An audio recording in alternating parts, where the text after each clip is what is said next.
Scholastic Audio presents Wings of Fire, Book 2, The Lost Heir, by Tui T. Sutherland. Read by Shannon Mc Manus.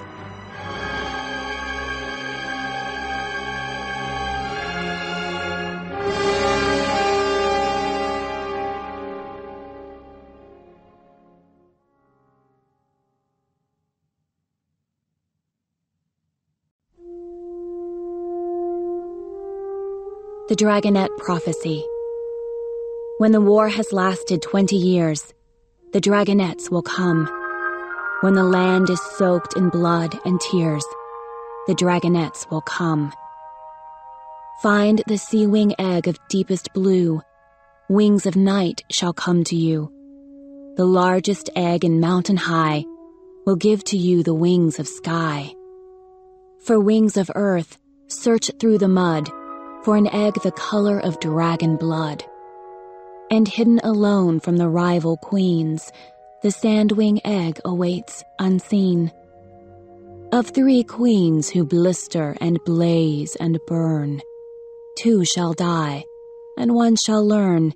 If she bows to a fate that is stronger and higher, she'll have the power of wings of fire.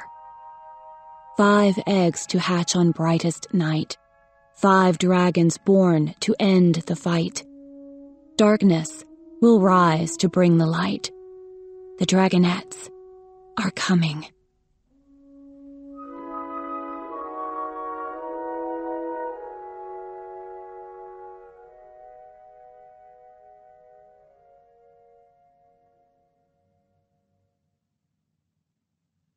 Prologue.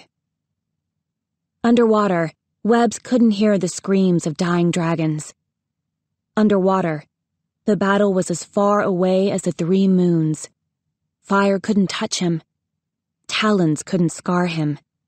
The blood washed away from his claws. Underwater, he was safe. Safe and a coward. Still better than loyal, brave, and dead. Webbs shuddered awake. A catfish was staring at him blankly. Its whiskery tendrils drifted in the current. The expression on its face said, "Why is there a dragon sleeping on my river stones?" Webbs ate it, and that made him feel a little better. The Talons of Peace must know what's happened to the dragonets by now, he thought. They have spies in the SeaWing Palace. They don't need to hear it from me. The other Talons did not need him to stand up in front of them and say, "We failed." But where could he go? He was already hiding from his own tribe, the SeaWings. Did he have to hide from the Talons of Peace for the rest of his life as well? Webbs paddled to the surface of the river and cautiously poked his head out. It was dark, with the claws of the clouds mountains blocking most of the moonlight like vast shadowy teeth.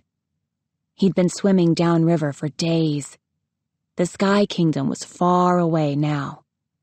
The Sky Kingdom, and the 5 dragonets he'd sworn to protect.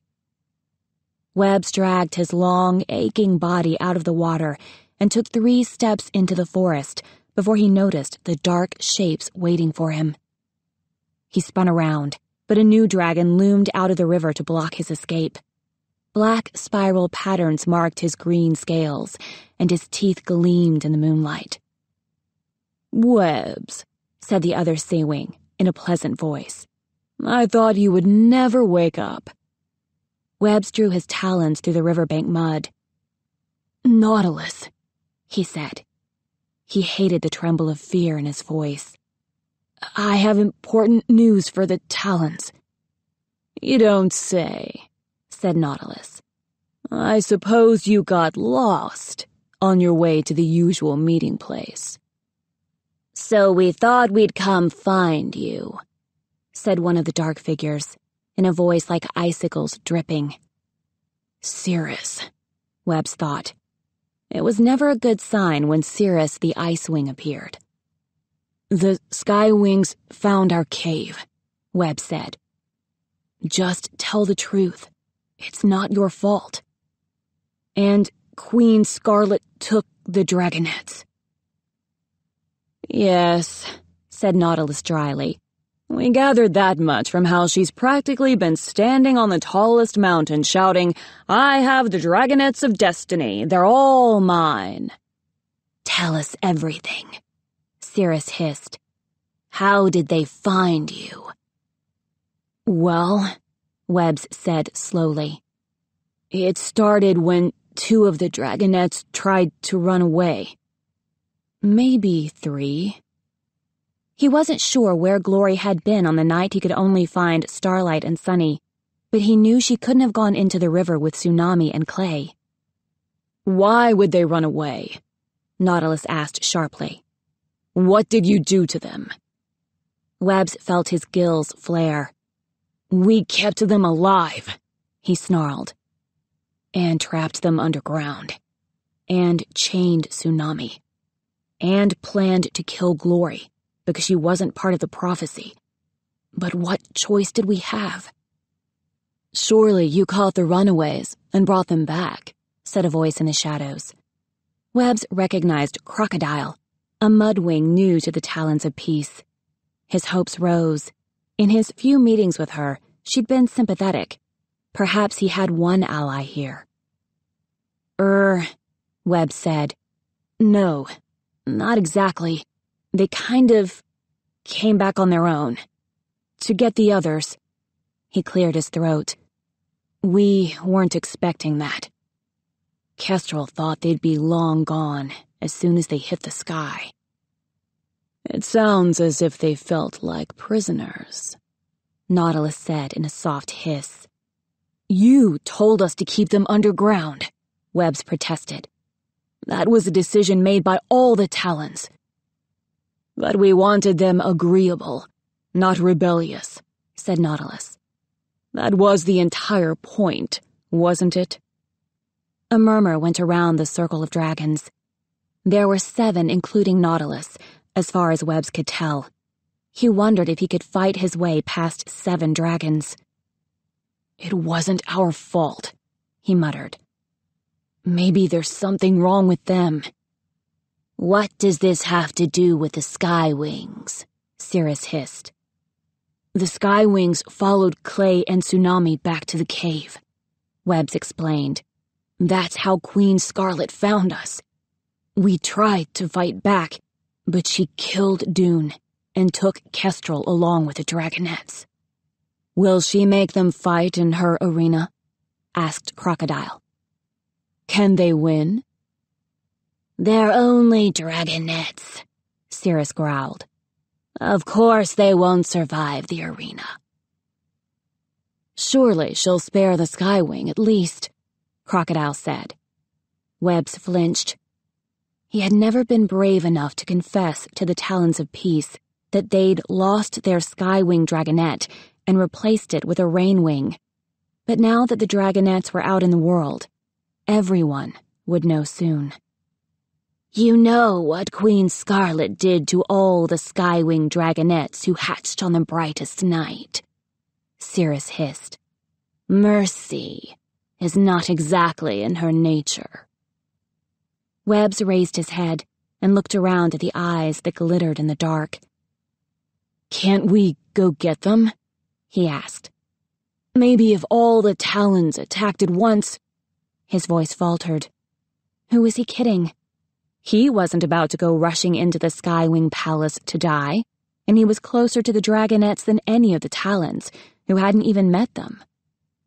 All the Talons, Cirrus hissed.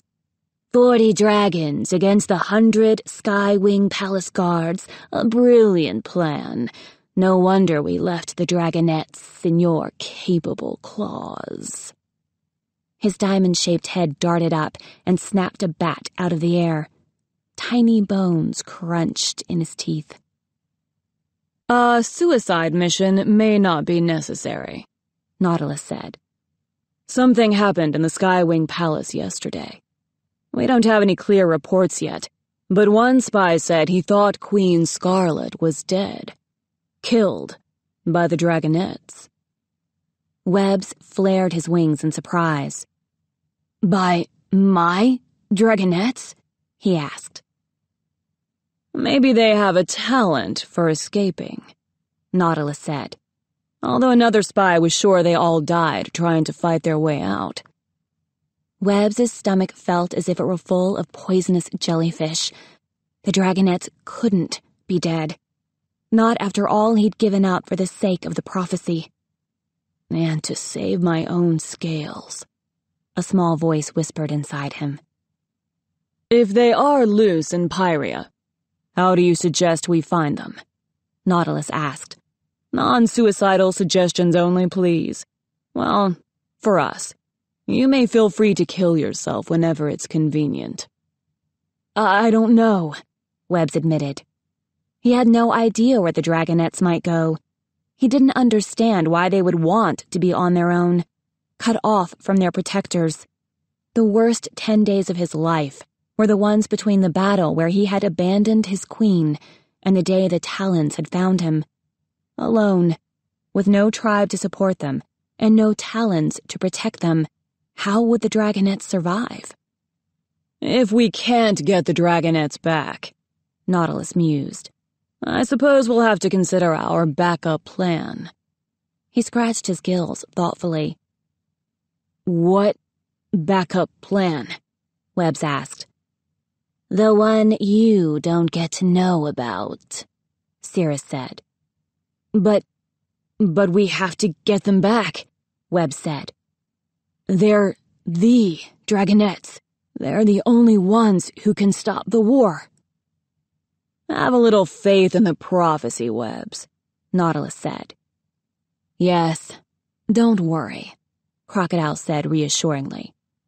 The Talons of Peace wouldn't put all their eggs in one nest. It's a good backup plan.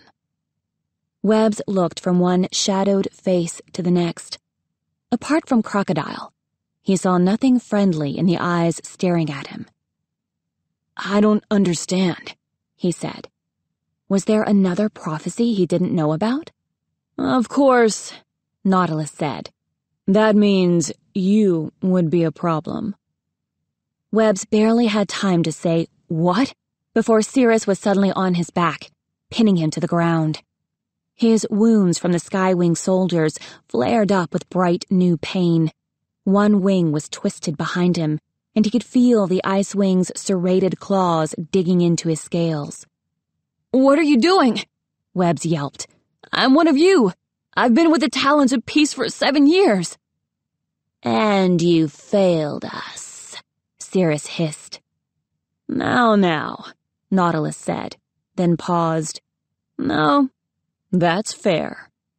I'm going to dig your heart out and feed it to the fish, Cirrus growled. Won't that be ironic? Webbs thought gloomily of the fish he'd just eaten. But we're the dragons for peace, he said, his teeth gritted with pain. If we kill each other, aren't we as bad as Burn and Blister and Blaze? Sorry, Webbs, Nautilus said. Peace is more important than any one dragon, and you would disrupt our backup plan. We're doing this for your own good, for the prophecy, for peace. Webbs heard the horrible echo of his own words, the same thing he'd said to the dragonets whenever they complained about life under the mountain. It's for your own good. Peace is the most important thing. He'd believed it when he said it. No doubt Nautilus did too. Nautilus gestured with one talon. Cirrus, rip out his heart. The jaws of the ice wings sprang open, and Cirrus flung Webbs down onto his back. His icicle-sharp claws flexed, ready to tear into Webb's underbelly. Suddenly, Crocodile cannoned into him, knocking Cirrus into the undergrowth. Webbs didn't hesitate. He flipped upright and shot into the sky as fast as his wings could carry him. He heard shouts as Crocodile struck out at the dragons around her, and he felt a stab of guilt. Should he stay to help her fight? But why go back for death when he had a chance at life? He heard wing beats behind him and flew harder. He imagined Cirrus breathing down his tail or Nautilus hissing closer and closer. but it was Crocodile's voice who called to him. "Fly, Webs!" she cried. "I've knocked them out. They didn't see that coming. Ha!" "Thank you," Webs called back, twisting to see her heavy brown shape soaring behind him. "Where will you hide?" she asked. He shook his head. "I have no idea. I've heard there's a dragon in Jade Mountain who might—" "You should go home," she said, tilting her wings to swoop under him. "From what I hear, Queen Coral is in a merciful mood these days." The thrill that ran through Webs from horns to tail nearly took his breath away. Home? Back to the sea, after all these years. Is it possible? "She'll never forgive me. Not after everything I did," he said. "It's not just that I deserted her during a battle. She must know I was the one who stole her egg for the prophecy." "You might be surprised," said Crocodile. "Isn't she supposed to be one of the greatest queens in history? That's what all the SeaWing scrolls say. Perhaps she'll forgive you. Why not take the chance, if it means you can go home again?" Webs was silent. One of the moons was rising, shimmering off his blue-green scales. From up here he could see the ocean, far off in the distance, but it seemed as unreachable as the moon itself. "Up to you," Crocodile said, banking away from him. "I'm just telling you what I've heard. Good luck, either way." "Good luck to you too," Webs called. She vanished into the trees, and he wondered where she would go now. He missed the sea with every scale on his body. He missed the palaces, the currents, the whale songs, the feasts, the gardens, the other SeaWings. If the Talons are done with me, if I promise her I'll be brave this time, maybe I can go home again. Part 1. The Edge of the Ocean. Chapter 1. A wave roared onto the beach and crashed around Tsunami's talons. Her webbed claws sank into the wet sand. Her blue wings billowed in the wind. She lifted her head, breathing in the wild sea air. This was where she was supposed to be. This was her ocean. "Let me guess," Glory said mockingly behind her. "You guys, that's the smell of freedom." "Freedom? Smells a lot like fish," Starflight observed, which, to be clear, is kind of nose-curlingly awful. "I love it," Tsunami said. This was what the Talons of Peace had stolen from her. They'd kept her trapped in the stale, dreary air under the mountain her whole life, when she was meant to be out here, flying and swimming and living like a real SeaWing. Starflight glanced up at the sky and edged back toward the dark foliage that lined the beach. "Shouldn't we stay under the trees? What if a patrol spots us? He stopped and took a deep breath. "We must stay under the trees. All right, yes, everyone back into the trees right now." The others ignored him, although Sunny gave him a pitying glance. Tsunami bent her head to study the waves washing over her talons. Small shapes, silver and green and yellow, darted through the shallows. The ocean smelled much more alive than the cave river. Was it only a week since they'd run away from their guardians? It was hard to remember exactly how long they'd been trapped in the SeaWing prison. But there was one thing Tsunami remembered clearly: the sound of bone snapping under her talons. She poked a hole in the sand with her claw. "I had to kill that SeaWing.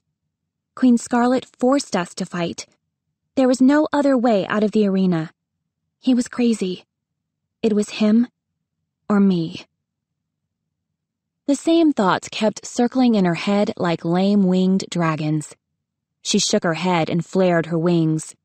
This was ridiculous. Was she a dragon or a scavenger? Dragons were meant to be fierce warriors. One little death shouldn't rattle her so much. Besides, Glory had done worse with her deadly venom, and she didn't seem bothered at all. You know what I love? Clay said mournfully. Fish.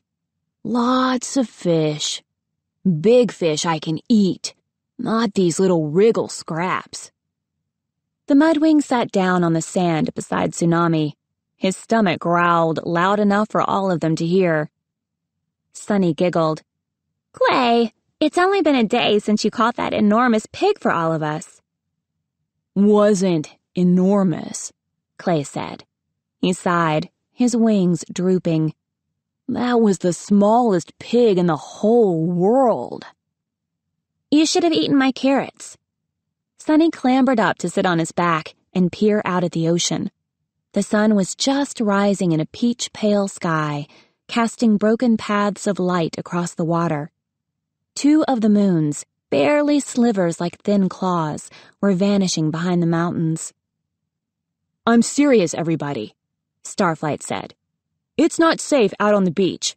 Not with all the mudwings and skywings looking for us. The Nightwing was standing well out of reach of the waves, trying to shake sand off his talons. As far as Tsunami was concerned, they'd already wasted a day flying south of the Diamond Spray Delta, basically because Starflight had worried and complained until everyone agreed. Yes, the Skywings were after them. Yes, they were probably mad about the dragonets' escape from Skywing Prison, and they were pretty definitely mad about the part where Glory maybe killed their queen on the way out. But Tsunami didn't want to keep running. She wanted to find her family. Once they knew who she was sure the SeaWings would protect her and her friends.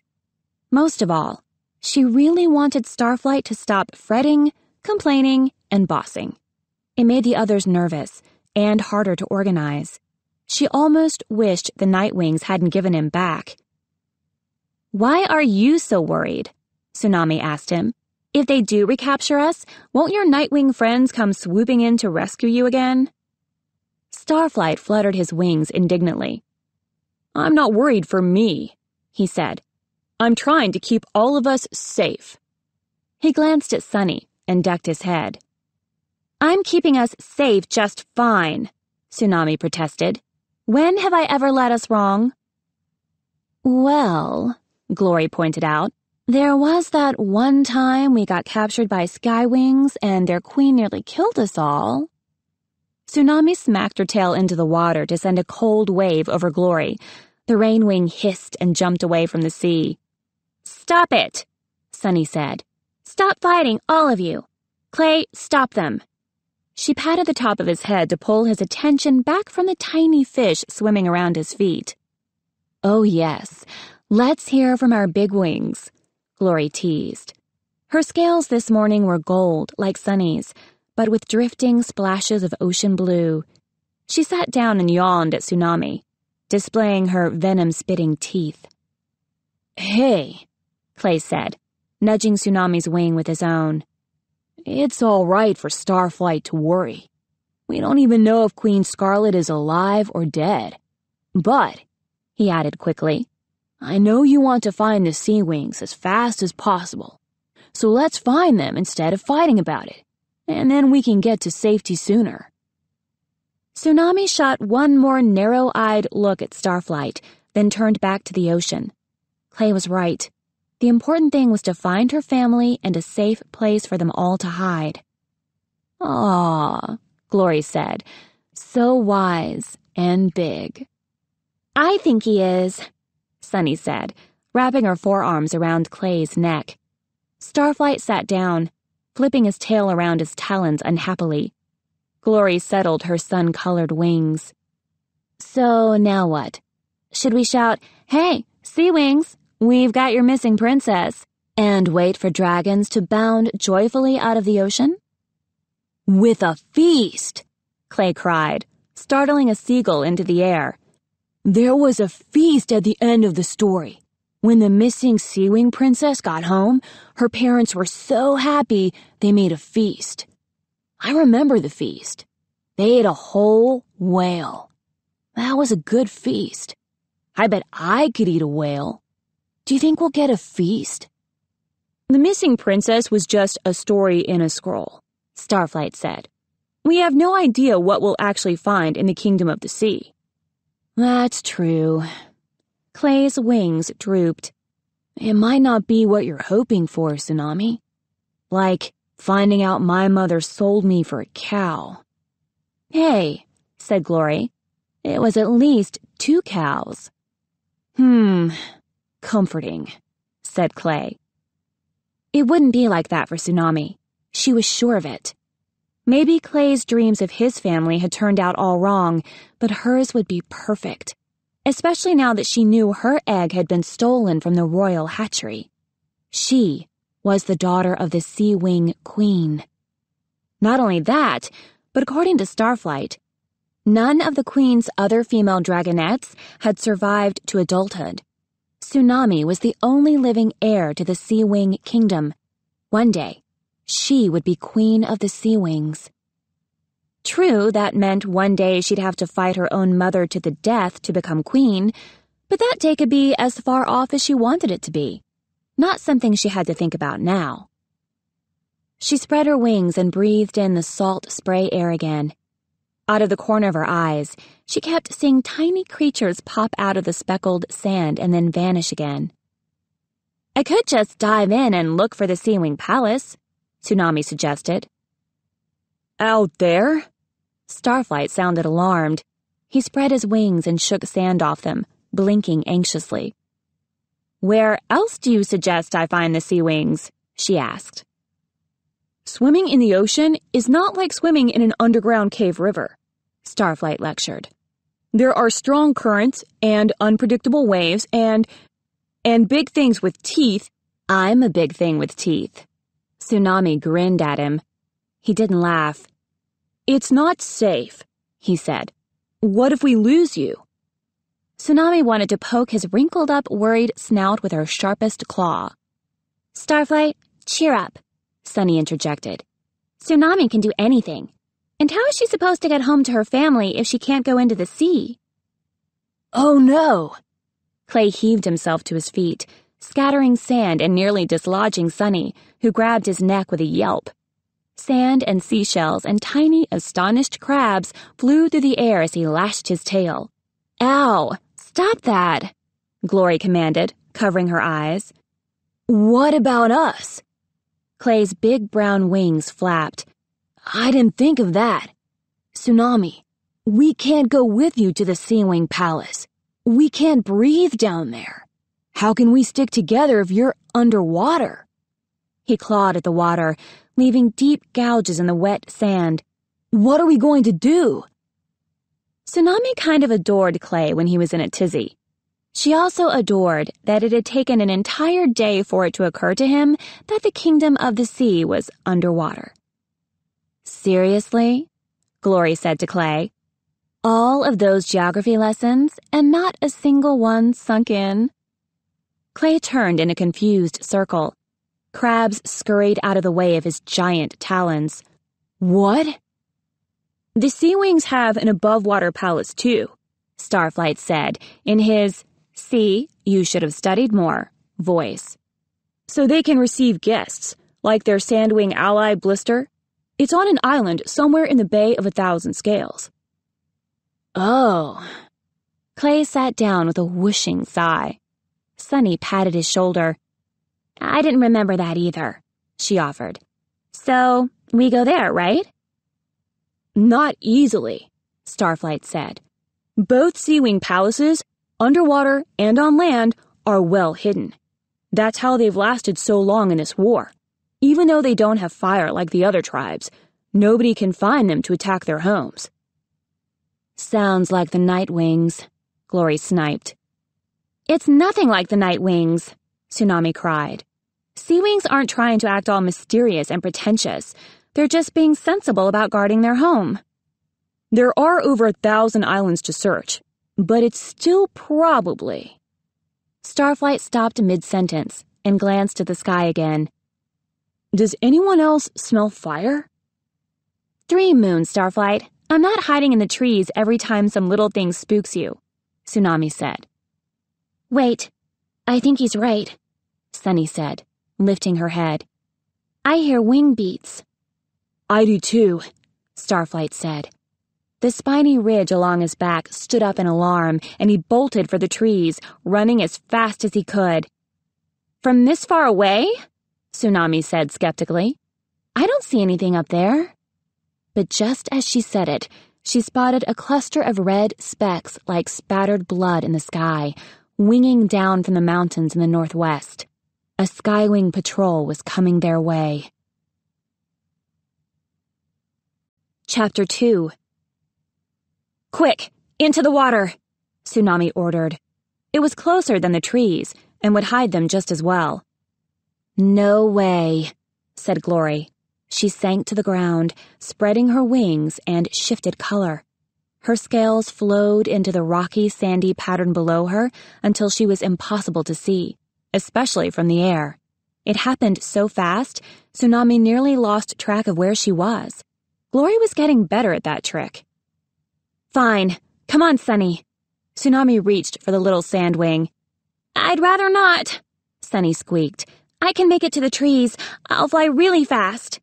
She jumped off Clay's back and flapped after Starflight. Tsunami stamped her foot, spraying ocean water across the sand. Glory made a muffled, grumpy noise. It'll be safer in the sea, Tsunami huffed. She cast a worried look at the sky. The specks were getting closer, fast. Maybe faster than Sunny could hide, but it was too late to catch her now. Tsunami turned and dove into the ocean. Clay was already burrowing into the shallow mud shelf, displacing startled flatfish and sending up clouds of minnows. The mudwing didn't have a problem with water like the others did, since he could hold his breath for up to an hour. Tsunami breathed in and salt water rushed into her gills. It surprised her how sharp it felt, like inhaling smoke. It was nothing like the crystal-clear water of the underground cave. What's more, the current kept trying to shove her back to the beach, then yank her out again. But she plowed forward and down, past Clay, beating her wings as the water got deeper. Schools of tiny purple fish whirled away from her like stars exploding. Over the edge of the sand shelf, the deeper ocean floor was covered in bundles of eel grass. Waving dark green tendrils reached up to brush Tsunami's underbelly.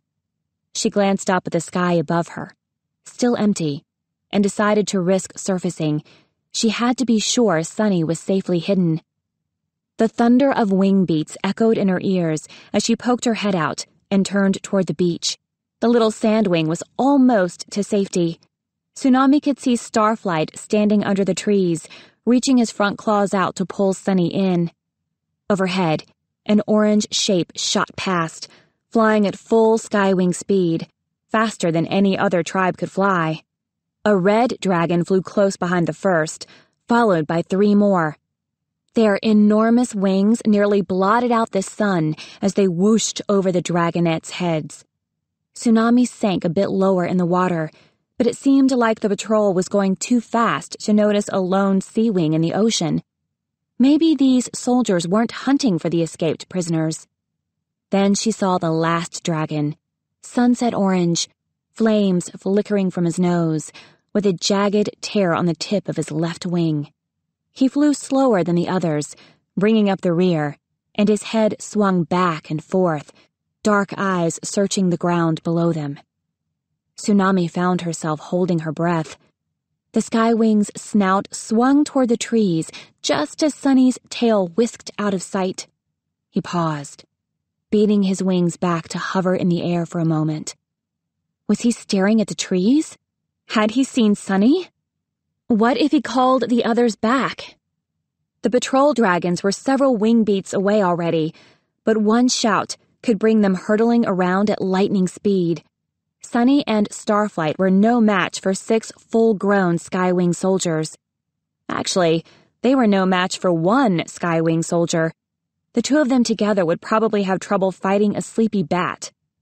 A curl of smoke rose from the SeaWing's nose, and he opened his mouth.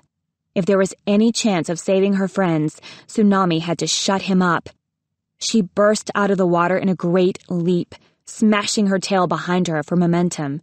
Her wings powered her up to ram right into the SeaWing's underbelly. He coughed out a puff of fiery smoke and clutched his midsection, the breath knocked out of him. Tsunami had a few moments before he could recover enough to call for help. She ducked around him, slammed her tail into his head, and landed on his back as hard as she could. The SeaWing nearly fell into the water, but he fought back up into the air. Tsunami kicked at his wings with her claws and slid back toward his tail, trying to drag him down with her weight. He was too big and too strong for her up here. Only taking him by surprise had given her a temporary advantage. She needed to get him in the ocean to even out the fight. The orange dragon snarled and twisted, shooting a blast of flames out of his snout, which barely missed her. Tsunami yanked him down toward the water, but his massive wings beat harder and harder. It felt like a hurricane whistling around her ears. She could tell that he was gaining height, and in a moment, he'd be strong enough to call the other soldiers back. "You're not getting my friends," Tsunami thought fiercely. She found the vulnerable spot on his tail and sank her teeth in. He convulsed with pain, nearly throwing her off, and shot another blast of fire under his wing at her. At first, Tsunami thought he had missed. Then she felt a searing trail of agony spreading along her neck. It felt as if someone were trying to saw through her scales with a scalding hot wire. She closed her eyes and clamped her jaw harder, determined to hang on, although spots were starting to dance in her vision. Suddenly, the dragon lurched toward the sea. Tsunami's eyes flew open. Clay had flung himself between her and the dragon's snout, spreading his fireproof wings. His claws clamped onto the SeaWing's back, and the extra weight drove the soldier down and down toward the sea. Together, Clay and Tsunami dragged the SeaWing into the ocean. He fought wildly the whole way, but his flames couldn't hurt Clay's fire-resistant scales, and his giant wings couldn't help him once he was underwater and cut off from breathing. As soon as they hit the water, Tsunami swam to the SeaWing's head and held it below the surface until he stopped thrashing. She let go, and so did Clay. The dragon's body began to drift slowly toward the seafloor. A shudder rippled through Tsunami's scales. Him or me? This didn't feel right. Why couldn't she be ferocious and not care? She swam after the dragon and grabbed one of his wings, then looked back up at Clay.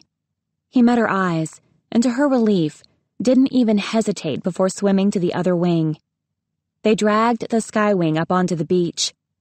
The current had carried them farther away than Tsunami had guessed, and it was painfully hard to swim back to shore, especially with a full-grown dragon weighing them down. She gritted her teeth, ignoring her exhaustion and the pain from the burn on her neck. She was a SeaWing. This was supposed to be her element. She was the boss of the ocean, not the other way around. By the time they reached the beach, the rest of the patrol had vanished from sight.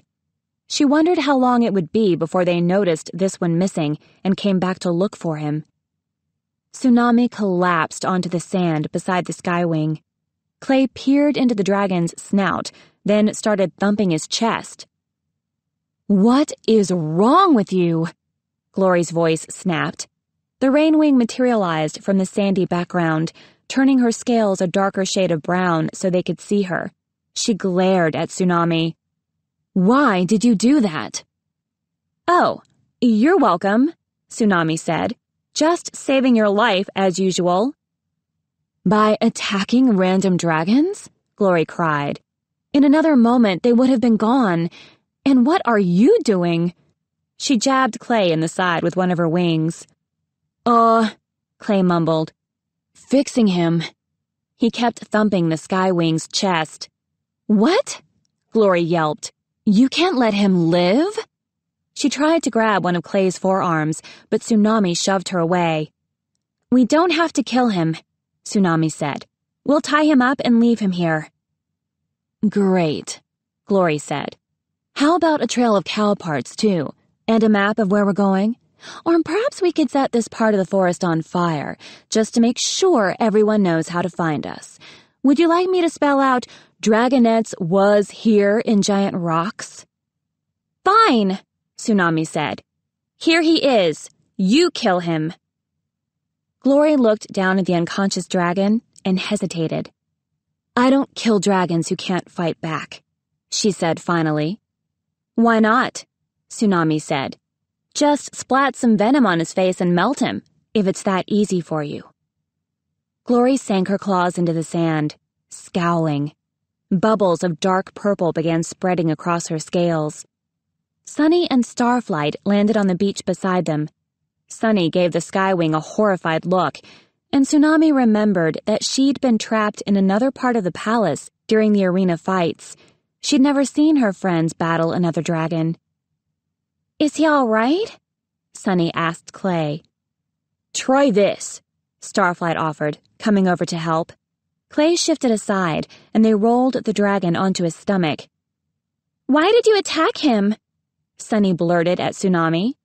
The little sandwing's harmless tail flicked back and forth anxiously. To save you, Tsunami said, stung. But he wasn't even doing anything, Sunny protested. He was just flying by. All four of them were looking at Tsunami like she was the kind of dragon who hid under rocks and bit innocent passersby for fun. She arched her neck indignantly. I thought he saw you, she growled. He was about to call out to the others. I saw him open his mouth. So did I, said Glory. I'm pretty sure he was yawning. Pretty sure? Tsunami said. Would you risk our lives on pretty sure? Was he yawning? Did I attack him for nothing? That can't be right. I saw danger and reacted appropriately, didn't I? Maybe if you'd just stop to think for a second, Starflight said. Or forever, like you? Think, think, think. Worry, worry, never do anything? Tsunami cried. The SeaWing suddenly coughed, and seawater flooded out of his snout. Clay ruffled his wings with a pleased expression. Oh, wonderful. Our enemy will survive. Well done. We have to get out of here, Glory said. She took a step back and glanced at the sky where the other soldiers had disappeared. So, what do we do with him now, oh great leader? Tsunami had no idea. She glanced around frantically.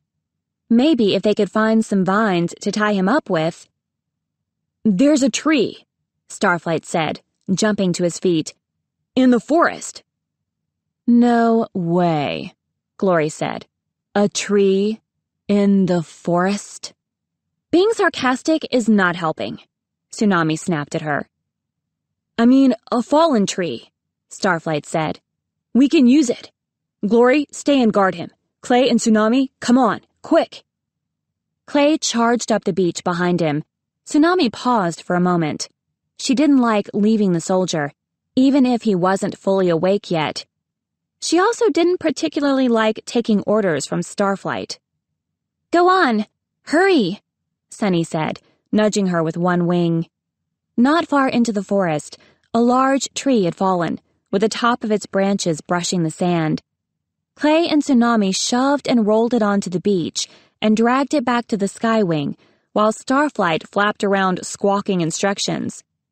As if we need to be told how to move a tree, Tsunami thought grumpily. The soldier's eyes were blinking awake as they reached him. He coughed and coughed again, lifting his head to peer groggily at the dragonets. So how does the tree help? Tsunami asked. We put it on top of him, Starflight said, so he'll be trapped in place, at least long enough for us to get away. Tsunami hated to admit it, but it was a good idea. She helped Clay wrestle the tree over until it lay heavily across the orange dragon's back and wings. The SeaWing tried to push himself up, but the tree kept him pinned to the sand. What if he's stuck here forever? Sunny worried. She reached over and brushed some sand off the SeaWing's snout. He snorted a puff of smoke, and Clay pulled her back. Maybe we should just let him go. We can't do that, Tsunami said. I wish you hadn't attacked him, Sunny said, ducking her head. Me too, said Glory. It wasn't the smartest move, Starflight agreed. Tsunami's gills flared and she spread her wings. You don't know that, she said. Maybe I saved us. Again. She looked at Clay, but he only shrugged as if he wasn't sure. Thanks for the support, guys, Tsunami thought angrily, when all I'm trying to do is keep everyone safe. Don't worry, Sonny, Clay said, patting the little sandwing's head. His friends will come looking for him eventually. Eventually, or soon, Glory said. So like I said, let's seriously get out of here. Wait, the SeaWing rasped. His voice was hoarse and deep. He wriggled, lashing his tail across the sand. Don't leave me like this. Starflight stepped into his line of sight and gazed down at him. Remember, we could have killed you, he said. Remember that the dragonets of destiny were merciful. We want peace, not more death. We have come to save Pyria. Oh, good grief, Tsunami said, as Glory rolled her eyes. No more hanging out with Nightwings for you. I thought it sounded nice, Sunny said. Starflight shot her a grateful look. Sunny, don't encourage him, said Glory. Carefully, Starflight draped a few large leaves over the dragon's head so he couldn't see where they went. He pointed toward the forest and mouthed, "Just to be safe." Tsunami sighed, more flying in the wrong direction. She wanted to go home already. Home to the ocean, and the SeaWings, and her royal parents. But she couldn't argue about it with the SeaWing listening, and the others were already nodding. All of them were ready to follow anxious, overly cautious Starflight yet again. And none of them thought she'd done the right thing by attacking this SeaWing, even though it was to save their stupid scales. As they lifted into the sky, she cast a longing look over her shoulder at the ocean. Soon, she thought. Soon, I'll be with my own dragons. Chapter 3. The Bay of 1,000 Scales was farther away than Tsunami had realized. She'd been studying the map of Pyria since she was tiny, but it was hard to fit that picture over the enormous world below her. She kept expecting to find neat little spirals of islands that would fit in the palm of her talons.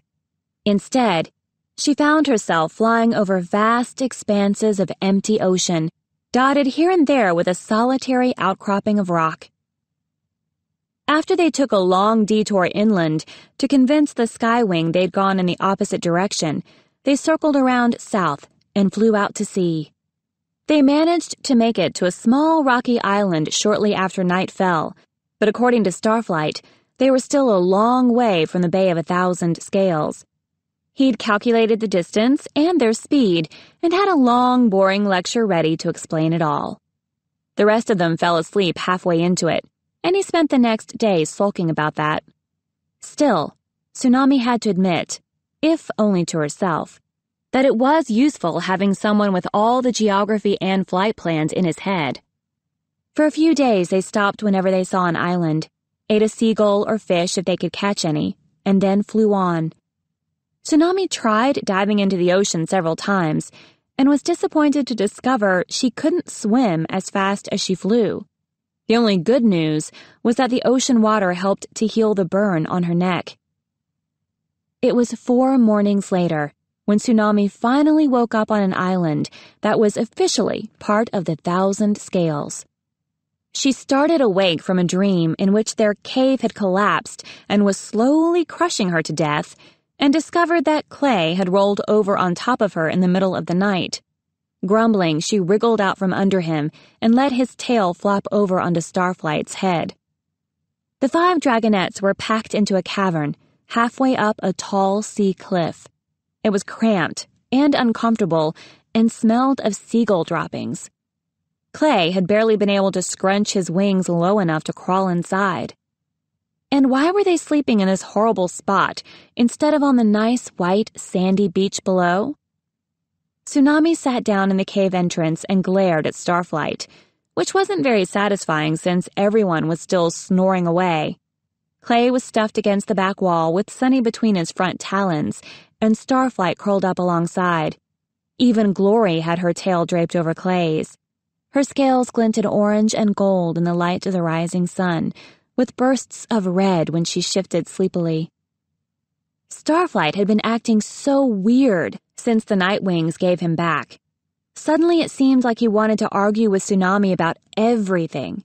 If she said, "Let's sleep on the beach, it'll be fun," he'd say, No, we have to sleep in a hidden cave. That'll be much safer." Safer?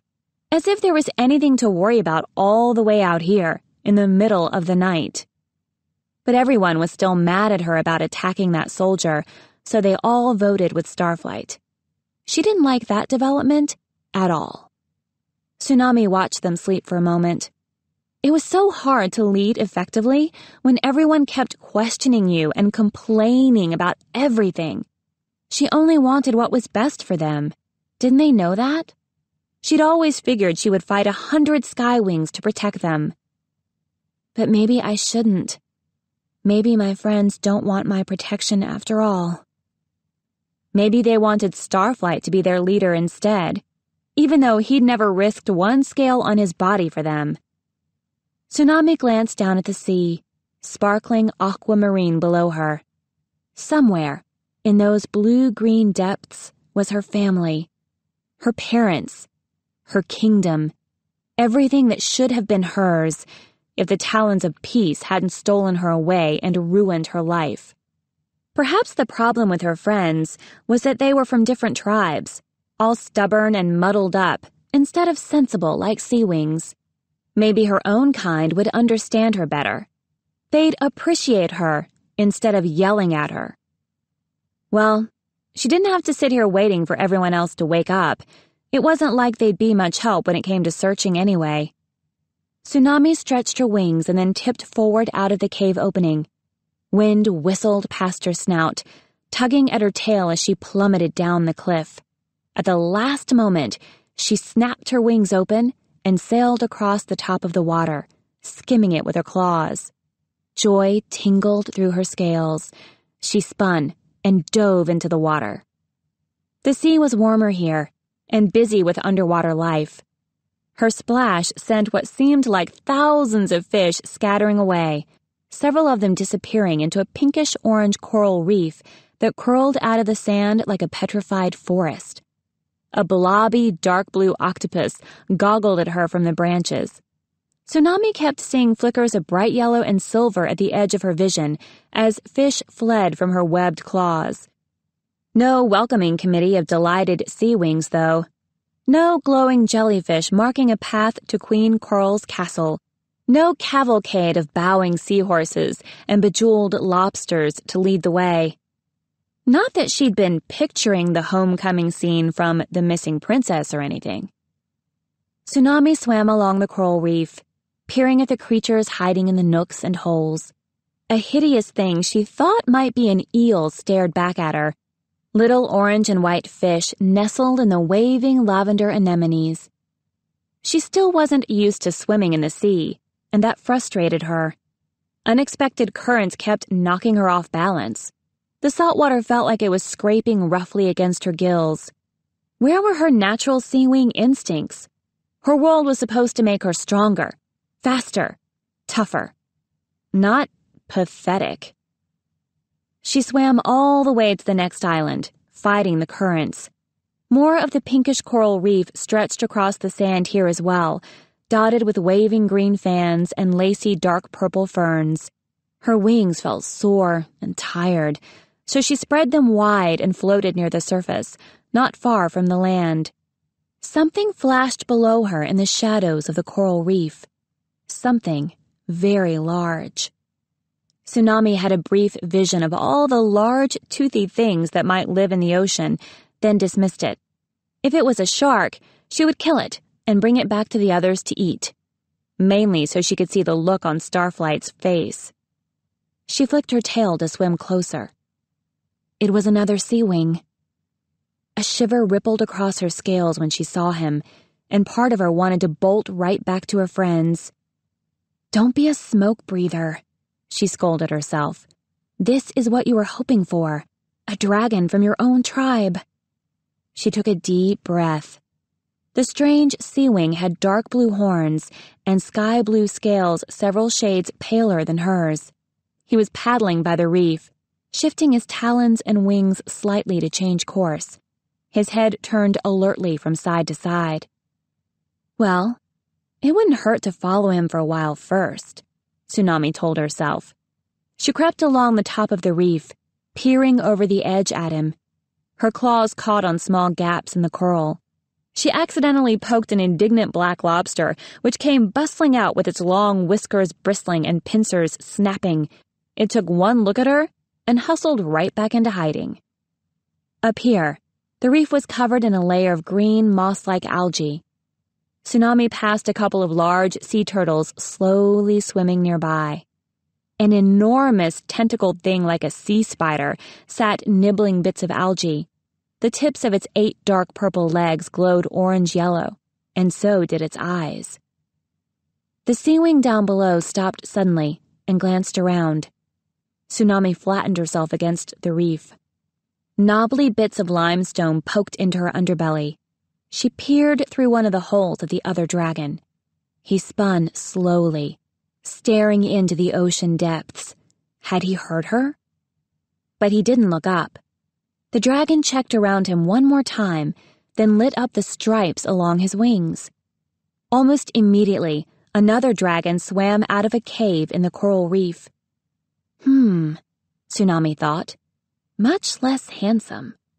His green scales were perfectly nice, but she didn't care for the black spiral patterns on them. She'd never seen a pattern like that on a dragon before. And his face wasn't nearly as handsome or friendly-looking as the first dragon, although perhaps that had something to do with a giant bruise swollen over his left eye. She wondered if they were guards switching patrol duty. If so, they were being quite strange about it. The 2 dragons floated in place, staring at each other for what seemed like an eternity. Occasionally, the stripes on one SeaWing would light up, then on the other. They moved their talons about as if waving away fish, even though no fish went anywhere near them. And then, the spiral-marked dragon ducked back into the cave, and the blue dragon swam on. Some kind of SeaWing patrol ritual? Tsunami wondered. I guess I'll have to learn all that stuff in order to become queen. She lifted her wings to swim after the first dragon, and a pair of yellow-striped fish wriggled out from under her and shot away. The sky-blue dragon swam back the way he'd come, toward the stretch of open sea between this island and the one where Tsunami's friends were sleeping. Now or never, Tsunami thought. She'd rather meet this dragon than the other one, and she'd rather do it while he was alone, if she could. That seemed easier than trying to explain herself to a whole bunch of dragons at once. She beat her wings to catch up, dove over the edge of the reef, and swam around in front of him. The SeaWing started back in an eddy of ripples. His eyes were a blue so dark they were almost black. Tsunami pointed up at the surface. Come on out of the water so we can talk, she tried to signal. Hopefully he'd figure out what she meant. To her surprise, he whipped around and fled. His tail smacked a wave of water in her face. Well, that's unfriendly, she thought. She swam after him, swinging her tail to propel herself even faster. He glanced back over his shoulder, saw her chasing him, and put on a burst of speed. Why was he running away? And how was he so fast? Stop! She tried to yell through the water. I just want to talk. Of course, that didn't work. He didn't even slow down. But then he twisted to look back at Tsunami, and so he didn't see the whale that suddenly loomed out of the deep in front of him. Tsunami waved her talons and pointed. Watch out! She shouted in a cascade of bubbles. The SeaWing smacked into the whale's side and careened backward.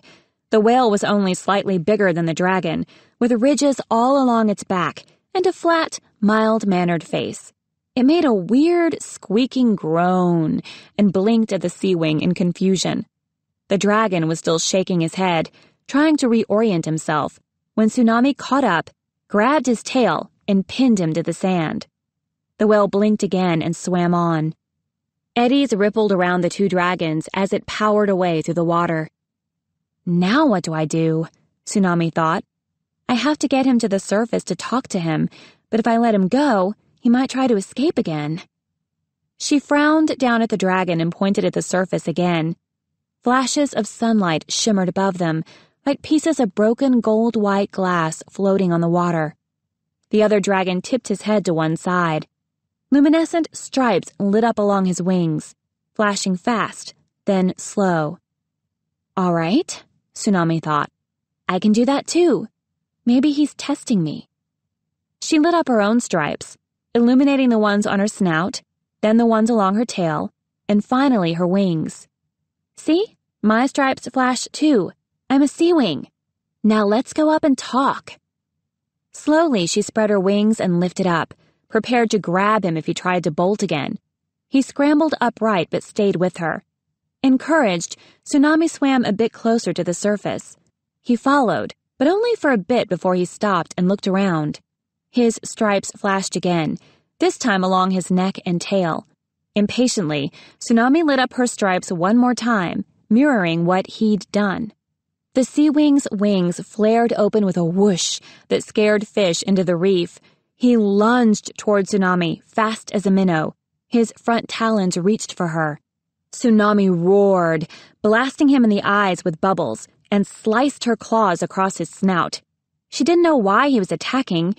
Maybe he was a traitor SeaWing, or maybe he was guarding his territory or treasure. Perhaps he thought she was an intruder, although he wasn't much of a guard if his first instinct was to run away and his second was to attack with no reason. He'll be sorry when he finds out who I am, she thought fiercely. She kicked his underbelly hard with her back legs. He coughed up a stream of bubbles and fell back. Tsunami spread her wings, snarled at him one more time, and shot to the surface. She burst into the air and kept beating her wings to rise into the sky. In the distance, she could see the cliffside cave and the worried faces of her friends poking out. An enormous splash sounded behind her. The other SeaWing surged out of the ocean. His massive tail whacked the water twice as he lifted into the air, sending giant waves rushing in all directions. He looked even bigger out here in the air. His hooked claws gleamed sharply in the sunlight. His dark blue eyes were fixed on her wings. The first true citizen of her kingdom she'd ever met, and he was coming to kill her. Chapter 4. Tsunami shot toward the island where her friends were. The SeaWing was close on her tail. He roared something, but the wind whipped it away so she couldn't hear it.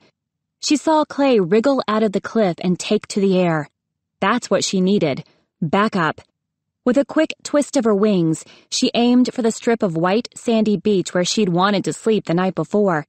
The other three could stay safely in the cave. She and Clay together could handle this SeaWing. She hoped.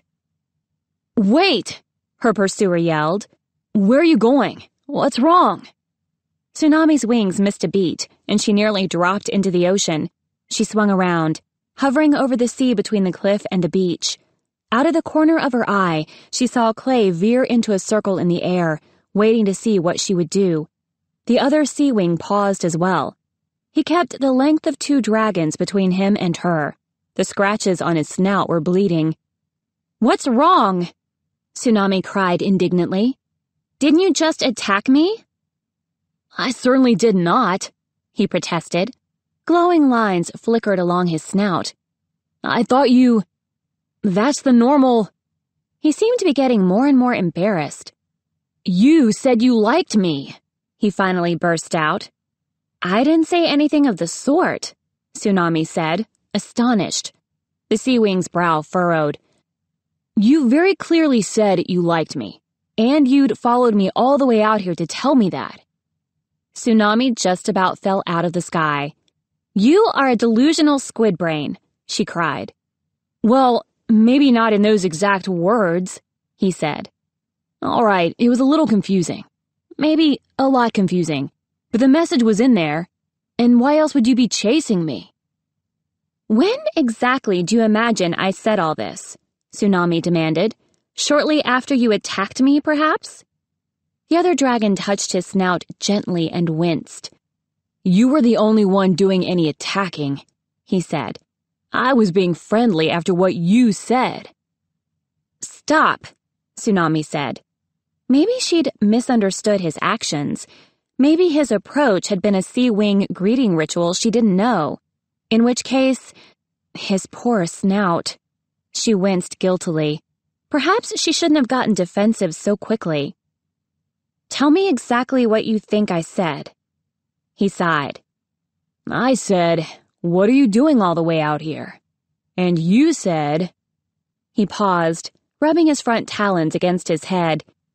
You said, hey, Sparkling Teeth, I totally love 3 of your claws but not the others, and I wish your nose was a herring so I could eat it, and also your wings sound like sharks snoring. Tsunami burst out laughing. All right, I get it, she said, although she didn't really. Did all SeaWings have a strange sense of humor? Would she have to develop one too? You're making this up. He stared at her. Are you seriously going to pretend you didn't say any of that? Of course I didn't, Tsunami said. Maybe he wasn't kidding. Maybe he was mentally unbalanced. I didn't say anything at all. We were underwater, remember? The strange dragon hovered for several wing beats, glowing stripes lighting up along his blue scales. His face slowly went from confused to angry as he frowned at her. Who are you? He demanded. I'm a SeaWing, she said hotly. Just like you, so no need to get hostile. A SeaWing who doesn't speak aquatic, he growled. Not likely. What are you really? How did you make yourself look like a SeaWing? Tsunami's heart sank. Aquatic? SeaWings have their own language? Of course they do, she realized. It felt like the tide was going out inside her, leaving nothing but stretches of bare sand. And of course, nobody ever bothered to teach it to me. Just one more creative way the Talons found to ruin my life. Why hadn't she thought of that before? 3 moons. She was as thick as clay. The dragons of the sea had a whole palace underwater. Of course they needed a way to communicate down there. They couldn't just pop to the surface every time they needed to chat. She glanced down at her webbed talons and remembered the gestures she'd seen the 2 SeaWings making while their luminescent stripes flashed. Talon signals and glowing stripes. She must have said all that nonsense with her stripes without realizing it. But how can I be queen of the SeaWings if I don't even speak their language? And why didn't anyone ever tell me about this? Clay had never met a dragon of his own kind before. That's why he knew nothing about mudwings. But Tsunami didn't have that excuse. One of the guardians who'd raised them had been a SeaWing. So why? Why had Webs never taught her the SeaWing language, or even told her they had one? All those scrolls about SeaWings. Now that she thought about it, there was plenty of dialogue in the underwater scenes, like in The Missing Princess when the lost daughter found her parents. Tsunami had always assumed that was a storytelling technique, not an actual underwater language. She looked up and met the SeaWing's dark blue eyes. His head was tilted curiously.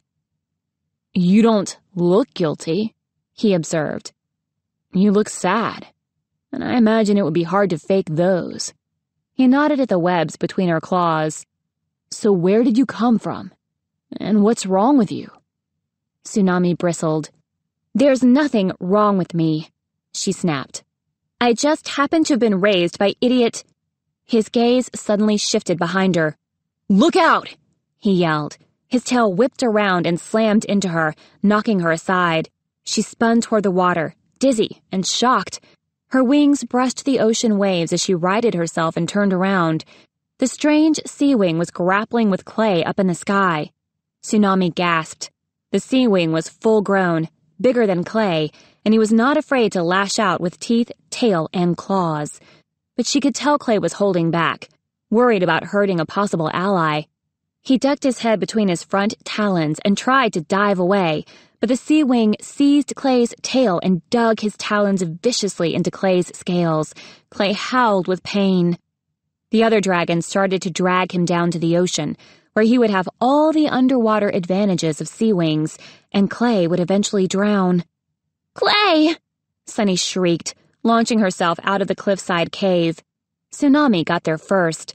She smacked the SeaWing over the head with her tail, seized his wing in her talons, and yanked him away from Clay when he turned around in surprise. He tried to spin around her to get back to his prey, but she blocked him with her wings and lashed out at his snout again. He flinched back, and that was enough time for Clay to scramble out of reach. "What are you doing?" the SeaWing yelled at Tsunami. "I'm saving you from that mudwing." "Well, don't!" Tsunami yelled back. "He's my friend." But Sunny slammed into the back of the SeaWing, landing between his wings and wrapping her talons around his neck. "Leave him alone!" she panted. The SeaWing looked more astonished than alarmed. He wriggled his shoulders and twisted his neck, trying to see what was on his back. Sunny kicked his wing and he yelped. "That's my other friend," Tsunami said. "Sunny, try not to hurt him too badly. We need his help." "I hardly think this gnat is going to hurt me," the SeaWing growled. Sunny kicked him again. "Promise me you won't attack Clay," she said. His eyes went to the brown dragon circling just above them. Clay rubbed his head anxiously. "The mudwings are our enemies," the SeaWing snarled at Tsunami. "If you don't know that, then you'd better leave the Bay of 1,000 Scales before Queen Coral's army finds you and does what they always do to traitors." "I'm not a traitor," Tsunami said, "and Clay is not your enemy." She glanced up at him, then back at the SeaWing. "You'd better learn some respect, Squid Brain. We're the dragonets of destiny." Chapter 5. "Riptide," Sunny said again. "That's a funny name." "I like it," Tsunami said. "Fierce and scary, like mine." Riptide was pacing the beach, lashing his tail in a long, swooshing trail through the sand. His sky-blue scales glinted metallically in the morning light. He had claw-mark scars along his pale underbelly and what looked like an old bite mark on his tail. Tsunami was pretty sure he was only a couple years older than she was. The scratches she'd given his snout had finally stopped bleeding. She hoped those wouldn't leave scars, too. He had a very handsome snout when it wasn't all clawed up. "All right," he said. "So the talons of peace are real." "Unfortunately," Glory muttered. Riptide glanced at her, and Tsunami felt a weird tingle of jealousy run through her scales. Glory had found a large rock to perch on, spreading her wings open to the sun, and her scales were shimmering silver and rose. "I thought everyone knew about the talons," Sunny said.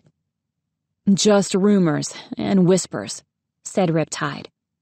"None of the tribe queens would be pleased to find a member of the peace movement in their midst. Conspiring with other tribes? Stealing eggs?" He shook his head. "Queen Coral would kill any dragon she found working with the talons." He gave Tsunami a searching look she didn't understand. Clay was sitting with his tail in the water.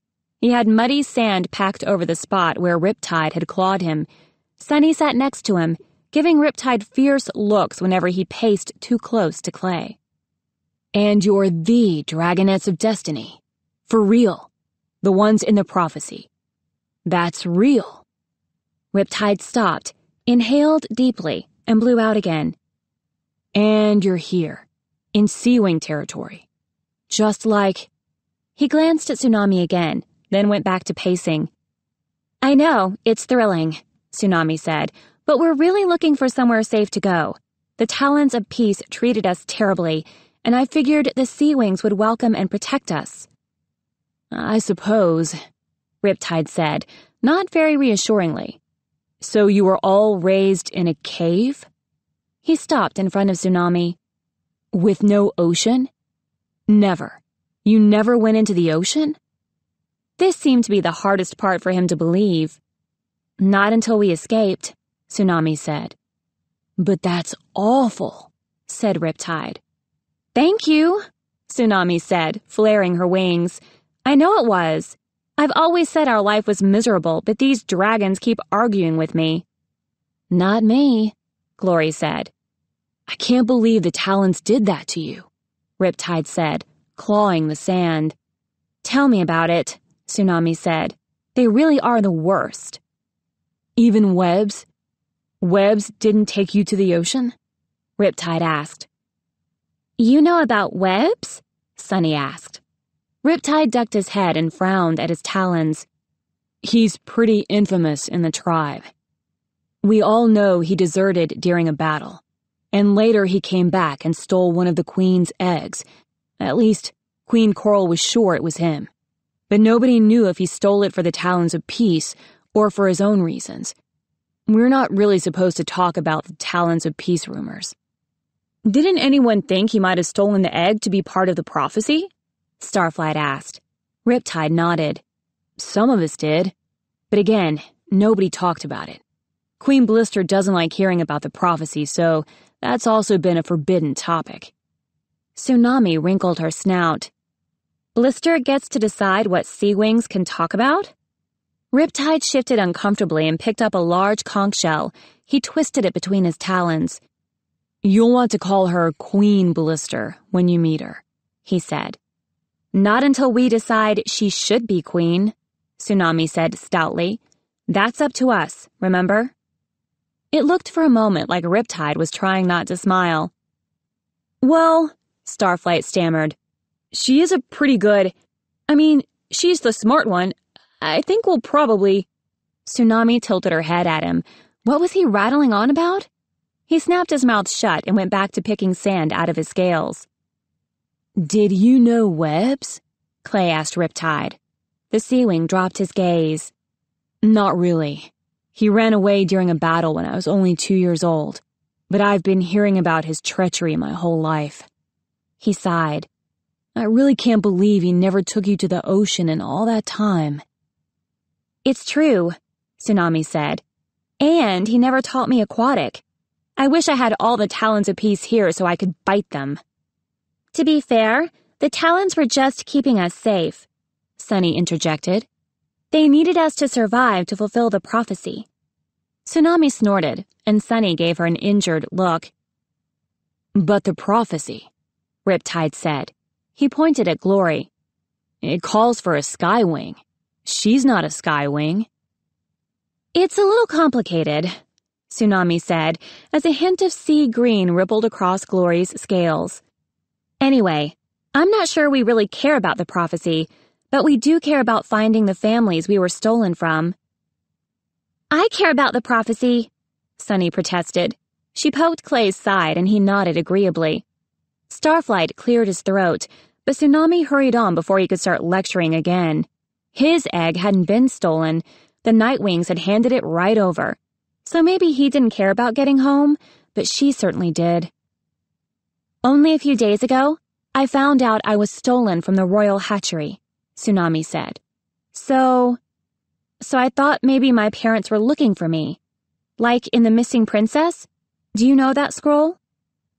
Riptide definitely squashed a smile this time. I do, he said. It's required reading in school. School, Starflight said, in the wistful tones Clay used to talk about food. Required reading? Tsunami echoed. That was odd. It was a fairy tale, not a historical document, and not, perhaps, the best written scroll she'd ever read, although it was still one of her favorites because of the story. But I can't take you to the palace, Riptide said firmly. Not with him along. He jerked his head at Clay. Weren't you listening? Tsunami said, exasperated. He's not a regular Mudwing. He's certainly not allied with Burn or the SkyWings. You can trust him. Perhaps you should stay here, Riptide suggested, and I'll bring Queen Coral back to you. He glanced across the water at the other island, where he'd met the green dragon with the black spiral patterns. Tsunami wondered if he was wishing for reinforcements.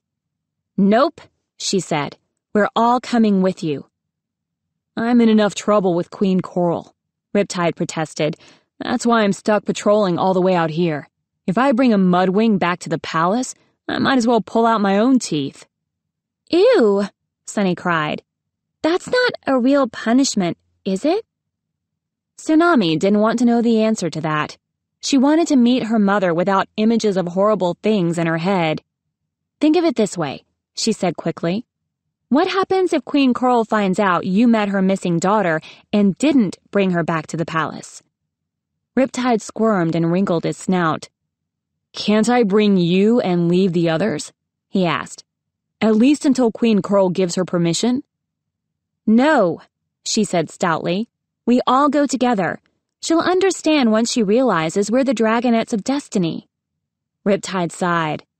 All right, but he has to be blindfolded. He looked at the other three, rubbing his chin. It'd be better if they could all be blindfolded. What am I going to do? Glory asked. Round up some scary rain wings to come sleep on your roof? I thought no one was afraid of my tribe. We're not, Riptide objected.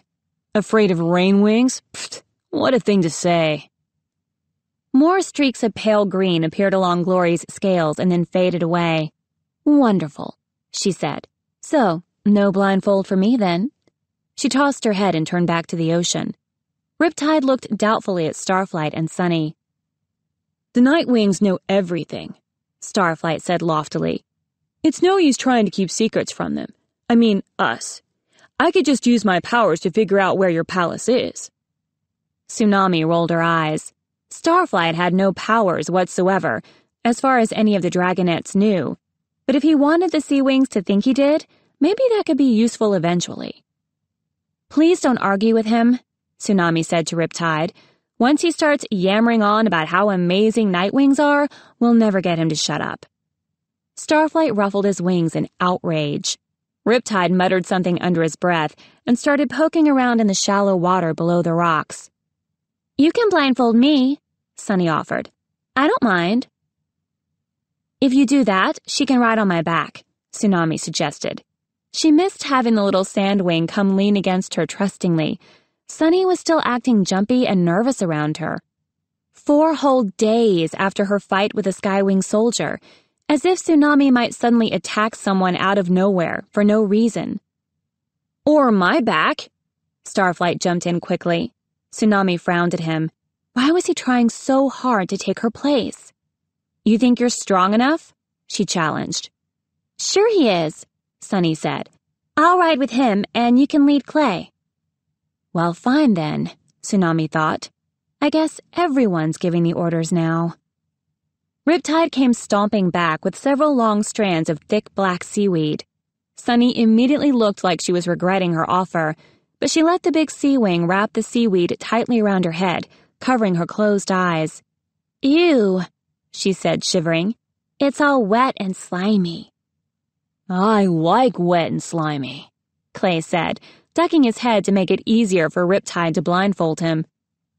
That's weird, Clay, said Glory. Riptide's attention was focused on plastering seaweed all over Clay's broad head. When he was done, it looked more like an octopus trying to eat Clay's brain than a blindfold. But of course, Clay didn't complain. He never complained about anything except being hungry. It was one of the things Tsunami loved about him. Tsunami helped Sunny climb awkwardly onto Starflight's back, balancing in the narrow space between his wings. The Sandwing was small, but Starflight wasn't as burly as Tsunami or Clay. If you can't handle it, tell me and I'll take her, Tsunami said to him. Starflight nodded, breathing deeply. His wings curled in, and he shivered as Sunny lay down, rested her head on his neck, and clasped her forearms trustingly around his shoulders.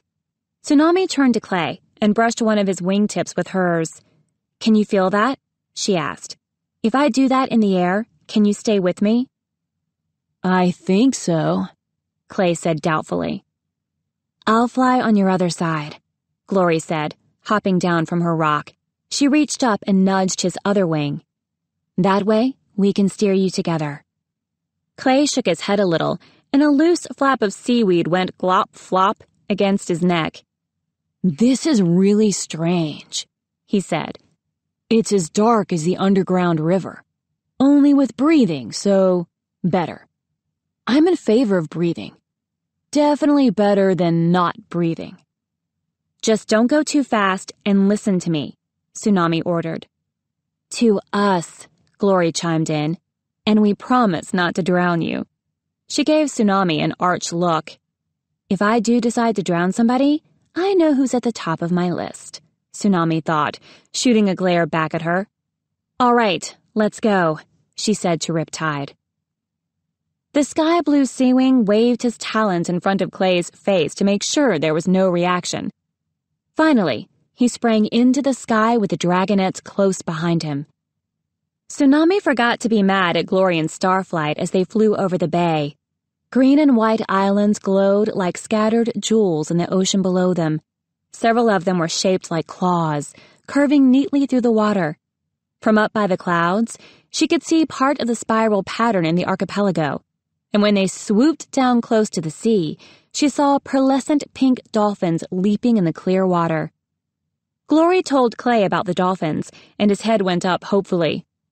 "Can we eat them?" he asked. "No," Riptide called back over his shoulder. "Queen Coral has forbidden it. She thinks they might be distantly related to us." Tsunami glanced down at the sleek, darting shapes. Related to dragons? What a bizarre idea. It didn't really fit with how she'd imagined her mother. Well, I can stop imagining soon, she thought. She had no idea how the SeaWings had managed to hide a palace on one of these islands. From the air, it seemed like you could see everything. The white sand below the azure waters around the islands, every hole in the twisting rock formations, every palm tree and cormorant nest and scraggly bush on every cliff. There were a lot of small islands, but surely the enemy had searched every one by now, after 18 years of war. "Here comes our welcoming committee," Riptide said, just loud enough for Tsunami to hear. She spotted a formation of blue and green dragons flying toward them, 15 or more, with huge wings and bared teeth. She could hear them hissing from a distance. "Uh-oh," Riptide muttered. "Clay, stop and hover," Tsunami instructed. He paused in the air, with Glory close beside him. "What's happening?" Sunny asked, lifting her head from Starflight's shoulder as they caught up. Starflight, for once, didn't say anything. His jaw was set, and it looked like he was using all his energy to stay aloft with Sunny. "The advance guard," Riptide said. He swung in a slow circle around the group and stopped in front again, facing the incoming dragons. "They make sure no one even gets close to the summer palace." A few moments later, they were surrounded. The flapping wing beats filled their ears and pushed the air currents around. "Riptide," growled the dragon in the lead. His scales were a green so dull it was almost gray, like stone where moss had been scraped away. He had tiny bone-pale eyes that never seemed to blink under a knobbly, protruding forehead, and his horns twisted strangely toward each other. Tsunami noticed that, unlike Riptide, the new dragon had no battle scars, which either meant he stayed away from the fighting, or he was a very skilled fighter. "What are you dragging home now?" he snarled. Riptide looked him straight in the eyes. "I found the missing princess." That's not how I would have put it, Tsunami thought. I was the one doing all the finding out there. A ripple of shock went through the other SeaWings. Tsunami's scales felt like insects were crawling under them as the guards all stared at her. She lifted her snout and tried to look regal and imposing. "Oh, really?" said the leader. "You, Riptide? Of all dragons. What an unusual coincidence." His unsettling eyes scanned Tsunami from wingtips to claws, as if she were a dead eel someone had left half-eaten on the beach. Tsunami wanted to shred the skeptical, arrogant look right off his face. "And who are you?" Tsunami demanded. Riptide winced. "This is Shark," he said. "Commander of Palace Defense and brother to the Queen." "Oh, really?" Tsunami said, deliberately making her tone even more insolent and challenging than Shark's. She was not about to start her life with the SeaWings by kowtowing to every soldier dragon who came along, even if he was her uncle. Shark narrowed his eyes until they nearly disappeared into his scales. What makes you believe this snip of a dragon comes from the stolen royal egg? He asked Riptide. Why? Do you lose a lot of eggs? Tsunami jumped in. Maybe whoever's in charge of defense isn't doing such a good job then. Oh wait, that's you, isn't it? Her story makes sense, Riptide said desperately. She knew about Webs. He raised her. And look at the glow patterns under her wings. All of the SeaWings craned their necks to stare at Tsunami's wings. She snapped at a couple who got too close, then peered around to see what they were seeing. Under her wings, when she lit them up, the luminescent stripes formed spirals around the outer edges. Starbursts shaped like webbed dragon footprints branched away from the lines in the middle. Was that weird? She glanced at the other SeaWings. Most of them had smaller starbursts and no spirals. Only Shark's patterns matched her own. Because we're both royal. She lifted her head and met his gaze triumphantly. But one day, I shall be queen, and you will always be nothing but a soldier. Shark let out a long, hissing breath. Very well, he said. Kill the other 4 and bring her. Chapter 6. Don't you touch them! Tsunami yelled. She whirled and smacked a SeaWing out of the sky as he reached for Clay. Starflight had already ducked below Clay's massive wings. Glory drew her neck back and bared her fangs. I am the Queen's daughter, and I order you to leave these dragonets alone! Tsunami shouted. The guards looked from her to Shark uncertainly. His eyes were pale, reflecting pools, hiding his thoughts. He slowly raised one talon and made a strange circling motion with it. A sign in the SeaWing language, Tsunami guessed. Whatever it was, it worked. To Tsunami's relief, the guards backed away. But when she glanced at Riptide, she noticed that he still looked tense and unhappy. Maybe he's just afraid of Shark, she thought. Very good, she said, trying to sound like she was in command. Now take us to my mother. The Queen is conducting business at the Deep Palace, Shark said flatly. We will take you to the Summer Palace, where you may wait for her. He made another talon signal, and 2 of the guards broke away from the group, winging off across the water. Taking the message to my mother, Tsunami thought, her wings expanding with joy. They were so close to everything she'd always imagined. I'm going to meet my parents today. Islands flashed by below them as they flew on, now with a tight guard of SeaWings. Some of the islands were small patches of sand, barely big enough for one dragon to land on, and others were towering, jagged rocks shooting out of the water. Ahead, Tsunami saw one that looked like a huge dragon skeleton, with holes and gaps all through the pale stone. The stone skeleton's nose pointed toward another island, this one ringed with forbidding-looking rocks, and presenting only a high, sheer cliff face on all sides. The top was a rioting jungle. Thick green vines and trees pressed so close together that there was not a single spot clear enough to land on. Tsunami was startled when Shark suddenly swerved and dove toward the base of the cliff. He splashed down between 2 spiraling rocks, sharp and evenly matched like dragon horns, and vanished into the azure water. She blinked. Where had he gone? The water was so clear here that she could see fat black turtles strolling across the sand at the bottom of the sea. But then, one by one, half the guards around them dove for the same spot, and each of them disappeared the same way. Gone, before the bubbles of their splash had cleared. Clay, stop, she said, brushing his wing. Riptide? It's the entrance to the Summer Palace, Riptide said. There's no other way in. You'll all have to swim. Sunny let out a small, unhappy noise. How far? She asked Riptide. You only have to stay underwater for short swims, he answered. It has been redesigned so Queen Blister in particular can visit. And she hates water, Sunny said hopefully, since she's a sandwing too. Is she here now? Starflight asked. Riptide shook his head. She is not fond of swimming, and even after all the changes we've made, she rarely visits. Tsunami was secretly a bit relieved to hear that. After meeting Burn, she wasn't looking forward to encountering the other two rival Sandwing sisters.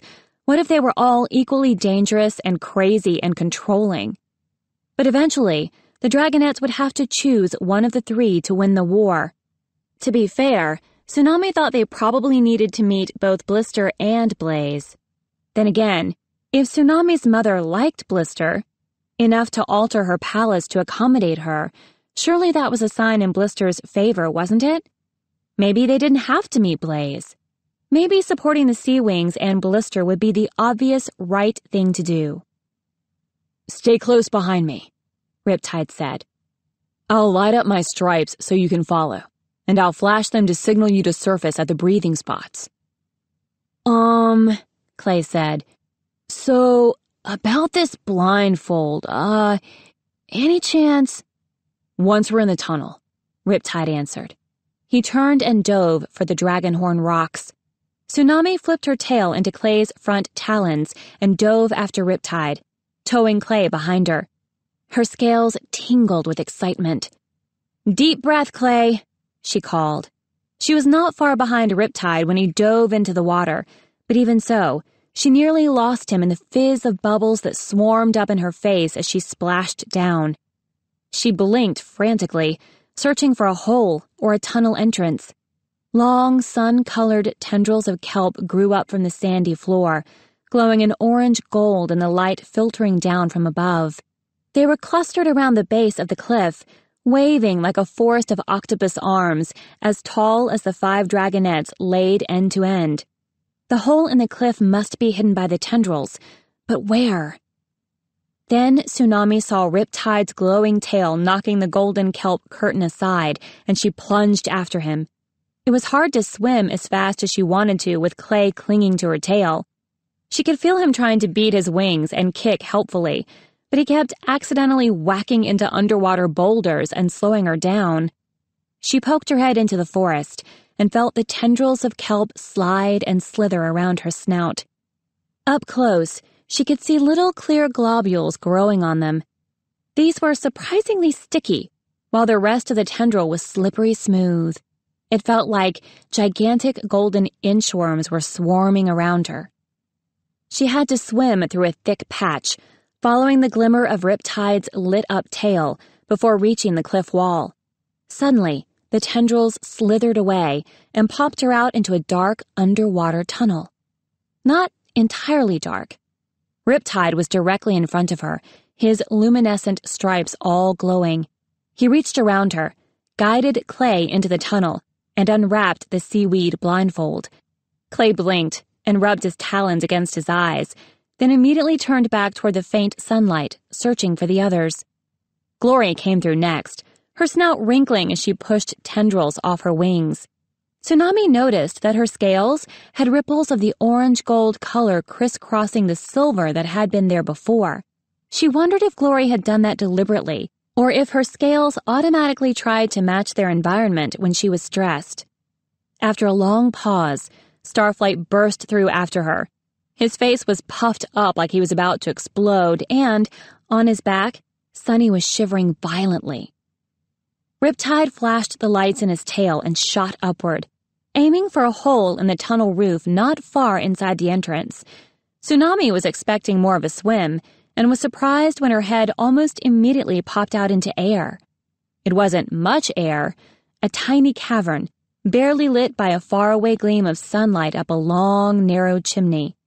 The dragons' bodies were still in the watery tunnel below. There was only enough room in the cavern for their heads, all gathered closely in the pool.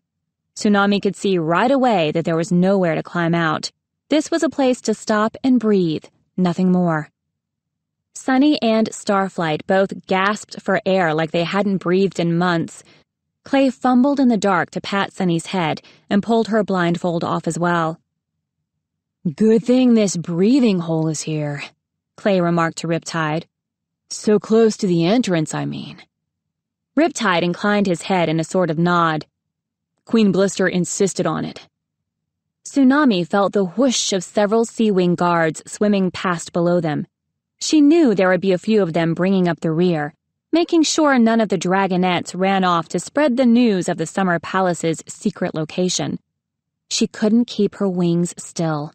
They thrummed like trapped dragonflies, wanting to spring loose.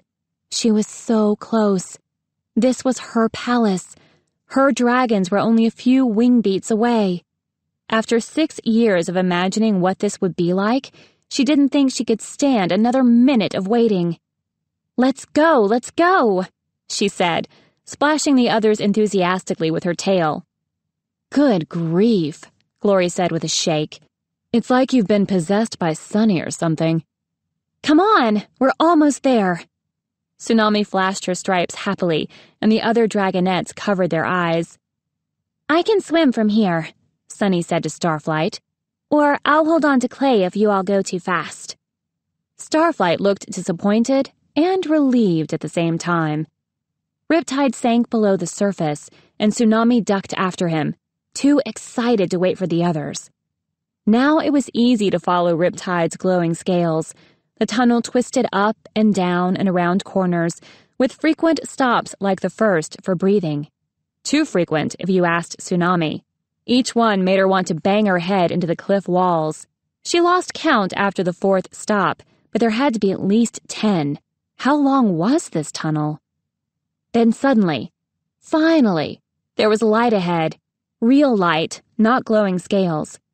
A moment later, they swam out of the tunnel into an open lake, lifted their heads above the water, and breathed in deeply. Green-tinted sunlight dazzled their eyes at first, but as her vision cleared, Tsunami saw dragons. Over 100 blue and green dragons surrounded them, all of them staring expectantly at Tsunami. Her tribe, her dragons, her future subjects. They had reached the summer palace of the SeaWings, in the heart of the Kingdom of the Sea. Part 2. Into the Deep. Chapter 7. Overwhelmed, Tsunami spread her wings to float on the water and gazed around. They were inside the island, surrounded by towering cliffs on all sides. Far above them, sunlight filtered through a thick green canopy. The vines and treetops she'd seen from the sky, woven so thickly it looked like a jungle from above. Like an emerald umbrella over the island, the canopy protected the summer palace from view and gave the light a sea-green quality that made Tsunami feel like she was still underwater. Waterfalls cascaded down from several holes in the cliffs, like slender dragon tails of silver, bursting into spray as they hit the lake. The only exit Tsunami could see was the tunnel behind her. 4 pillars of blue-tinted white stone spiraled out of the water, winding toward one another until they formed a towering pavilion in the middle of the lake. The pavilion had 12 circular levels, each one smaller than the one below. There were a few walls, most of them very low, and the whole structure was latticed with curving shapes and holes and little wading pools. It didn't look like it had been built. It looked as if it had grown that way, although Tsunami was pretty sure that was impossible. Dragons were clustered along the edges of the pavilion, on ledges of the cliffs, and all across the water. She'd never seen so many faces like her own, dark blues and pale greens, and sharp see-in-the-dark eyes staring. The only sound was the splashing of the waterfalls, the soft hush of dragons breathing, and the quiet lapping of waves on the beaches around the lake. After a moment, Starflight spotted the nearest stretch of sand and set off for it in a frantic paddle that sounded horribly loud in the silence. Sunny and Clay and Glory followed him. Tsunami stayed where she was, ignoring the tiredness that was flooding her scales. She wanted to make a good impression on the dragons of her kingdom. Many of them were floating on the water, like she was, but many more were perched in cave openings all along the cliff or on rocks that jutted out of the water, while others lined the shallow beaches. Tsunami wondered what they'd all been doing before she appeared to capture their attention. She spotted Shark, hunched on one of the spirals of the closest pillar. She rather thought he should have given some sort of welcome speech, but he only stared at her with his pale, unblinking little eyes. In the story, the royal parents had swept forward with a parade and a whole orchestra to welcome back their missing princess. But her parents weren't here yet, and now that she thought about it, dolphins playing harps would probably be a bit silly looking. Well, she was a future queen, and she wasn't going to be intimidated by crowds of staring dragons. She shook her head and lifted her neck out of the water. "Hello, fellow SeaWings," she called, and then paused as her voice echoed off the rocks, much louder than she'd expected. "I'm Tsunami, and, I'm very happy to be home at last, and I look forward to meeting each of you." 3 moons. Was that the most awful speech in the history of Pyria? What were all these still, silent faces thinking? Could the dragons see Tsunami's natural royalty? Were they excited that she'd be their queen one day? She remembered her royal stripe patterns and lifted her wings out of the water so everyone could see them. To be sure they were visible, she lit them up, and then, with a sinking feeling, remembered what she'd accidentally said to Riptide. She really hoped she hadn't just told her entire kingdom that they had delicious fish breath or something. A murmur ran around the gathered dragons, but she couldn't tell if it was good murmuring or bad murmuring. She turned to Riptide, who was watching Shark with a grim expression. "I think you should take me somewhere I can wait for my mother," Tsunami suggested in a low voice. Or she thought it was low, but the echoes still skipped back to her across the water. And now there was more murmuring. Tsunami wished she had nightwing powers so she could hear the dragon's thoughts. "Up there," said Riptide, nodding to the top of the pavilion. He glanced at Shark again. "You should bring your friends." The other dragonets were sprawled on the white pebbles of the beach, in front of a tall cave opening lined with sand. They had their wings spread out and were gasping in a rather undignified way. All except for Glory, who was sitting neatly by the cave, peering in. Her silver scales were now mottled with azure blue. Any SeaWings who weren't staring at Tsunami were staring at her. Tsunami thwacked the water with her tail to get their attention. When Clay finally looked over, she pointed to the pavilion. He nodded, and she lifted into the air. Her wings felt heavy out of the water, and it took a few beats to get her balance. She wished the SeaWings would go back to whatever they were supposed to be doing. Riptide flew up beside her.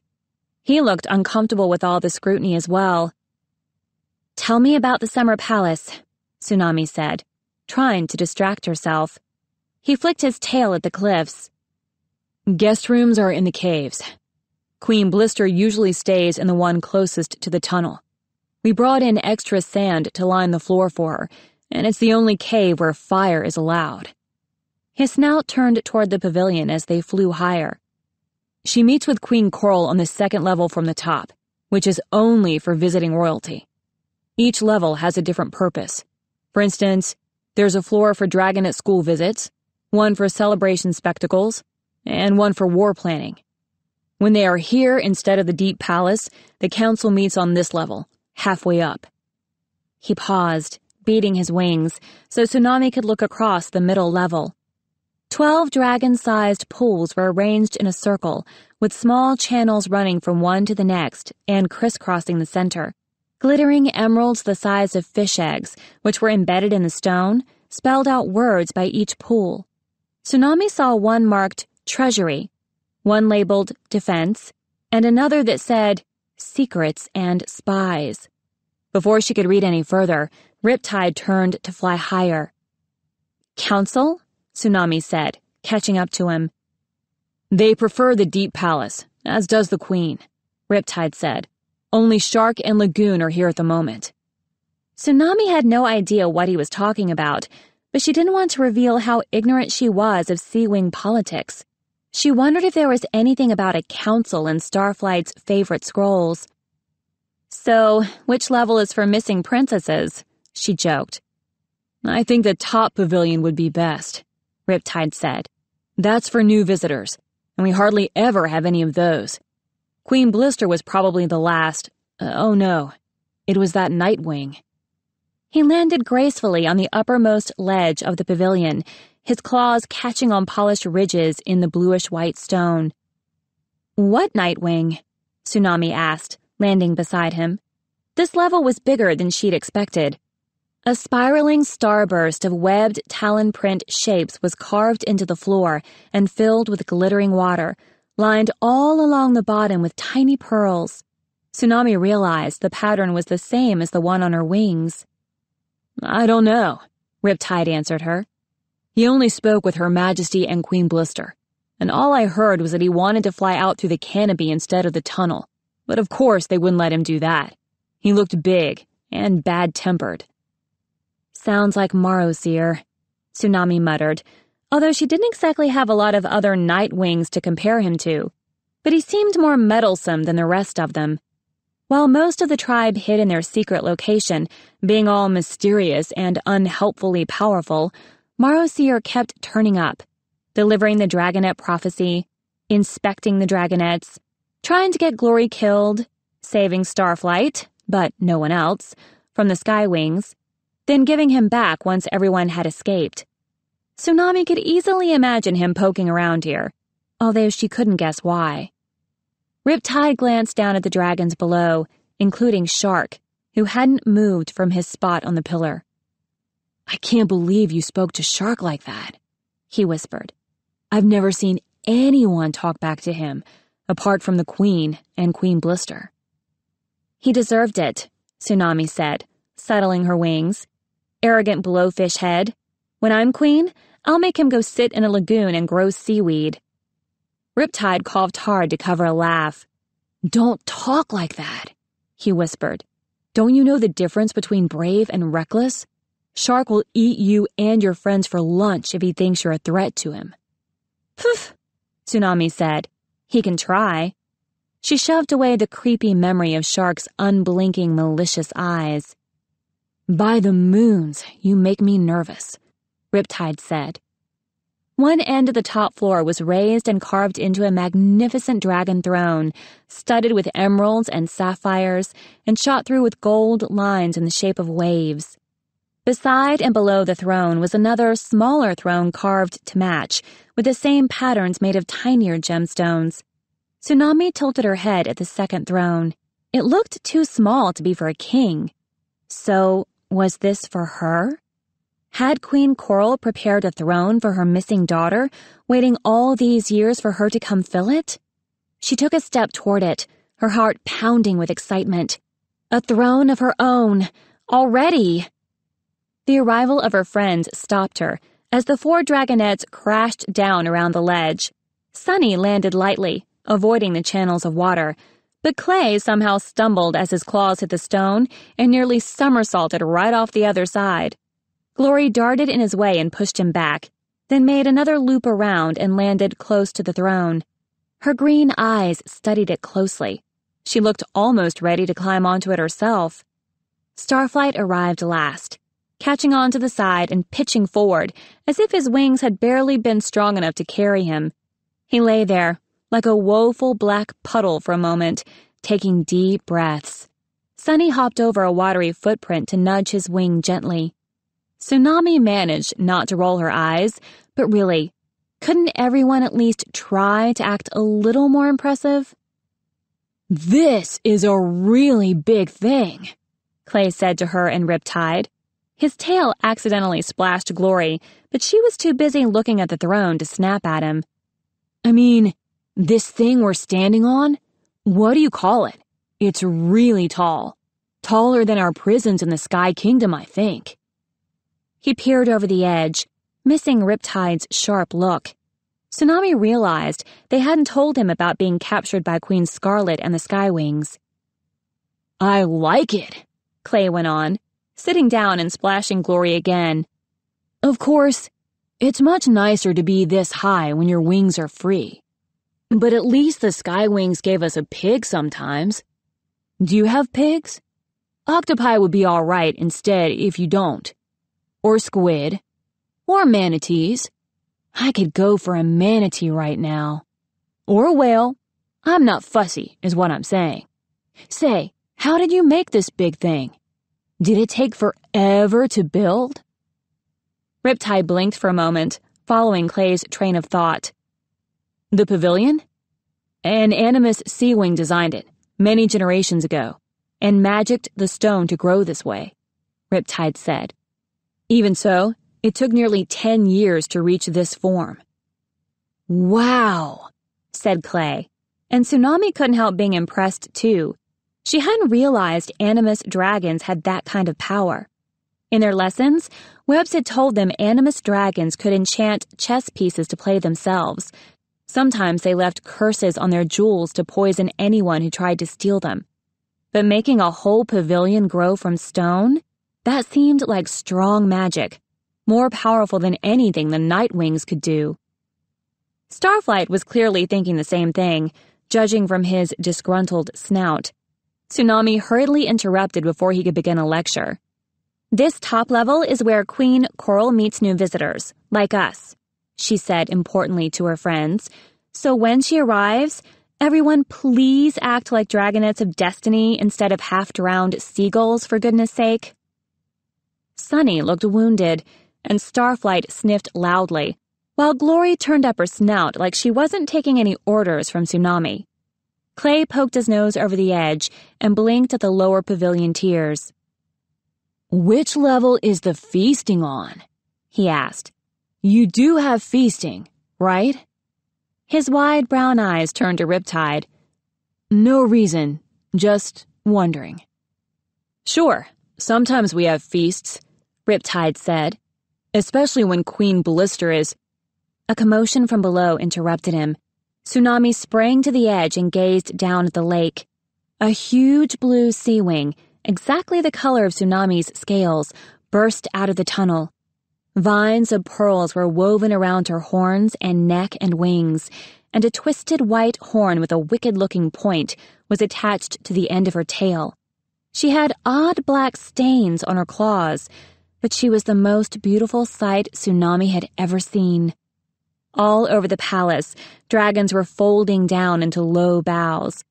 This had to be her mother, Queen of the SeaWings. Tsunami reached to grab Riptide's forearm, feeling dizzy with joy. But as Queen Coral shot out of the water, Tsunami saw that she wore a thin, webbed harness with a long cord, which led to a harness on another dragon flying close behind her. The second dragon was much smaller, a dragonet, only about a year old perhaps. She flapped her wings frantically, trying to keep up. With a jolt of shock, Tsunami spotted the royal pattern of stripes on the underside of her wings. Who is that? She hissed at Riptide.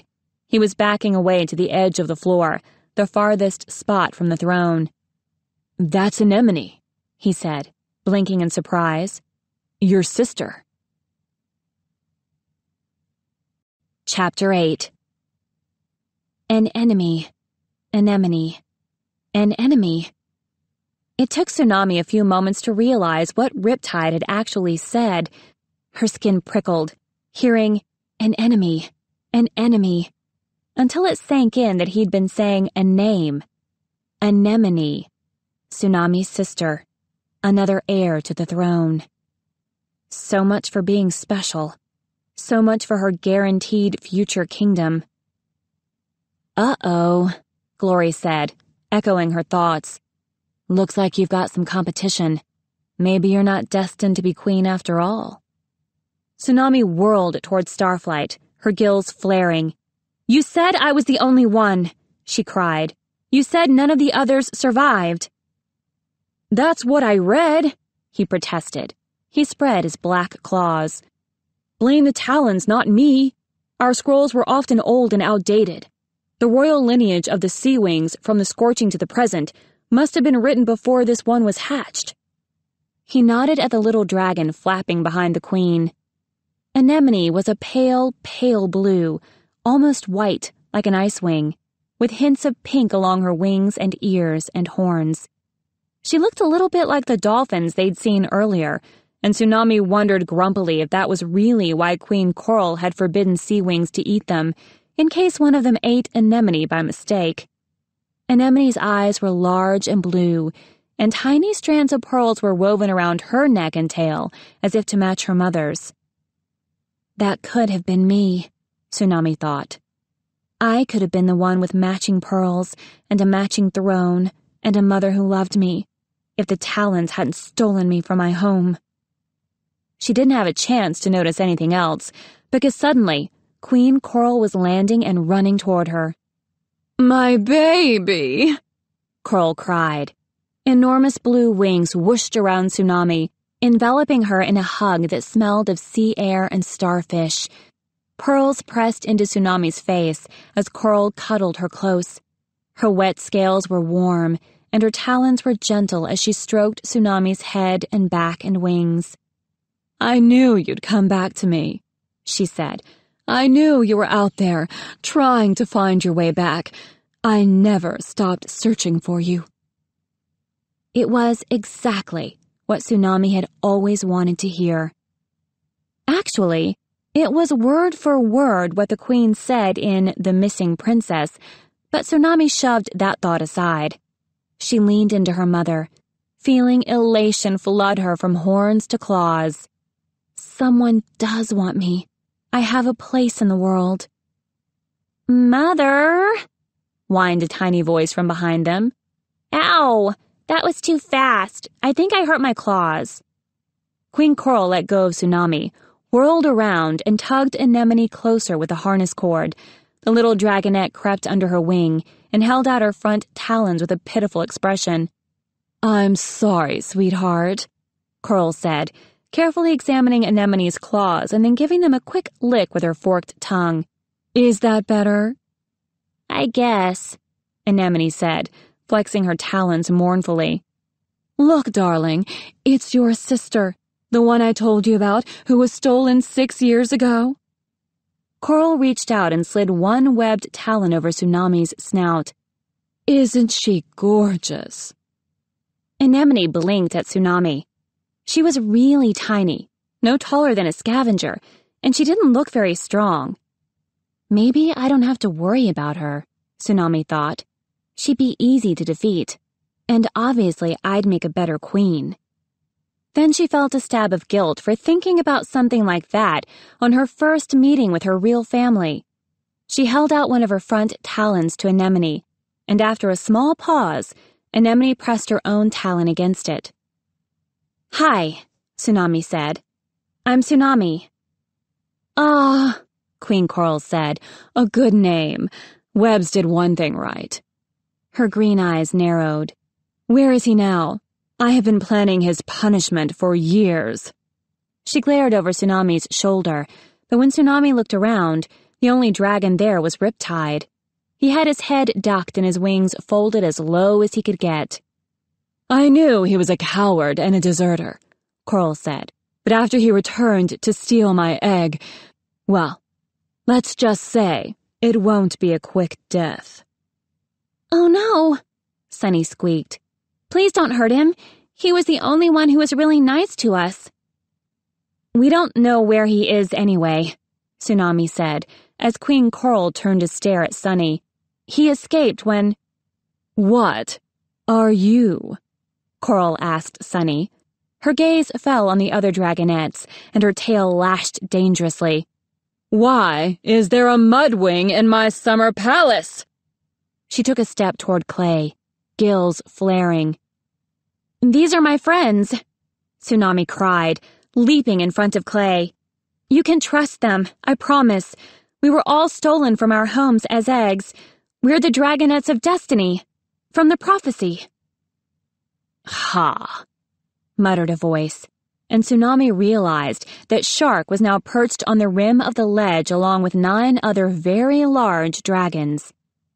"Oh," Queen Coral said slowly. "Oh, I see." She studied Clay suspiciously, then turned her gaze to Starflight, Sunny, and Glory. "Yes, that was the rumor. If you believe in things like prophecies, of course.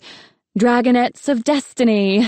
Well, Queen Blister will be so interested to meet you. We'd better make sure you don't go anywhere." She flashed the royal patterns along her wings and clapped her front talons together. 7 burly SeaWings rose up behind the dragonets, claws twitching ominously. "Put these 4 in Blister's cave," Queen Coral commanded, "and set a guard so they stay there." "What?" Sunny cried. "But we came here to be safe, not to be prisoners again." She squeaked in terror as one guard snatched her into the air. Starflight stared after her, frozen in place with his claws half outstretched. "Nobody touches me." Glory snarled at the SeaWing who was reaching for her. Black clouds billowed up in her scales. "Don't hurt Sun— Ow!" Clay yelped as 3 SeaWings landed on him at once, pinning him down. "Ouch! Ow!" One began lashing woven seaweed ropes around his wings and claws and snout. "Wait!" Tsunami said. She clasped her talons pleadingly. "Your Majesty— Mother—" The word felt so odd on her tongue, even though she'd imagined saying it a million times. "You don't have to do this. They're my friends, and I brought them here so you could protect us. I swear they're trustworthy." "It's for their own safety too, dear," Coral said, stroking Tsunami's head again. "We won't hurt them, of course. You've come to the right place for protection, but they shouldn't wander the palace unsupervised. Most of my dragons will attack mudwings and unfamiliar sandwings on sight." "Or whatever that is," Shark muttered, sniffing at Sunny. Starflight shot him a glare, then looked away quickly as the SeaWing turned his gaze to him. "I guess this means no feast," Clay said mournfully. He rested his snout on the stone with a sigh. "Food can certainly be arranged," said the Queen. "Lagoon, make sure our guests are well fed." A plump turquoise dragon bowed and dove off the ledge. "See, darling, we'll take good care of you all. Please tell that one to stop looking so fierce." Coral flicked a claw at Glory, who was still facing off with a nervous-looking SeaWing guard. Tsunami thought, uncomfortably, of Glory's secret weapon. In the SkyWing Palace, they'd discovered Glory could spit a deadly venom, which seemed to be a rain-wing skill most dragons didn't know about. It certainly hadn't been in any of the scrolls, which rarely mentioned rain-wings at all. But Tsunami hoped Glory would decide to keep her venom a secret for now. Melting one of the Queen's guards probably wasn't the best way to introduce the dragonets of destiny to the SeaWings. "You don't have to tie them up," Tsunami said. "They'll go with you." "Speak for yourself," Glory growled. "Calm down, Glory," Tsunami said. She hoped her mother and the other dragons would see her as the leader of the dragonets. "You heard the Queen. It's for your own safety. You'll be fine." "Please don't argue with me in front of my mother," Tsunami prayed. Glory glared at the SeaWing guard for a moment longer. "All right," she snarled. "I'll go with you. But I still say nobody touches me."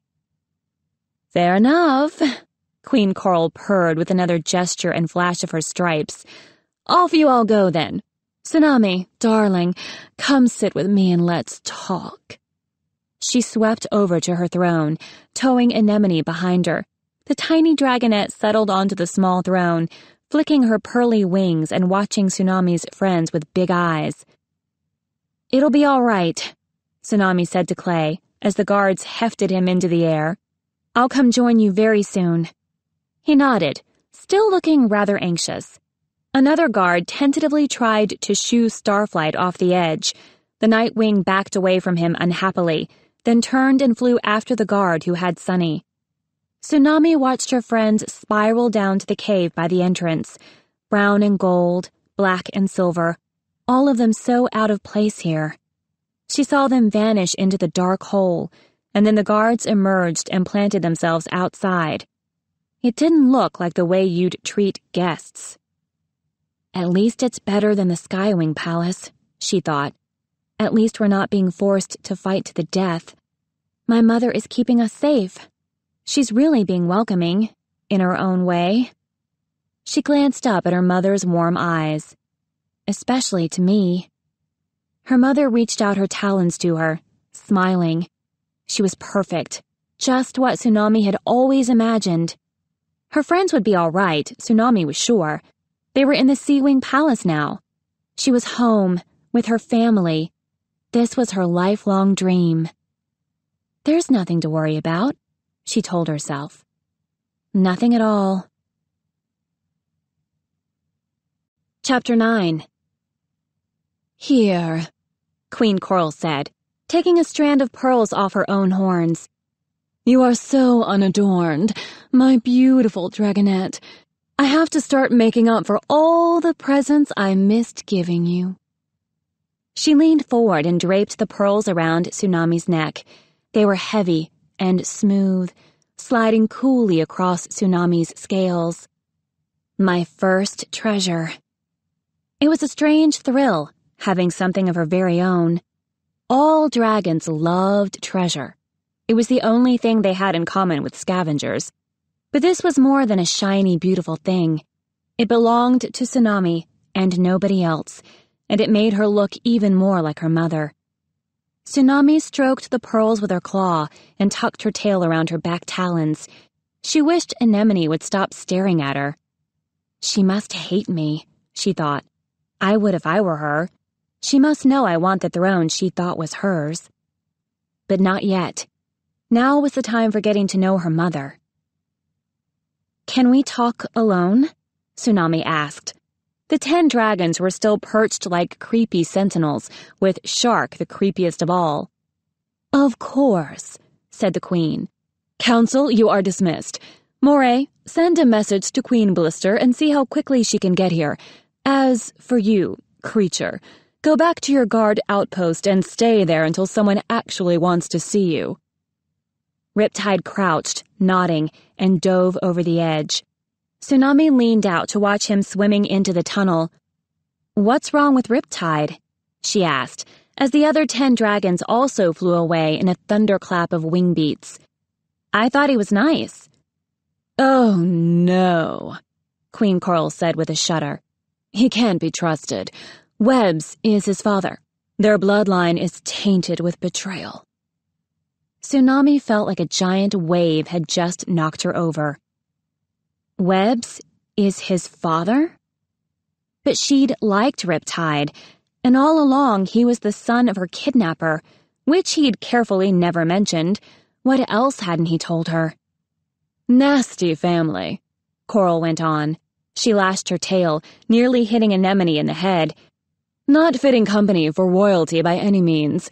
We keep him as far away from us as possible. Poor Riptide, Tsunami thought. It wasn't his fault his father had turned traitor, but he suffered for it anyway. And yet, he had hidden the truth from her, and she didn't like that at all. Was Queen Coral right about him? Surely she knew her own subjects better than Tsunami did. But there was still a part of Tsunami that hoped she'd see him again. She glanced at Anemone. So, we were saying, alone? Oh, no. Anemone never leaves my side, Queen Coral said. She reached over and lovingly patted the little dragonet's head. I finally got a living daughter, and I'm keeping her that way.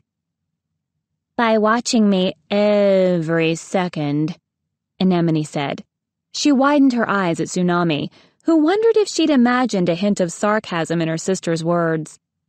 And now I have 2 daughters, Queen Coral said proudly. Possibly 4 by the end of next week, if Tortoise does her job right. She gave Tsunami a worried look. Maybe we should make a harness for you too, dear. Oh no, that's all right, Tsunami said, eyeing the straps that lashed Coral and Anemone together. I've managed to take care of myself up to now. I promise I'll stay alive. Much as she already loved her mother, she could not imagine being attached to anyone every moment of every day. Said the queen. Well, we'll think about it. She studied Tsunami's shoulders, as if she was mentally measuring her for a harness anyway. I have to tell you something, Tsunami said. hoping to change the subject. I don't know the underwater language. Webbs never taught it to me. Queen Coral stared at her. What is wrong with that dragon? She growled. It's all right, sweetheart. We'll have Whirlpool teach you. He's a terrific teacher, right, Anemone? Anemone shrugged. So, what do you know? Queen Coral asked. Did they teach you anything? Of course, Tsunami said. She didn't want her mother to think she was unfit to be queen. We had lots of battle training, and Webbs taught us the history of Pyria. We learned all about the Scorching and how the tribes were founded and how we nearly wiped out the scavengers. And he did geography too. Dune taught us hunting. Kestrel was supposed to teach different tribes' strengths and weaknesses, but mostly she just yelled and tried to set us on fire a lot. Anemone's eyes were bright with interest. Why don't I get to learn those things, Mother? She asked. You will, dear, said Queen Coral, when I think you're ready. What do you study? Tsunami asked. Anemone glanced up at her mother. How the council works, she said. Aquatic, of course. How to interpret battle reports and order our defenses. Managing the food supply and the treasury, although the council commanders really do all that. It's still important to stay on top of them, purred the queen. Dragons do their best work if you watch them closely the whole time. But mostly I'm stuck in training sessions with Whirlpool, Anemone said. Her wings drooped. For what? Tsunami asked. Aquatic? Never mind, dear, Queen Coral interrupted. You'll see eventually. Were the Talons of Peace very cruel to you? Terribly, Tsunami said. This was one of her favorite topics. They never let us out of the caves at all. They acted like we were brainless snails. Nobody ever listened to me. And they wouldn't tell us anything about our families or where we came from. I only found out about you a few days ago. My poor, poor baby, Queen Coral said, stroking Tsunami's head again. Exactly, Tsunami thought. This was the sympathy she'd always wanted, although she didn't appreciate the skeptical look on Anemone's face. What are these? Tsunami asked. She leaned forward and touched the dark stains on the queen's talons with one claw. They looked too dark to be bloodstains, but she couldn't guess what else they were. The perils of my job, Queen Coral said with a laugh. Well, my hobby. My art, you might call it. I should show you. She sprang to her feet, tugging Anemone up with her. And then you can meet Whirlpool. You'll adore him. He's just the most wonderful, brilliant young dragon. Tsunami was nearly certain she caught Anemone rolling her eyes. She followed the two of them down 4 levels to a floor with low walls and several shapes like large cauldrons molded into the stone. Black and blue webbed talon prints trailed all around the floor, and a raised podium stood at one end, with space for an audience of 30 dragons in front. At the other end was a long gray stone table with a scroll spread out on it, held down at either end by a small seahorse carved of dark brown wood. Tsunami peered at the scroll, which looked only half-written. That's my work in progress, Queen Coral said proudly. Whirlpool, come here. She bustled over to one of the cauldrons, and Tsunami realized they were all packed with neatly rolled scrolls. This is beautiful, she said, lifting one of the carved seahorses. They were heavy and intricately detailed, with curiously dragon-like expressions on their tiny faces. Orca made those, Queen Coral said sadly. My first daughter. She was a very talented sculptor. First daughter? What happened to her? Tsunami hadn't thought any of them lived long enough to become artists. She gave Anemone a quizzical expression, but her sister was watching the queen intently.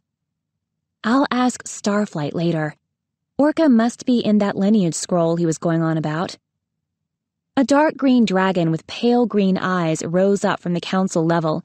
He had a remarkably large gold hoop piercing one ear and dappled light green scales in wave patterns along his back. He also had the same dark stains on his talons. "Your Majesty," he said with an elaborate bow, "and your smaller majesties." His voice was oily and slow, like squids creeping into Tsunami's ears. She guessed this was Whirlpool, although he didn't look particularly wonderful or brilliant. He bowed to Anemone and Tsunami as he settled onto the floor behind the stone table. His eyes almost immediately went from them to the scroll in front of him, and he tilted his head thoughtfully. After a moment, he reached forward and dipped one claw into a small pool of black ink in the top corner of the table. With the ink, he scratched a few more words at the point where the scroll went blank. "Oh," Tsunami said, glancing from his talons to her mother's. "Oh, it's ink." "Yes, dear," said Queen Coral. She pulled an armful of scrolls out of the cauldron. "It's a special formula made of squid ink and a touch of whale blood, so it never fades. Immortality is worth a few claw stains, don't you agree? Whirlpool invented it. He's terribly clever." She peered at the words he'd written. "Exactly what I was thinking. This is an exciting one, isn't it?" "Certain to win all the awards in the kingdom, Your Majesty," Whirlpool oozed. Queen Coral piled 4 scrolls into Tsunami's talons. "These are my favorites. You can read them all tonight, and tomorrow I'll give you 4 of my other favorites." "Read all these tonight?" Tsunami echoed, dismayed. Reading was Starflight's specialty. She liked it fine, but only if there were exciting stories and female warrior dragons. She didn't read very fast, and really, she'd rather be fighting something. "Start with this one," Queen Coral said, plucking one of the scrolls free. It was The Missing Princess. Relief flooded through Tsunami. "I've read that one," she cried. "That was my favorite story ever." "Really?" Queen Coral looked delighted, and Tsunami was pretty sure Anemone had rolled her eyes again. "I wrote it for you." "You—" Tsunami looked from Queen Coral to Whirlpool and the scroll on the table. "You wrote The Missing Princess?" "I wrote all of these." Queen Coral waved her talons at the scrolls in the cauldrons. "I'm really quite prolific. Whirlpool makes sure hundreds of copies are instantly made and distributed all over SeaWing territory, and wherever else on Pyria we can send them. My communications herald, Moray, is in charge of the printer dragons who make the underwater copies. She also makes sure they go to all the schools, but Whirlpool organizes my readings here. Isn't he brilliant?" She lowered her voice and winked at Tsunami. "And don't you think he's very handsome?" Whirlpool looked up and gave Tsunami a toothy smile that didn't reach his eyes. His teeth were weirdly small, and his eyes were too pale and blobby, like frog eyes. Tsunami couldn't help thinking of Riptide, who was much more handsome if you asked her. Although she knew better than to tell Coral that. "He'll make a fabulous king one day," Queen Coral added in a loud whisper. "Oh dear." Tsunami hid her shudder. Is Queen Coral throwing him at me? She glanced at Anemone and saw the little dragonet quickly erasing a hopeful expression from her face. She bet Anemone could clear up a lot of mysteries if Tsunami could get her alone for a moment. Too bad that was impossible. "Your Majesty?"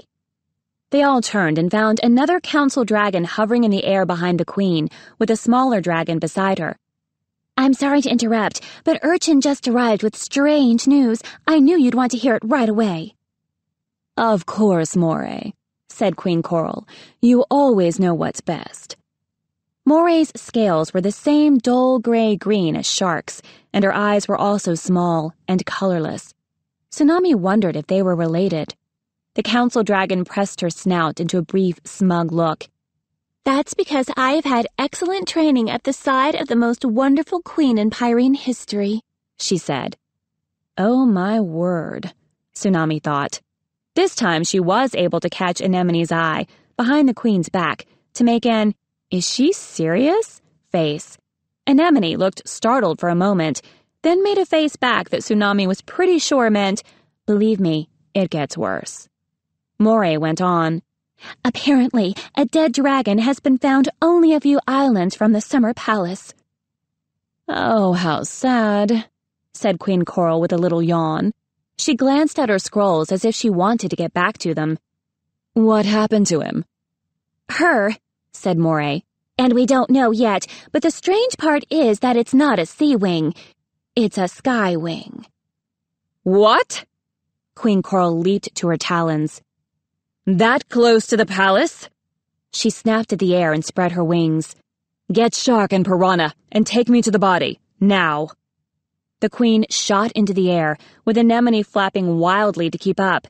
Tsunami dropped the scrolls and jumped after them, flying in a tight spiral down to the water.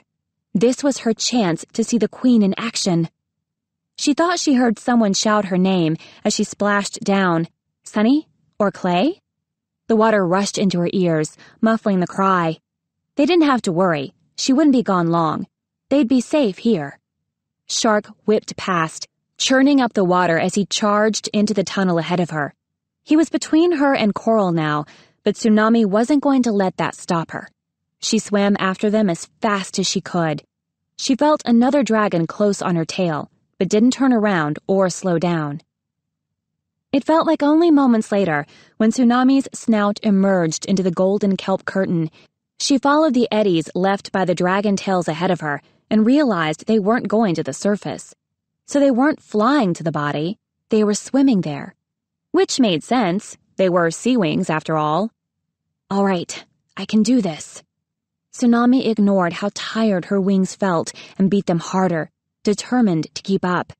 Even so, the two dragons behind her quickly passed her, Moray and another from the council, who she guessed was Piranha.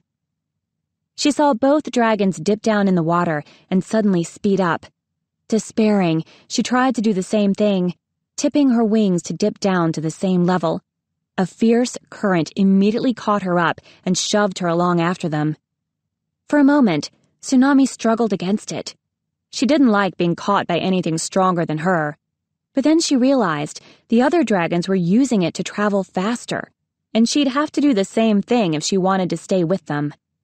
Slowly, she relaxed and let the current sweep her along. It gave her a chance to look around.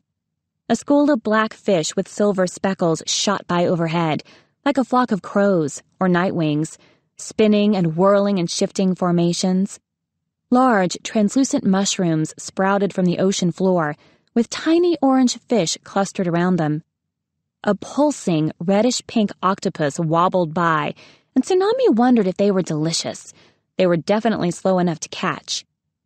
Out of the corner of her eye, she spotted movement behind a swarm of iridescent jellyfish. She squinted and realized it was Riptide, following her from a distance. She lifted one of her wings and waved to him, and after a moment, he sheepishly waved back. She didn't know what he was supposed to be doing, but this probably wasn't it. Still, she kind of liked having him there, so she wasn't going to tell Coral on him. Not until she decided how mad she was about the Webbs being his father secret anyway. They swam for what felt like miles, over wide stretches of algae-covered coral reef that looked like ancient stone ruins, palaces and temples that had collapsed long ago. Occasionally, a large greenish-silver fish would dart up, swim alongside Tsunami for a moment, notice her with a start of alarm, and flash away again. She was hungry, but too tired to try eating any of them. Even with the help of the current, Tsunami felt ready to collapse. Finally, up ahead, she saw Moray and Piranha sweep up to the surface. Relieved, she struggled out of the current and followed them into the air. Queen Coral was already standing on a large craggy boulder that jutted out of the sea at the base of an enormous cliff. Anemone was crowded onto a tiny outcropping beside her. Not far away, a seal edged nervously into the water, trying not to attract their attention. Waves pounded the rocks, roaring like angry dragons, and spraying salt water over everyone who was clustered around the queen on smaller rocks. Tsunami found a jagged black rock the right size for her and clambered up. For a moment, she just breathed, happy not to be moving. She had no idea how she'd make it back to the summer palace. Deal with that later. Far off to the north, she saw a bank of dark clouds huddled on the horizon, muttering and flashing. "She's been dead a day or two," Shark said grimly. "Killed quite violently, by the looks of it." Tsunami glanced down at the broken red body snagged on the rocks. Shark was leaning over the corpse, inspecting the deep slashes across the throat. He shook his head and stepped back. A bolt of shock and terror shot through Tsunami. She knew this SeaWing. It was Kestrel, the dragon who'd raised them. Kestrel was dead, and somebody had clearly murdered her. Chapter 10. Tell. Don't tell. Mother needs to know who it is. But what if she thinks we killed her? Tsunami didn't know what to do. It was too strange a coincidence, Kestrel turning up dead a few islands away at the same time as the dragonets arriving at the summer palace. If Tsunami admitted she knew her, wouldn't her mother's first thought be that the dragonets had killed her themselves? After the way her friends had been looking at her lately, Tsunami didn't want to risk getting a similar reaction from her mother. The, "What kind of dragon are you really?" and "Can you be trusted?" and "Who else might you attack?" looks. She worried about it all the way back to the summer palace. Mercifully, they flew back, giving Tsunami's swimming muscles a rest. But in the bustle of orders and flying messengers, there wasn't a moment to talk to the queen on her own anyway. Back at the palace, Queen Coral told Tsunami to wait for her and took a few council dragons off for a war meeting. Tsunami sat on one of the pavilion pillars, watching dragons dart about. Who would kill Kestrel? Apart from Glory or me, that is. She glanced at the cave where her friends were being held, where guards were still posted outside. She knew she should go check on the other dragonets, but what would they think when they heard about Kestrel? What if her friends decided it wasn't safe here? Starflight might convince the others that Kestrel's murderer could be nearby, waiting to kill them too. He'd talk them into leaving the kingdom of the sea, and Tsunami wasn't ready for that.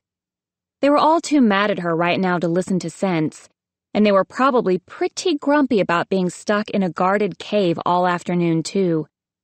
It'd be better to wait and tell them everything after they had a chance to see how wonderful it could be here.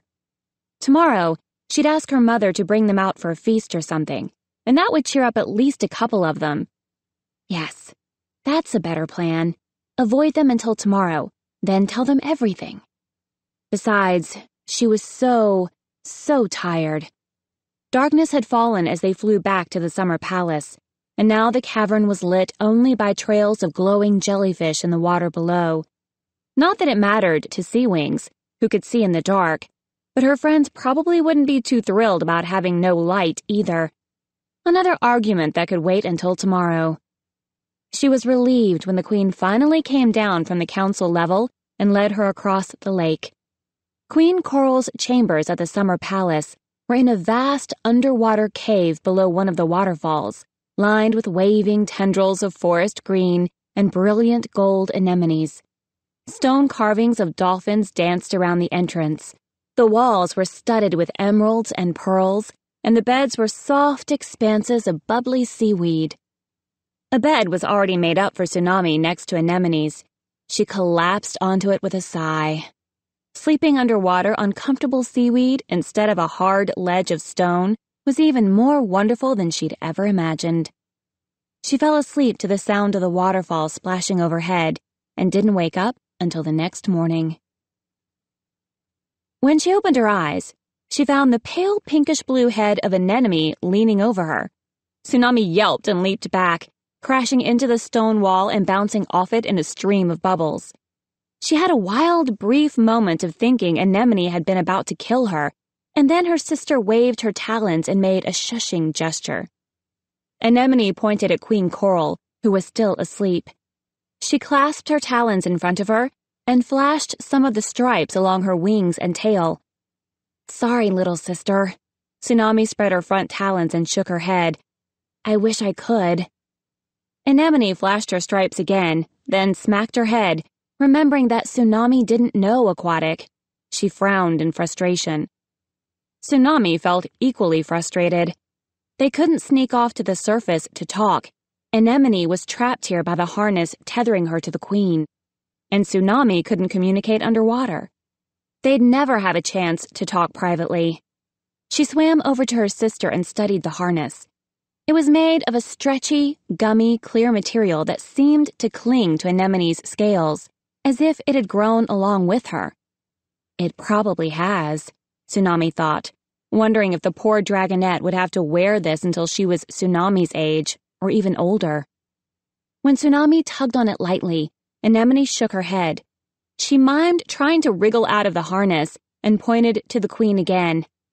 Not possible without waking her up, Tsunami guessed, if it's even possible at all. Anemone carefully eased toward the entrance, glancing back at the queen. The cord between them uncoiled. The little dragonet lifted off the floor and swam up toward the top of the door, stretching the leash to its full length. She beckoned Tsunami after her. Where the waterfall met the lake, just behind the cascade and right outside the cave entrance, there was a small pocket of air. At the end of her leash, Anemone was barely able to reach it with her snout. Tsunami popped her head out beside her. "Clever," Tsunami said, glancing around. Here they were also hidden from view, if any SeaWings were out and about this early in the summer palace. "I hope she doesn't wake up," Anemone said. She blinked at Tsunami for a moment, then burst out, "Oh, I'm so glad you're here." She reached out one of her front talons, and Tsunami pressed it like they had the day before. "Really?" Tsunami said, astonished. "But aren't we rivals? If I'm here, doesn't that threaten your chance at the throne?" "Maybe you can make her less crazy," Anemone said in a whisper. "Or maybe she'll set me free now that she has you. Maybe you could talk to her. I need to get out of this harness. Tsunami, you have no idea how awful my life has been." Tsunami stared at her, hearing the echo of her own words. "Your life has been awful?" she said. "You can't even imagine awful. Try being raised under a mountain with no ocean or proper sunlight and only a river to swim in. Try being raised by 3 dragons who hate you and treat you like a blobby tadpole." "I am treated like a tadpole," Anemone protested. "Mother doesn't trust me to do anything by myself." "You're only, what, 1 year old?" Tsunami guessed. "I'm sure that'll change." "Well, I'm mostly sure.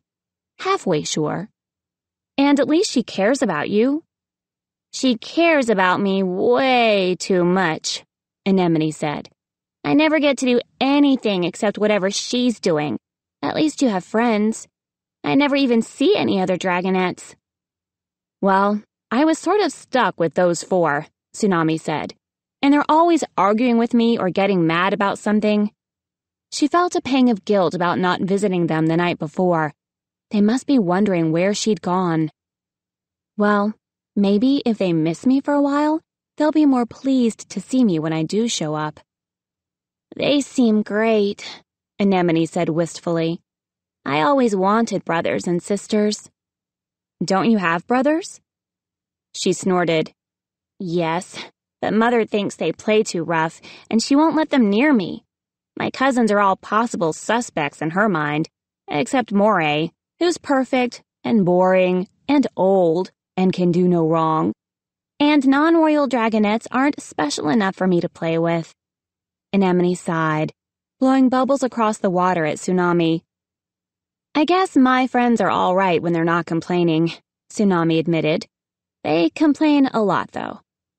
"I tried complaining once," Anemone said, with a stab of venom in her voice. "Mother nearly got me a gag to match the harness."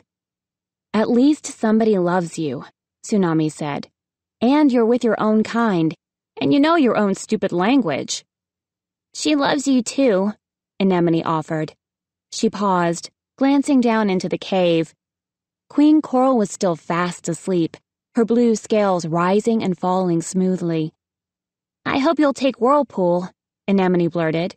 3 moons. I was so sure I'd have to marry him, but now you're here, and you can have him, and that'll be much better." "No way," Tsunami said, lashing her tail. "No, no, no."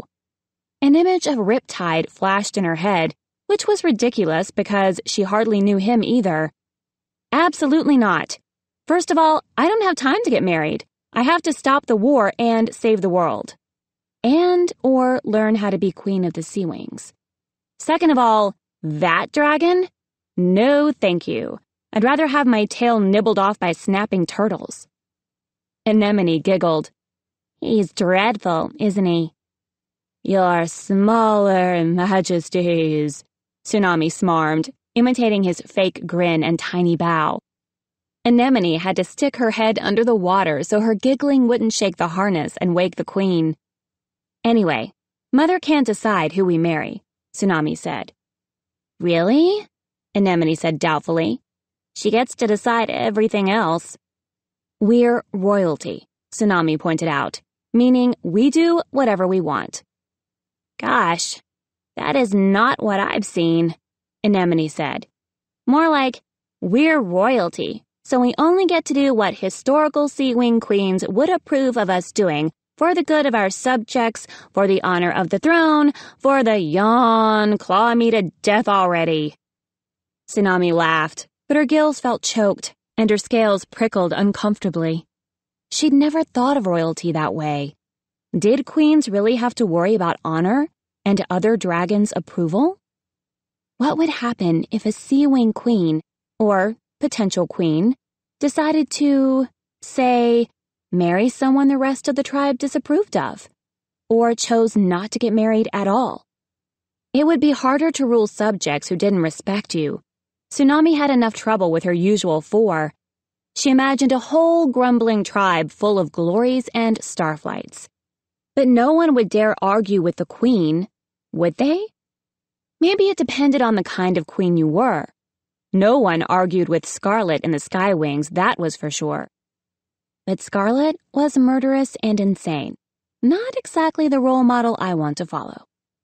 She stretched her wings out to feel the splashing of the waterfall. Outside their hidden spot, she could hear the quiet noises of the summer palace waking up.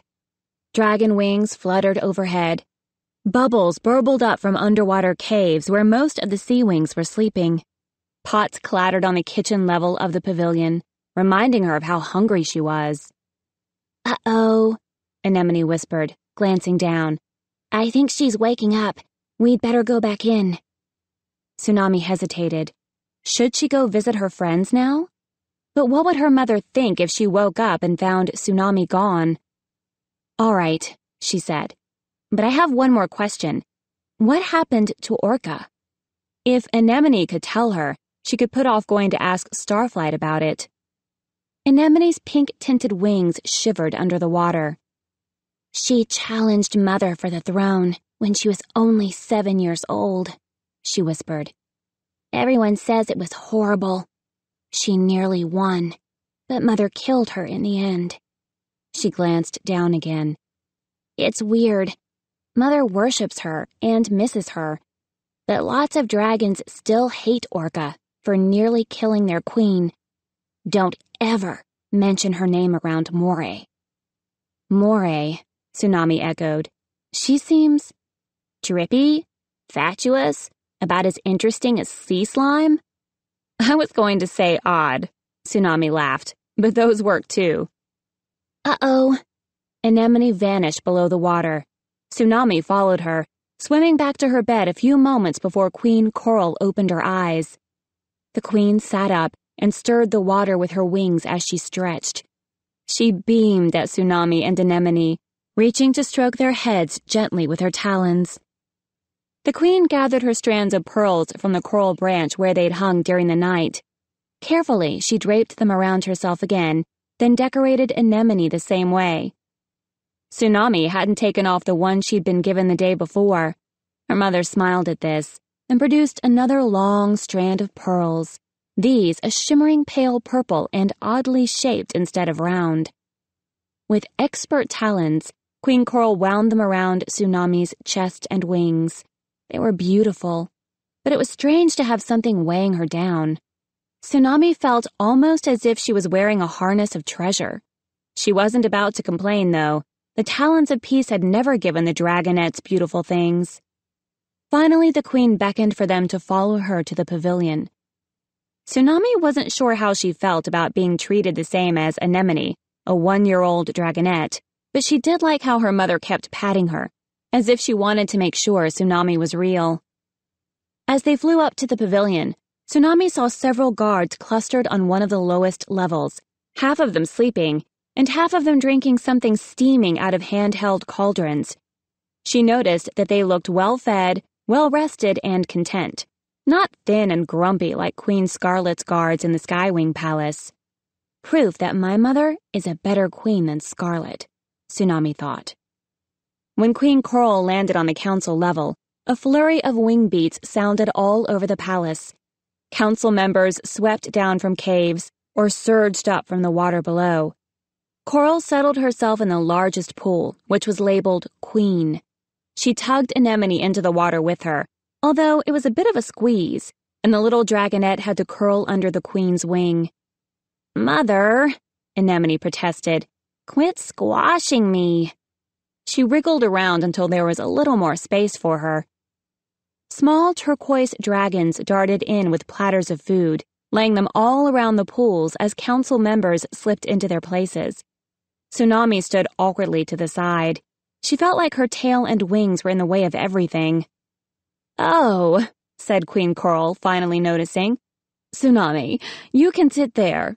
Tortoise is guarding the hatchery at the Deep Palace, so she won't be joining us today."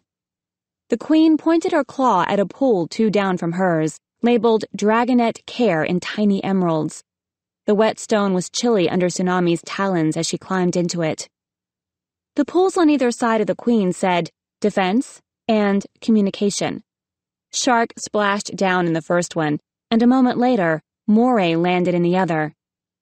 "Good morning, Your Majesty," Moray said, bowing and dipping her wings. "I know yesterday was a shocking day, but I hope you slept well. I worried about you all night." "Thank you, dear," said the queen. Her eyes were scanning the rest of the council. Whirlpool flew up beside Moray. His pool was labeled Magic and Publishing. Tsunami tilted her head at him. How did one become an expert in either of those things? What kind of magic did he know anything about? She glanced around, wondering if there was a pool for the king, but she didn't see one. Queen Coral hadn't said anything about Tsunami's father yesterday, and in all the excitement about Kestrel's body, Tsunami hadn't had a chance to ask. Maybe he was at the Deep Palace. Maybe she could meet him later today. She remembered some of the council from the day before. The plump dragon, Lagoon, who'd been sent to feed the other dragonets, sat in a pool marked Aquaculture. Piranha, the one who'd gone with Shark to examine and dispose of Kestrel's body, was in War. Tsunami didn't know any of the other dragons' names, but from where she sat, she could see the labels Treasury, Justice, and Hunting. She didn't really understand this council business. She wasn't sure what they did or why they were necessary. Wasn't it enough to have a queen? Couldn't Coral just decide everything herself? "That's what I'd do," she thought. "I'll get rid of this council and run the tribe like a proper queen." Maybe it worked for Coral, but Tsunami didn't need or want 11 dragons following her around offering advice all the time. Her stomach rumbled, and she tried to remember when she'd last eaten. The platters around her were loaded with raw ruby-red fish, most of it sliced and deboned, and arranged into fancy rolls with seaweed. She'd only ever eaten fish raw and whole, or sometimes scorched when her friends decided to set their dinner on fire. A few cauldrons held seething mountains of tiny green crabs. 3 large bowls contained some kind of salad of octopus tentacles and herbs that Tsunami had never seen before. She plucked out one of the tentacles and tasted it. It was rubbery but sweet, with a tang like lemons and salt. She reached for another one and realized the whole council was staring at her, Nobody else had started eating yet. Oops. All the council eyes swiveled toward the queen, who was staring at the bit of octopus in Tsunami's claws. Coral shook herself and smiled. "It's all right," the queen said, clapping her talons together. "Naturally, I forgive my long-lost daughter any accidental impudence. As we all know, she was raised by barbarians, so she couldn't know any better. I give you all permission to eat." Tsunami crushed the tentacle between her claws. Raised by barbarians? Perhaps it was true, but what a thing to say to Tsunami's future subjects. They'd think of her as the dragon who knew nothing about SeaWing customs. How would she ever earn their respect with that reputation? Was Coral deliberately making Tsunami look foolish in front of the other dragons? Tsunami studied her mother, while Coral helped herself to the largest pieces of fish and crunched through talonfuls of crabs. She dropped bits of food into Anemone's open mouth as she ate. Maybe not. Maybe Tsunami was seeing problems where there weren't any. But maybe it wouldn't hurt to be a little more careful from now on. Chapter 11. "Pearl, report," ordered the queen, after the dragons had eaten in silence for a while. "No change," said the elegant pale green dragon in the treasury pool. "All your jewels are safe, as always. No scavengers can get to them, and no dragon would dare to try." "Splendid," said Coral. She upended the last of a cauldron of crabs into her mouth. "Shark, report." "I am concerned about our defenses," snarled the gray-green dragon. He glared at Tsunami. "The intruders in our midst are a danger to us. We have no idea whether they might have led others to our palace, or what they might be planning." Now, said the queen. "Those are our guests, not intruders. If my daughter trusts them, then of course I do too." "Oh, good," Tsunami said quickly, "because I was thinking maybe they could join us for breakfast. I'm sure they're hungry, and if they could see that they're really welcome here." She trailed off as Coral shook her head. "Only council members and royalty are allowed at council meetings, darling," Queen Coral said, running one claw along a strand of her pearls. "But they certainly won't go hungry. Lagoon, did you make sure they were served an ample breakfast?" The turquoise dragon nodded. "They can have the rest of this as well." Queen Coral waved her talons at the breakfast leftovers. The same small dragons from before darted up from the kitchen level, collected the platters, and flew down to the cave with them. Tsunami watched over the edge of the pavilion. None of her friends even poked their heads out. Were they sulking in there? Were they still mad at her? Well, she was doing a fine enough job of embarrassing herself. She didn't need them to come out and help. Raised by barbarians, friends with other tribes, not the stuff most queens were made of. "Whirlpool, report," said the queen, smiling at him. Whirlpool touched the hoop in his ear and flared his wings. "Anemone's lessons are going wonderfully," he said. Tsunami wasn't sure why his voice was so irritating, but it felt like claws scraping on stone to listen to him. "And your scrolls have never been more popular. The latest has been bought by every single SeaWing in the tribe." "Mostly the underwater editions," Moray jumped in. "Those tend to sell the best. Of course, I spend all my energy promoting them." "But I've organized another reading," Whirlpool interrupted. "Every high-ranking dragon is clamoring to attend. We're charging an emerald apiece this time." Queen Coral waved her tail thoughtfully. "I want to be sure I'm reaching the eel-eating masses as well, though," she said.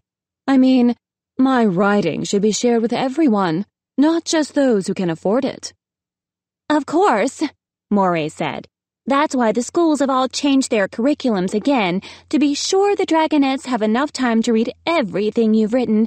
It's the most important subject they study." "You can't be serious," Tsunami burst out. "More important than how to fight the war?" Cold, Silence. Queen Coral pressed a talon to her chest, looking injured. Darling, my writing is about everything, as you would know if you'd finished the scrolls I gave you yesterday. What did you think of them? Tsunami guiltily remembered the scrolls she'd tossed aside as they flew off to see Kestrel's body. She hadn't even gone back to the library to get them. She mumbled. The missing princess is still my favorite. A chuckle ran around the assembled dragons. Tsunami felt hot with embarrassment. Councils were so stupid. She would never, ever have something like this when she was queen. That reminds me, said the queen. Whirlpool, Tsunami needs lessons in aquatic. Can you believe she never learned it? Poor thing. She tapped her claws on the stone in front of her. Such a sad upbringing. Her face was sympathetic, but her stripes were flashing, and Tsunami wondered angrily if she was saying something different to the council, knowing Tsunami couldn't understand. Of course, Your Majesty, Whirlpool said. He inclined his head towards Tsunami. I would be happy to instruct the princess. Piranha, report. Queen Coral snapped her head around to the war pool. The war commander was so clawed up that she seemed to be more scars than scales. One horn was snapped in half, and several of her teeth were broken. Still no information about the dead SeaWing, Piranha growled. Tsunami ducked her head. Eventually, she had to tell her mother the truth, who Kestrel was, how Tsunami knew her. But she didn't want a harness attached to her, or some kind of permanent guard, and she felt like she should tell her friends first. I'll tell her later. I will. A war party returned early this morning, Piranha went on. Do you want to hear their report? Queen Coral sighed and gestured with her claws. Piranha called over the edge, and 2 soldier SeaWings came flying up from a lower level. One was too injured to fly, so the other supported him. They spiraled in a jerking, awkward motion and landed heavily in the center of the council meeting. The SeaWing who couldn't fly had long burns along his side, and one wing was scorched almost entirely black. Claw marks along his underbelly were still oozing blood, which dripped into the sparkling channels between the council dragons, staining the pearls red. Tsunami saw the queen give her decorated floor a concerned look. The other SeaWing had a scorch mark in the middle of his tail and a horrible gash in his neck. He was breathing heavily, and bubbles of pale red blood foamed out of his gills. Let's hear it, Queen Coral ordered. Something strange is happening in the Sky Kingdom, Your Majesty, said the one who couldn't fly. The battalions, it's as if nobody knows who's in charge. We were patrolling the outer islands, and we were attacked by 3 separate wings. The first squadron was half SeaWings and half Sandwings. During the second attack, we heard the SeaWings yelling, "For Ruby!" And in the third, at least one dragon shouted, "The Queen is not dead. Long live the Queen!" Queen Coral sat forward, splashing water over the edge of the pool and squashing Anemone over to the side. "For Ruby?" she echoed. One of Scarlet's daughters, growled Piranha. Does that mean Queen Scarlet is dead? Tsunami clenched and unclenched her talons. How much should she tell the council? She didn't want to reveal Glory's secret weapon. They never knew when they might need it. And they weren't even sure Glory had killed Queen Scarlet during the escape. We would have heard if there had been a challenge, surely, said Moray. Queen Coral shot a stern look at the blue dragon in the secrets and spies pool. Why don't you know anything about this? None of my spies have reported in for days, he protested. I had no idea anything strange was happening in the Sky Kingdom. The soldier who couldn't fly was leaning more and more dizzily against his companion. Puddles of blood soaked their claws. Mother, Tsunami said, shouldn't somebody look at their injuries? She pointed at the soldiers. Coral eyed them up and down. Anything else to report? 12 casualties, the soldier croaked. All the rest, badly injured." "But nobody followed you back to the palace?" demanded Shark. "We were careful," he promised, wincing with pain. "We took the longest routes back." "Very well." Queen Coral waved her talons dismissively. "You may go." She flicked her tail at the smallest council member in the dragon health pool, who ushered the soldiers away. Moray immediately jumped out of her own pool and started cleaning up the blood on the floor. "If there is chaos in the Sky Kingdom, maybe this is the time to strike," Coral said. She wrapped one strand of pearls around her claws. "We should send the rescue mission now. We could get him back today." "We don't know enough," growled the Secrets and Spies dragon. "If Scarlet is dead, how did she die? Did Ruby kill her, or is she fighting with her sisters for the throne?" Moray hissed at the blood under her claws. "Like the Sandwing rivalry all over again, making the war even worse." "Or has Burn taken over?" Piranha suggested. "She would, if she was there." "But Scarlet's daughters might not listen to Burn the way Scarlet did," said Moray. "What could have happened?" Coral said.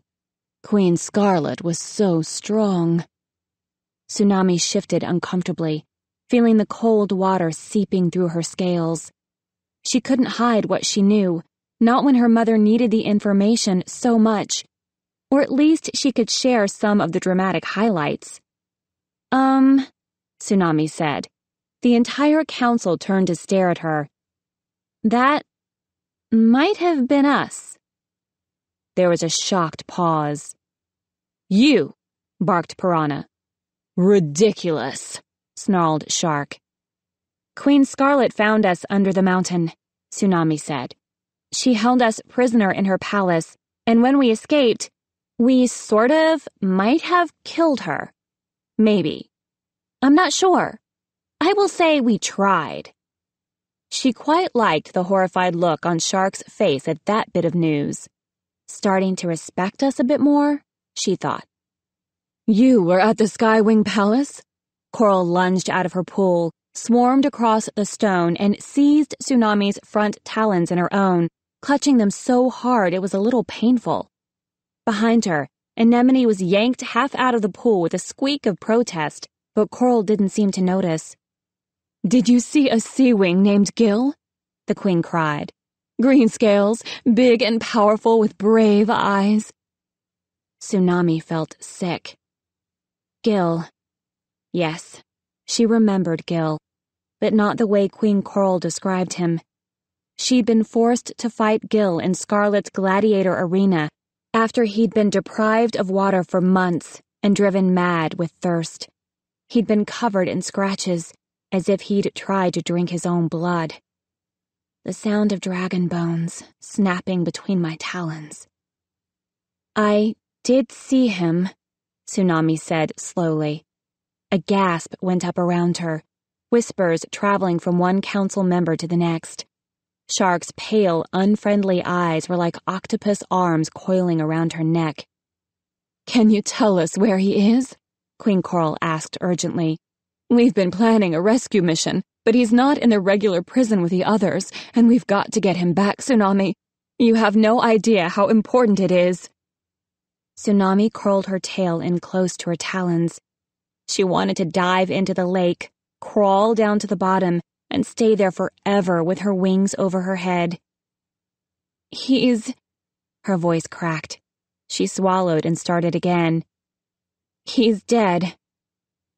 She'd had no choice but to kill the desperate SeaWing in the arena. It was his life or hers. She hadn't wanted to kill him. At least, she was pretty sure she hadn't wanted to kill him. But when she did, the truth was, Tsunami had loved the look on Queen Scarlet's face when she broke Gil's neck. She liked the feeling of being powerful and dangerous. Gil's sanity had been long gone anyway. It had been easy for Tsunami not to think about where he came from or what his life was like before he landed in the SeaWing prison. It was easier not to think of him as a real dragon. She'd never imagined her own mother desperately planning to get him back, or that she'd have to explain his death to anyone. Dead? Queen Coral released Tsunami's talons and staggered backward. Her claws splashed in the winding channels, slipping on pearls. How? Tsunami stammered. Did she really have to admit this in front of all these dragons? In the arena. But he refused to fight, Coral said. We heard about it through our spies. He convinced each of his opponents to lie down and refuse to fight along with him. He has had a way with words. No one who met him would be able to kill him. A smile flickered across her snout and vanished. Queen Scarlet was furious, I heard. She was. Tsunami swallowed again. She punished him. It was really awful. What do you know about his death? Shark demanded coldly. Tsunami stirred the water with her claws. She drove him mad. She kept him away from water until he lost his mind, and when he was crazy, he was dangerous. He was barely even a dragon anymore. He had to be killed. Really? Shark said, and Tsunami felt horribly sure he had guessed the truth. Why? Tsunami asked. Who was he? An important general? More than that, said Queen Coral in a hollow voice. Much more. He was my husband. Darkness seemed to be rushing into Tsunami's vision, sucking away all her breath. She knew what Queen Coral was going to say next, and she would have fled back to the mountains to avoid hearing it if she could. Tsunami, Gil was your father. Chapter 12. Queen Coral dropped her head and slowly dragged herself back to her pool. Dead, she said. My Gil is dead. No more eggs, Maury whispered. She was still crouched in the center of the floor, scrubbing at the blood. Her eyes had a weird glow to them. No more dragonets, no more challenges. Not necessarily. She could marry again, Whirlpool murmured. Moray shot him a glare. Coral didn't seem to hear either of them. She pulled Anemone into her wings and clutched her tightly. The little dragonet wriggled a bit, then gave up and rested her head on Coral's shoulder. She blinked in a resigned way at Tsunami over their mother's back. Tsunami felt like oceans were pressing against the back of her eyes. Her scales were heavy, as if they were clogged with seaweed. But I didn't have a choice. Did I? He was my father, and I had no idea. But he wasn't a real dragon anymore. He wasn't anyone inside his parched scales. He was gone, and I had to survive. I had to survive to protect my friends and fulfill my destiny. Nothing helped. She hadn't really thought about other options when she'd killed the SeaWing in the arena. It was impulse, and wanting to prove something to Queen Scarlet. Shark was still staring at her, unblinking. Tsunami bared her teeth at him. I must grieve, said the Queen. Council dismissed. She stepped to the edge of the pavilion and flew off to her cave, still holding Anemone. The council dragons peeled off to various caves and other levels of the pavilion. Tsunami buried her head in the pool and clutched her horns. Now what was she supposed to do? She definitely was not in the mood for seeing her friends. It would not make her feel any better to face their remarks about what a terrible dragon she was. The kind of dragon who attacked other dragons for no reason. The kind of dragon who did what she thought was right, but was always wrong. The kind of dragon who could kill her own father. Something tapped her on the top of her head. She emerged from the water and found Whirlpool rubbing his claws together. Time for your first lesson, he said in his oily voice. Now? Tsunami said. Why not? He spread his talons.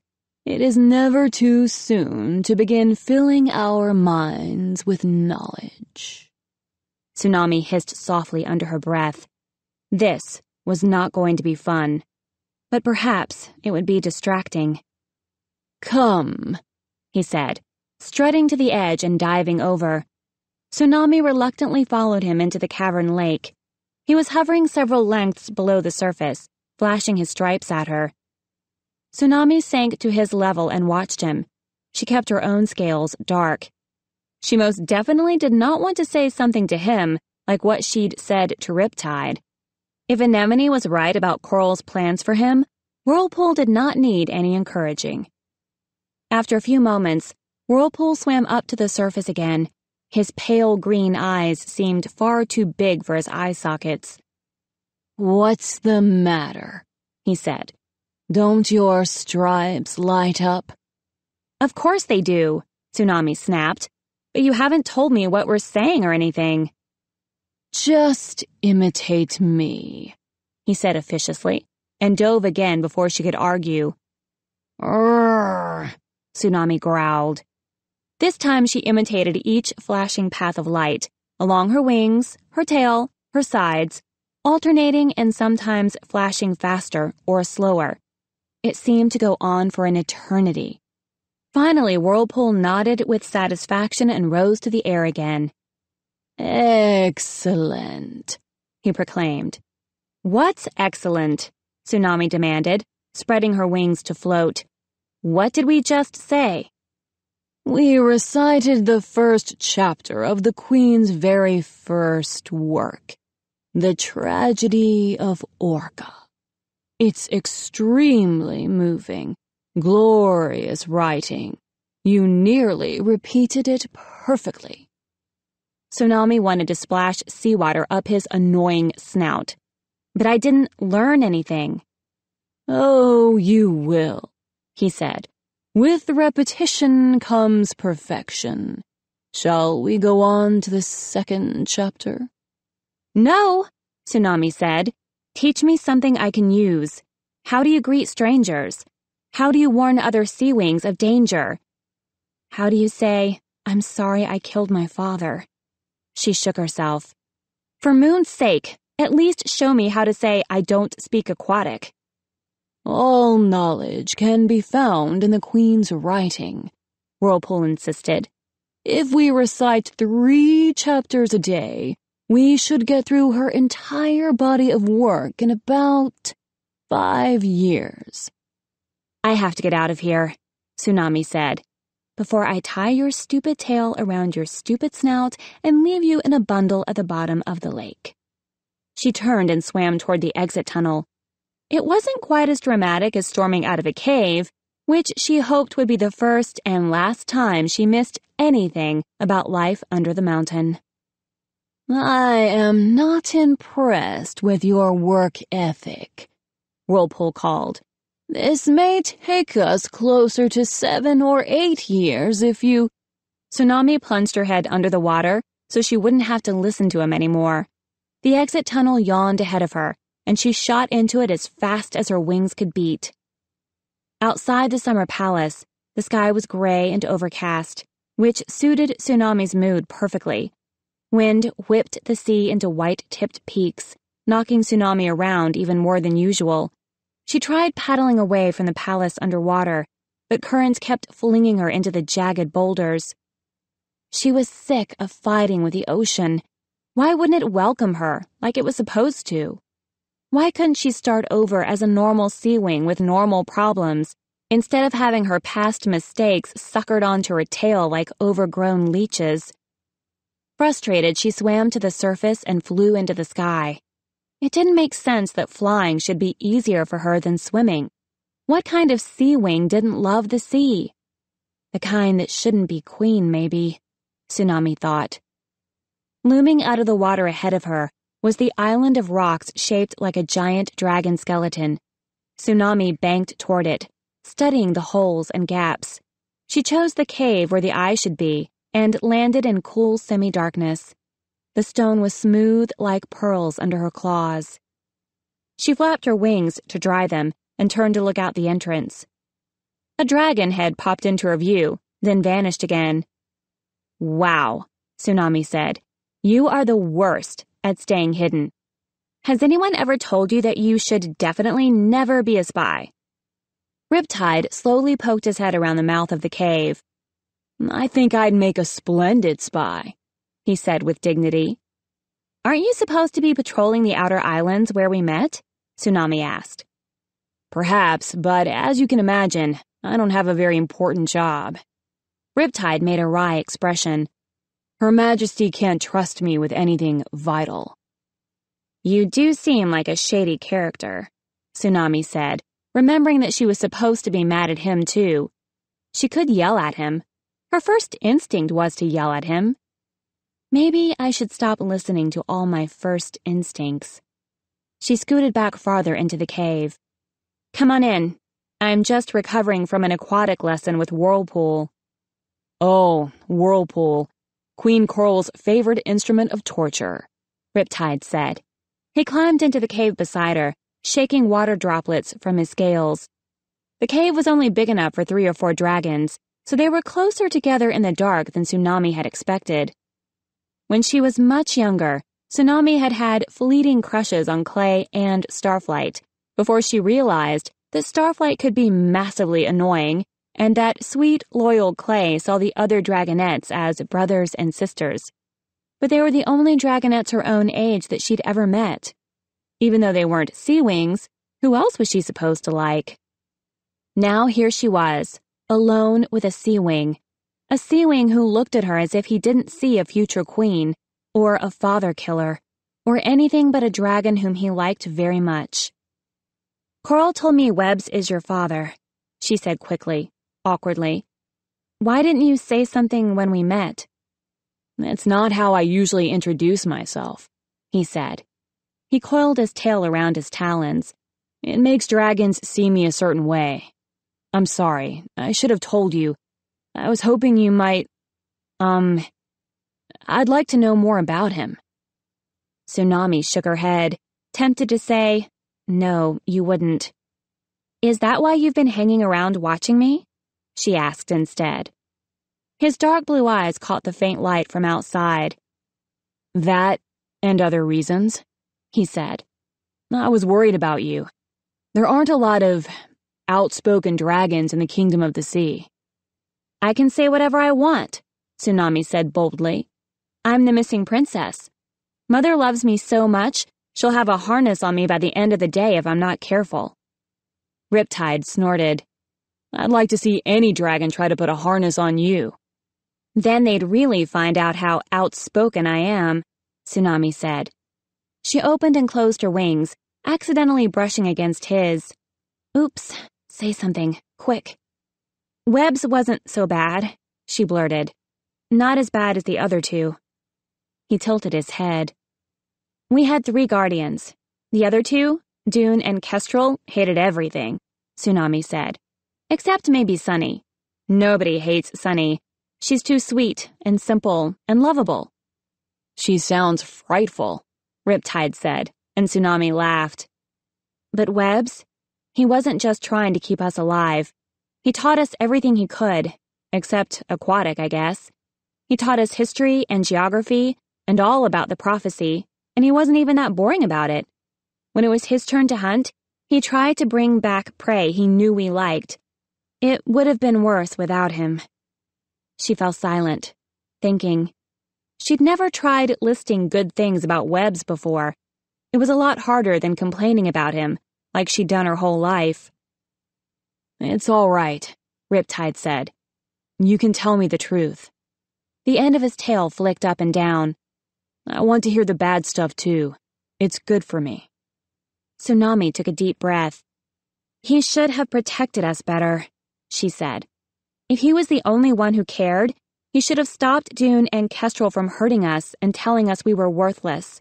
He should have fought for us, and he never did, except right at the end, when Scarlet and the SeaWings attacked. That's one thing I do, she thought to herself. I fight for my friends, even if I'm doing it all wrong. Riptide nodded, looking down at the stone under his talons. Weak and cowardly, he said. That's how he's always been described to me. Tsunami reached out and touched his wing with one claw.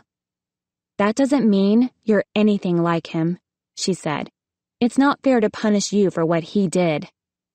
Something tingled in the air between them, like the sky outside, waiting for the storm. This is most improper for the future SeaWing Queen, Tsunami thought. But maybe I'd rather have this than a throne anyway. Would you like a real aquatic lesson? Riptide asked with a smile. I demand one, she answered. It's dark enough in here, he said.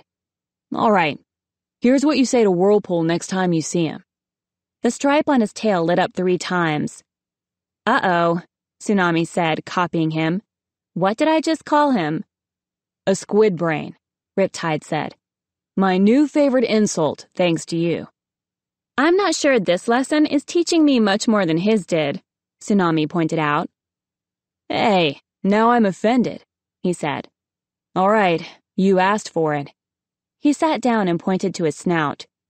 These stripes usually indicate a question, like this for why, and like this for how, and like this for when. Tsunami mimicked him, memorizing the patterns of flashes. It was easier than she'd expected. Maybe there was one part of being a SeaWing that she wouldn't be a total failure at. After she had the question patterns down, Riptide said, Try this one. I will protect you. Stripes flashed along his side, and he gestured at the same time. I don't need protecting, Tsunami said. I know, he answered, but knowing you, you'll probably need to say it to someone one day. Tsunami liked that. I will protect you, she echoed, flashing it back at him. He smiled a little sadly. I wish you could, he said. Why not? She said. I am a princess. I can do whatever I want. Not while someone else is queen, he pointed out. All right, here's how you indicate different kinds of danger. Riptide showed her other stripe patterns and some of the talon gestures as well. It was all fascinating, and Tsunami wasn't sure how much time had passed when she finally glanced out at the wind-whipped sea and realized she should be getting back. Mother might be looking for me, she explained. But thank you. You have no idea how helpful this was. All of this, she thought, realizing she'd managed to forget about Gil for a little while. Has Blister arrived yet? Riptide asked. Tsunami shook her head. He took her front talons in his. Be wary of her, he said. She has her own plans, and I don't think protecting SeaWings is high on her list. I will, Tsunami said. Oh, she added, freeing her talons. What does this mean? She tried to imitate the circular gesture Shark had made yesterday. Riptide tilted his head at her. If you mean this, he said, doing it perfectly, then it means something like, not right now, we'll finish this later. Tsunami stared at him. Are you sure? Pretty sure, Riptide said. Why? Who? Yesterday, when I stopped Shark and the guards from killing my friends, Tsunami said, jumping to her feet. That's the gesture he made to them. You're telling me he was saying, we'll just kill them later? Riptide rubbed his snout. Maybe, he said unhappily. But if Queen Coral hasn't ordered it, then I'm sure. How would I know? Tsunami cried. What if she has ordered it and I didn't understand her? She ran to the mouth of the cave. I have to go back. I have to check on them. I haven't even seen them since yesterday. She leaped into the air, catching the air currents. Be careful, Riptide called after her. I'll be out here if you need me. Just... The wind yanked away his last words. Tsunami dove into the water, between the spiral dragonhorn rocks. She powered through the kelp into the tunnel, shooting between the rock walls. She was going so fast, she didn't see the dark shape waiting above her in one of the breathing holes. She thought she was alone, until talons slammed into her back, and sharp claws closed around her neck. Chapter 13. Giant wings smashed Tsunami to the rock floor of the tunnel. She tried to twist around, but her attacker kicked her in the head and then shoved a hood that smelled of seaweed over her snout so she couldn't see. Tsunami shouted and struggled, lashing out with her claws and tail. Her attacker was bigger than her and heavier, so Tsunami could barely move under the weight. It seemed like he or she was wearing something to make them heavier. She felt something metallic clank against her spines. Fishhook claws dug into her gills, and Tsunami shrieked with pain. She felt blood swirling away from her neck into the water. "I'm not going to die here," she thought ferociously. "Killed by a coward I can't even see. I don't think so." She remembered how Sunny always managed to wriggle free during their battle training sessions. The tiny dragonet used her small size to slip out of almost every hold Tsunami could think of. Tsunami scrunched her legs and wings in close and ducked her head, rolling into a tight, spiky ball. Her attacker's grip loosened around her neck, and, as the dragon fumbled for Tsunami's snout, Tsunami was able to squirm down and shove her opponent over her head. A blast of bubbles slammed into her as the dragon crashed into the wall. Before she could pull her hood off, the talons were back, clutching her forearms. Tsunami kicked viciously at the underbelly that had to be in front of her and felt her claws snag painfully on metal rings.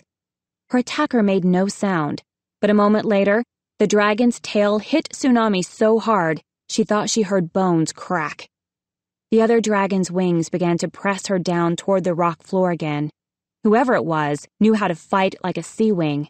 They had all the advantages of this world. So use something they haven't seen before. Tsunami thought of how Glory used distraction whenever she fought Kestrel. Tsunami's scales couldn't change color, but she bet she could still be pretty distracting. She flared her wings open and closed, as fast as she could, stirring up the water around them.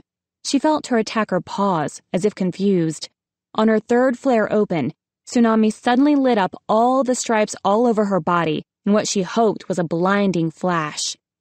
Her attacker's talons slipped, and Tsunami struck out with her claws again. Again she flared her stripes, as bright as she could make them, so she could even see the light through her hood. She reached to shove her attacker away, and suddenly, whoever it was gone. Tsunami flailed in the water for a moment, fending off the attacks she expected from every side, before she realized there was no one around her anymore. She reached up and yanked off the hood, then felt the movement of somebody coming up the tunnel from the outside. She whirled around, ready to fight, and Riptide leaped back, waving his talons. Tsunami whipped her head back and forth, but there was no sign of anyone else. "All right," Riptide signaled. "Who?" She signaled back with the stripes on her snout. "Who?" She didn't have any of the other words she needed. He spread his webbed claws. "I don't know." Then he pointed at her. "All right?" He lit up all his stripes, and she guessed he'd seen the light from outside. She nodded impatiently. She didn't have any way to explain that she was grateful he'd come, but she needed to chase down her attacker now. "All right," she signaled back. Then she spun away, swimming fast down the tunnel toward the palace. Tsunami burst out of the water into a scene of eerie calm. Dragons were lounging peacefully on beaches and cliff edges, or playing underwater and darting through the waterfalls. She searched the water and the pavilion with her gaze, looking for anyone who might have just been in a fight. Surely she had left some kind of mark on her attacker. No one was acting suspicious. Tsunami glanced up and saw her mother's tail poking off a level of the pavilion near the top, the library level. She beat her wings, rose out of the water, and flew up to her. "Hello, dear," Queen Coral said as Tsunami landed. She was surrounded by scrolls, several of them half unrolled. Anemone was curled on a curved white boulder beside her, looking bored out of her mind. "I've been reading out loud to your sister. It's her favorite part of the day. We've just finished the story of how I chose Gil to be my husband." She sighed gustily. "He adored my writing, too." "Mother," Tsunami started. He was a perfect candidate for king, Coral said. He came from a very noble family, nothing to worry about in his ancestry. A lot like Whirlpool in his intelligence, too. Coral sighed again. Mother, Tsunami said again.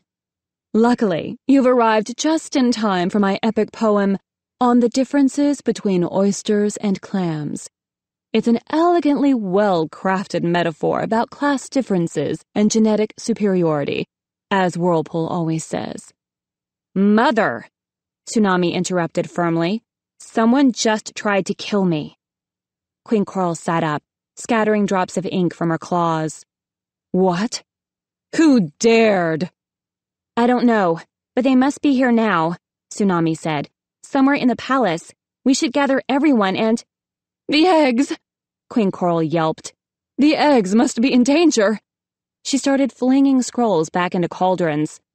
What? Tsunami said, bewildered. What eggs? 2 eggs with female dragonets, Anemone explained to Tsunami. They're in the royal hatchery, in the deep palace. They're due to hatch in a couple of days. And if someone attacked you, they'll probably go after the eggs too, Queen Coral cried. She dashed to the edge of the pavilion. Moray! Whirlpool! Hurry! But my attacker is here, Tsunami said. I'm sure of it. Not at the deep palace. So we have to get there first, Queen Coral insisted. But we could catch them here. Tsunami didn't understand why her mother couldn't see the obvious thing to do. Mother, what about Tortoise? Anemone asked. She's supposed to guard them, isn't she? That's Mother's council chief of dragonet care, she explained to Tsunami. This week, anyway. The others have all failed me, Queen Coral said with a grimace. Tortoise probably will as well. She didn't even want the job. Nobody wants it. The most important duty in the kingdom of the sea, and all my cowardly subjects hide from it. Moray! She bellowed. Yes, Your Majesty. Moray slithered up from the level below. Tsunami eyed her as she climbed onto the library floor. Did she look like she'd just been in a fight? Tsunami couldn't tell. Moray wouldn't look at her, but that wasn't new. Moray, we must get to the deep palace at once, Queen Coral said. I feel that my eggs are in danger. My scales tell me so. What about whoever attacked me? Tsunami demanded. We have to catch them and punish them. It's more important to stop them from hurting my eggs, Queen Coral said grimly. Someone has been killing my daughters for years. These are the last 2 Gil left me, and I won't let anything happen to them. She turned to Moray, who was sitting close beside her and gazing worshipfully at the Queen. I wish you would guard them, dear. You never fail me. But everything I do for your scrolls is so terribly important, Moray said. They're like your other children, really. I couldn't abandon them. That's true, Queen Coral said. She patted her pearls and flicked her wings open. Behind her back, Tsunami caught Moray shooting a look full of hatred at Anemone. Wow, she thought. I wonder what that's for. Do you hate all of Queen Coral's daughters? Enough to try to kill me? I sent Shark on ahead this morning after breakfast, but he never worries enough, Queen Coral said, clicking her claws together. He doesn't even believe there's an assassin. He thinks it's all bad luck. She shook herself with a hiss. He even told me once that perhaps I wasn't meant to have daughters. He's lucky he's my brother, and your father, Moray, so I let him live. Whirlpool, where are you? Anemone winced and put her talons over her ears. Stay very close to me in the deep palace, the Queen ordered Tsunami. We really have to put a rush order on a harness for you. They've been working on 2 for the new dragonets, but clearly yours is an emergency. I can take care of myself, Tsunami said, ruffled. Obviously, I'm still alive, so whoever attacked me failed. She gave Moray a hard look, but the council dragon only shifted her wings as if she didn't care. Pitter-patter, pitter-patter. All the dragons glanced up at the canopy far overhead. Raindrops were spattering across the green leaves. Ah, the precipitation I predicted, said Whirlpool, landing beside Coral. My apologies for not appearing instantly, Your Majesty. I was distributing scrolls to the kitchen staff. He didn't look as if he'd been in a fight, and Tsunami didn't really think the ridiculous dragon could have overpowered her for a moment. We're going to the Deep Palace. Now, as fast as we can. Queen Coral dove over the edge so suddenly that Anemone was yanked off her talons after her. Tsunami followed and found herself in a swarm of dragons midair as all the council members hurried after Queen Coral as well. They crowded into the tunnel, tails smacking into snouts and wings tangling. Tsunami got pushed into the middle and found herself swimming beside Whirlpool. Too late, she remembered she had meant to check on her friends. Why can't I be a better dragon? She berated herself. She tried to turn and go back, but council dragons were there shoving her forward. After nearly getting clawed in the face a few times, she gave up. Surely they're all right, especially if Shark is in the Deep Palace already. I'll come right back and see them after we check on the eggs. Out in the sea, Queen Coral immediately found a current and swept off.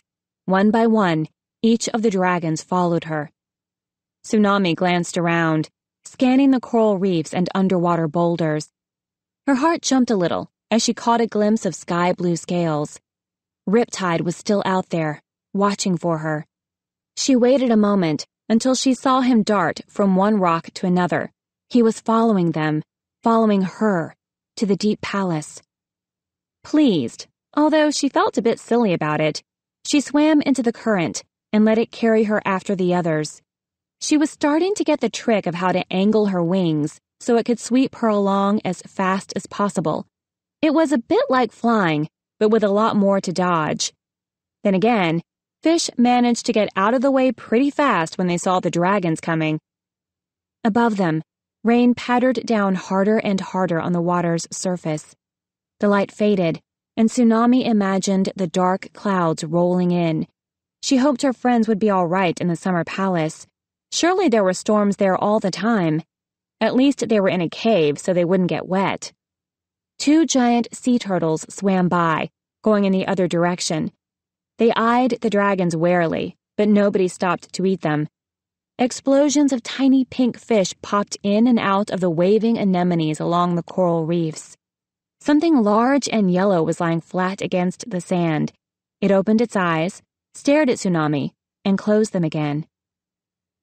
After a while, an island loomed in front of them, with immense coral reefs clustered all around it. Orange branches twined around purple star-shaped clusters. Lacy fans, the color of rust, sprouted from pale pink umbrella shapes.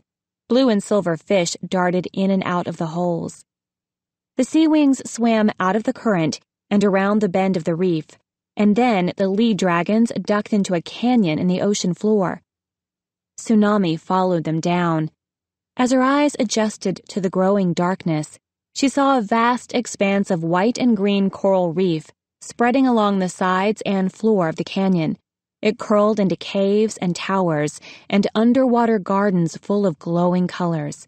In the center of the canyon, the coral spiraled up into an enormous palace, swarming with SeaWings.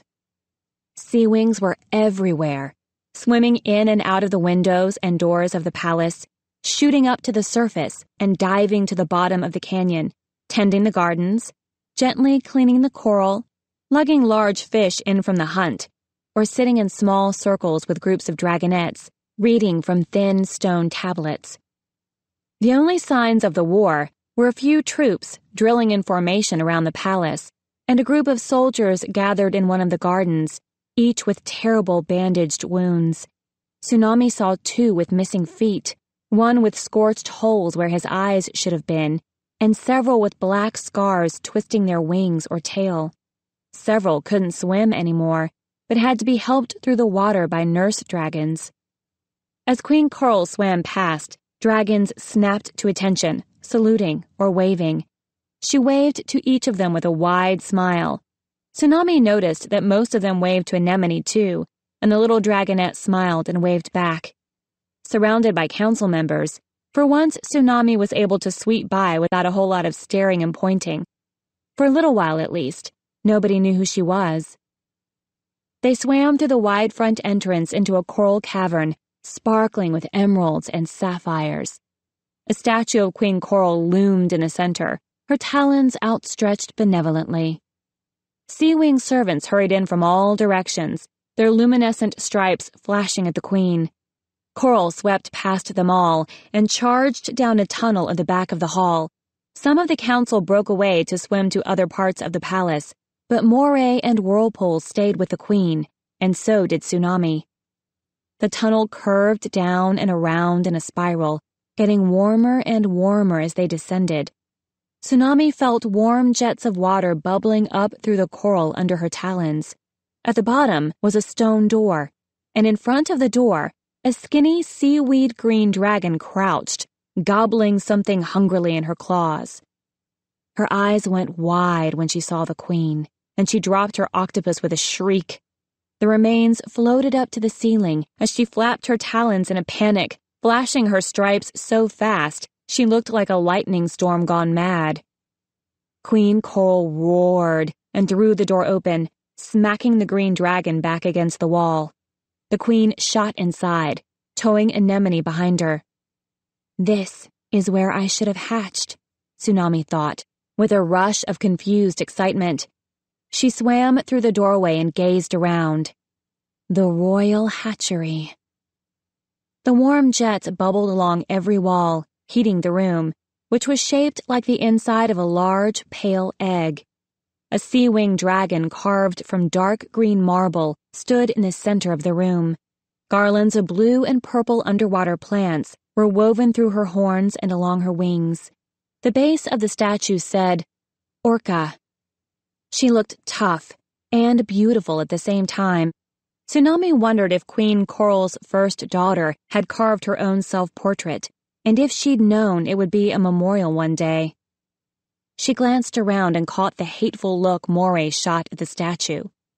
Maybe all her fawning over the Queen is for real, Tsunami realized. Maybe she actually means it when she goes on and on about how wonderful Queen Coral is. Maybe she would even do anything to protect Coral from her daughters. Nests made of seaweed were tucked into niches in the floor, with wide pathways stretching between them. Dragon eggs took a year to hatch, so there should have been clutches at different stages, from newly laid to nearly hatched. But there were no new eggs to be seen. Because Gil has been gone, Tsunami thought with a stab of guilt. And he's not coming back. One clutch of 3 eggs was tucked against a wall, and in the nest farthest from the door, there were 2 eggs. Queen Coral hurried to the far nest and roared again, a howl of fury and despair that reverberated through the water. She sank down beside the nest and picked up a piece of broken eggshell. Oh no! Tsunami started forward, but Moray pushed past her and knelt beside the Queen, leaning against her side. Anemone glanced back at Tsunami, looking sick. One of the eggs was still intact, but the other was smashed. The little blue dragonet inside had been strangled to death. Her neck was twisted in a horrible way, and her head flopped sadly as Queen Coral gently picked her up. Tsunami stared at the body in shock. She, was so tiny. Who would do this to a baby dragonet? How could anyone? To my sister. She felt Anemone's cold talons slip into hers, and she squeezed them tightly. Whoever it was wanted to do this to Anemone as well. This was why the Queen insisted on the harness and protected her daughter in such an extreme way. Seeing the broken body of the hatchling, Tsunami felt nearly crazy enough to do the same. No one would ever hurt Anemone, not while Tsunami was around. And whatever she had to do to protect that other egg, she would.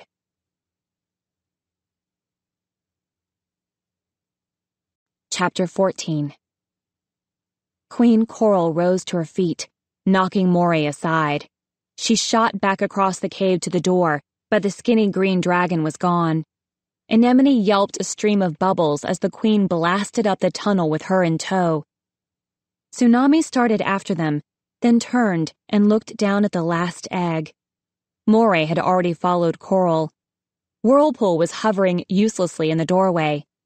If Tsunami went after Coral as well, who would be left to guard the egg? But no one can get in except through that door, she thought, staring around. That door from that tunnel. So how did someone get past Tortoise? She turned in a circle, staring at the smooth walls. Come to think of it, how did Webbs get in here to steal my egg? Surely there had been guards back then, too. Surely the queen had tried to protect her eggs even 6 years ago. Webbs couldn't have fought past them alone. So how did he get in? Tsunami narrowed her eyes at the nests and the stone dragon. A secret entrance. There must be. Well, one thing was for sure. She wasn't leaving this egg alone in here. She crouched beside the nest and gently lifted up the last intact egg. It was surprisingly heavy. Or perhaps not that surprising, considering a baby dragonet was supposed to pop out of it in a day or two. Cradling the egg to her chest, Tsunami swam out the door of the cave. Whirlpool flashed a whole lot of stripes at her, waving his talons indignantly and pointing at the egg. Tsunami gave him a wide-eyed, puzzled expression. Maybe you should have taught me some real aquatic sea slug. Then you could yell at me all you want, she thought. He lit up his scales again.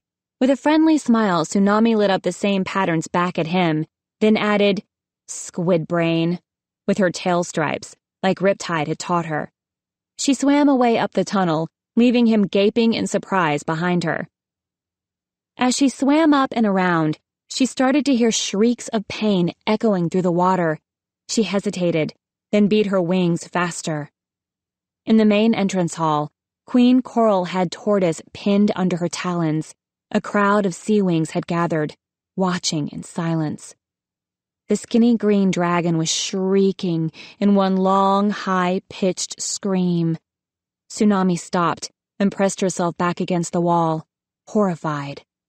Queen Coral had already yanked out each of Tortoise's teeth one by one. They rose through the water, tiny and white, toward the roof. Now Coral had her claws stabbed into Tortoise's exposed underbelly. Clouds of blood filled the water, nearly hiding the queen and Tortoise in a red haze. Would I have to do that if I were queen? Could I ever do that? Anemone had rolled herself into a ball, floating in the water above her mother with her eyes tightly shut and her talons over her ears. Queen Coral's scales lit up in a slow, menacing way. Tsunami didn't understand most of it, but she guessed Tortoise was hearing about how she'd failed the queen. Tortoise's stripes flashed weakly. The queen snarled and twisted her claws harder into Tortoise's underbelly. Tortoise gurgled up a bubble of blood. Her stripes flashed again, and then, as her head began to loll sideways, she spotted someone in the crowd around them. She clutched at the queen's talons and pointed, her stripes flashing frantically. She was pointing straight at Shark. He stared back, unblinking as always. Queen Coral leaned down, pressing Tortoise into the floor. One more message flared through her scales, and then she seized Tortoise's head in her talons and smashed it against the rough coral floor. Tsunami turned away just in time, huddling around the egg with her eyes closed. She didn't care if she looked like a 1-year-old dragonet, hiding her face. She did not want that image in her head for the rest of her life. What was Tortoise saying about Shark? Whatever it was, hadn't convinced Queen Coral anyhow. Tsunami kept her eyes closed until she felt the eddies from other dragons swimming away. She peeked around and saw Moray busily cleaning up the blood and bone fragments that were floating around the main hall. Gross, Tsunami thought. Moray must really adore Coral to be willing to do that. Tortoise's body was hooked on an outcropping of coral by the front door. like a used-up deer carcass waiting to be taken to the trash heap after dinner. Queen Coral loomed over Shark, clutching Anemone to her chest and exchanging a heated, luminescent conversation with her brother. All the other SeaWings had scattered to faraway parts of the palace. Tsunami started toward her mother, but stopped as a strange shape flashed by one of the windows. What the? That wasn't a dragon. She swam a bit closer and peered out. Sharks. Actual dead-eyed sharks with enormous, jagged teeth were swarming around the front entrance, sniffing at the blood that still leaked from Tortoise's body. They were bigger than Tsunami had expected, big enough to eat a dragonet the size of Anemone, she guessed. But even as she watched, 2 SeaWing guards darted down and killed 5 of them with a few blows of their tails. She turned back and saw Whirlpool swimming up to Queen Coral. He interrupted her conversation, waving his talons furiously and pointing at Tsunami. Uh-oh. Tsunami took a deep breath and held the eggshell closer. Well, I'm not giving this up. Queen Coral swam over with a half-frown on her face. She pointed to the egg and gestured commandingly for Tsunami to give it to her. Tsunami flashed her stripes in one of the few patterns she knew. I will protect. She wasn't sure how to say it. She pointed at the egg. I will protect. The Queen blinked. She lit up a few of her stripes, including one pattern on her snout that Tsunami recognized as how. Tsunami shook her head. She didn't have enough aquatic to answer that. I will protect, she said again. She spotted the eyes of several SeaWings peering around doorways at her. Most of them looked shocked and disbelieving. She saw her sister glance from Tsunami to the crumpled remains of Tortoise, then back again. Anemone's face was pale and anxious. Oh. Tsunami realized what they were seeing. She was putting herself in Tortoise's place. She was taking the job nobody wanted. She hadn't even thought of it that way. Which meant, if she failed, she might be punished the same way too.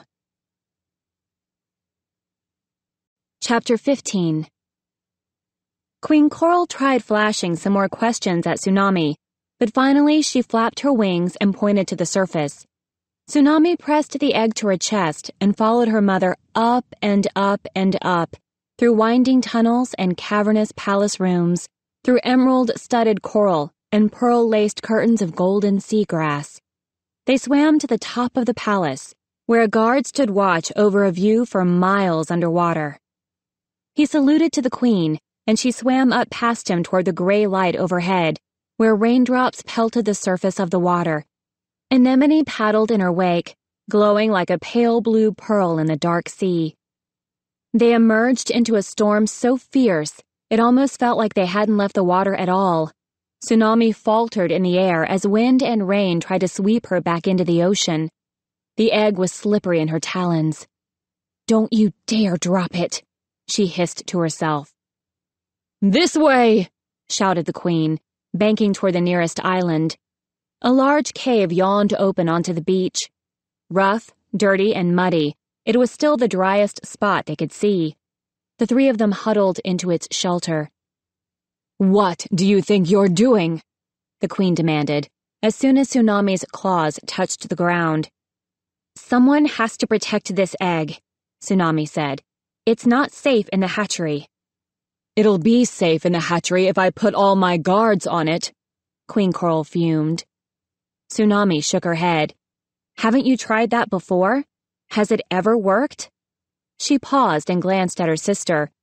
What did you do for Anemone? The Queen shook out her wings. I slept by the egg myself for the entire year, she said. You did? Anemone said. Rain dripped off her tiny pale wings into puddles around her feet. I barely left the hatchery. I let Gil run the war for me, but that's how I lost him. Coral's voice caught, and she frowned. I can't neglect my duties as queen, now that he's gone. So let me do this, Tsunami said. Let me protect this egg. But you have to stay in the hatchery. the Queen insisted. It must be kept warm, especially right before hatching. Tsunami glanced down at the egg.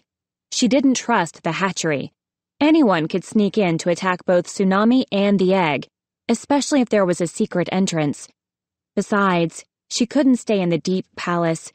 She had to go back and check on her friends. I have a better idea, she said. Trust me, I'll take it back to the summer palace. The summer palace? The Queen flared her wings. No, you don't want to do that in this weather. It gets terribly flooded there during a storm.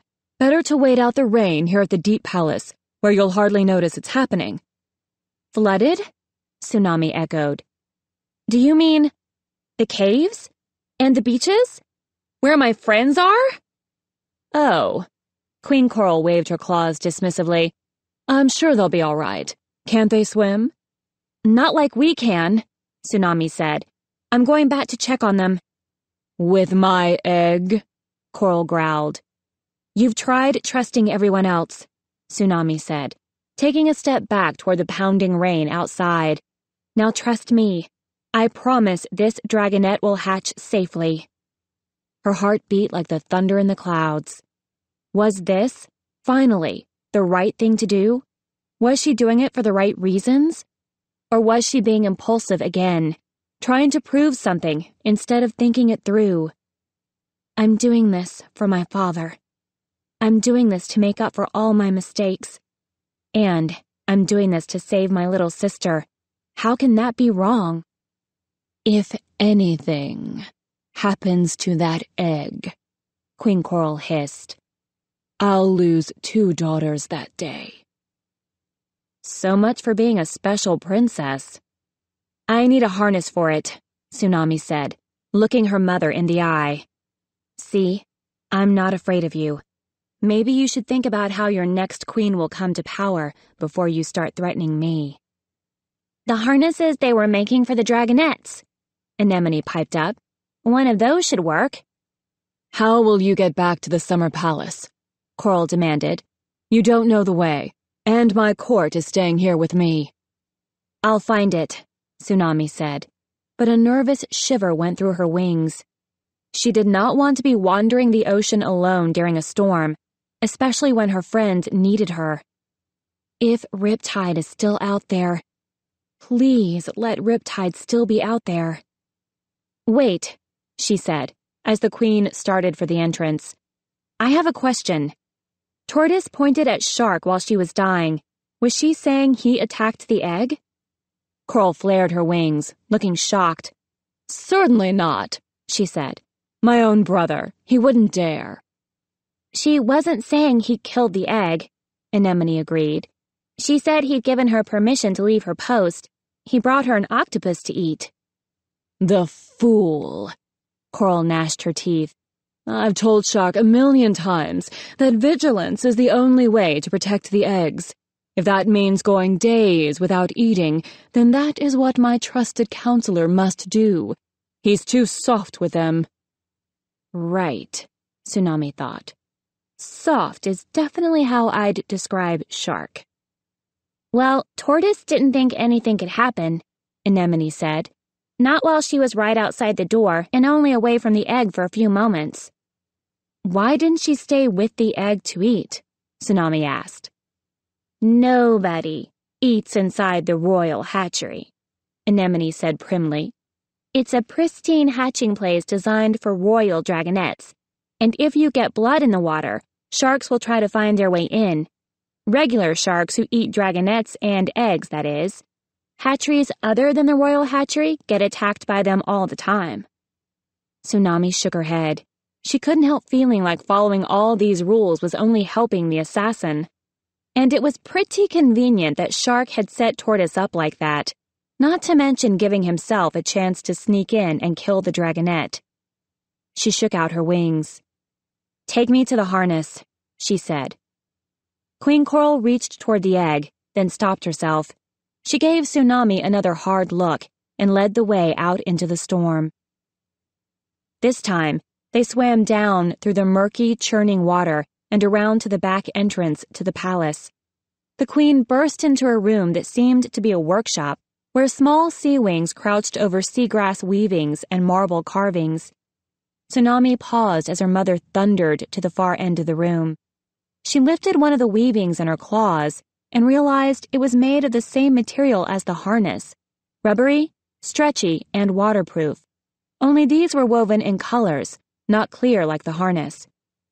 Queen Coral flared her stripes angrily at a dragon who had frozen over a marble carving. He hurried into a back room and returned with a tiny harness flopping in his talons. Coral pointed at Tsunami, and he took it over to her. This dragon was old, she noticed, and shaking with fear as he tried to fit straps around Tsunami's neck and shoulders. They flapped loosely. It was meant for Coral and was too big for her. And of course, the smaller harness was supposed to fit a little dragonet with limbs and a tail, not a smooth round egg. The old dragon gestured helplessly at the harness, and Queen Coral poked it, growling a stream of bubbles. The queen yanked Anemone closer and pointed at the harness, flashing some of the royal stripes in her wings. Anemone hesitated, then reached out unhappily and touched the harness. To Tsunami's astonishment, the straps around her shoulders suddenly shrank until they fit perfectly. The other webs snaked and wove closer until the egg was securely bound to her chest. She grabbed Anemone's talon. Her sister felt cold and weirdly hard to the touch, and her eyes were out of focus. Tsunami shook her, and Anemone blinked until she was looking at Tsunami. "What?" Tsunami flashed the stripes on her snout. Anemone shook her head and made the circular gesture. "Not right now. We'll finish later." Tsunami wanted to know more, but the gesture reminded her of Shark and her friends. She had to get back to them. Protecting this egg was important, but watching out for the other 4 dragonets had been her first duty her whole life. She bowed politely at the queen and the old harness maker, then swam out of the palace and back through the gardens she'd seen on their way in. She wasn't going unnoticed now. Everywhere she passed, SeaWings stopped to stare, then lit up their wings and hurried conversations after she went by. She could sense them pointing at the egg. She wasn't sure if they knew she was the missing princess, or if they only knew she'd volunteered for the suicide mission of saving the queen's last female dragonet. She remembered swimming into the canyon, so she climbed out and swam around the bend in the coral reef. The deep palace disappeared behind her, and the wide, dark ocean yawned in front of her. "All right, you asked for this. Now what?" Chapter 16. Tsunami twisted around, hoping to see something familiar. To be honest, hoping to see Riptide. But the ocean was dark and wild, and it seemed like everything alive had gone into hiding until the storm passed. "So, I figure it out myself." Tsunami set her jaw. She patted the egg through the harness. "Don't worry, I can do this." They'd ridden a current most of the way here. Did she have to fight it all the way back? She swam slowly forward until she felt the water try to shove her away. Maybe she could just keep a wingtip in the current and follow it that way. Several wing beats later, she pulled away from the current to rest, exhausted and confused. Why was this so hard? "Riptide, where are you?"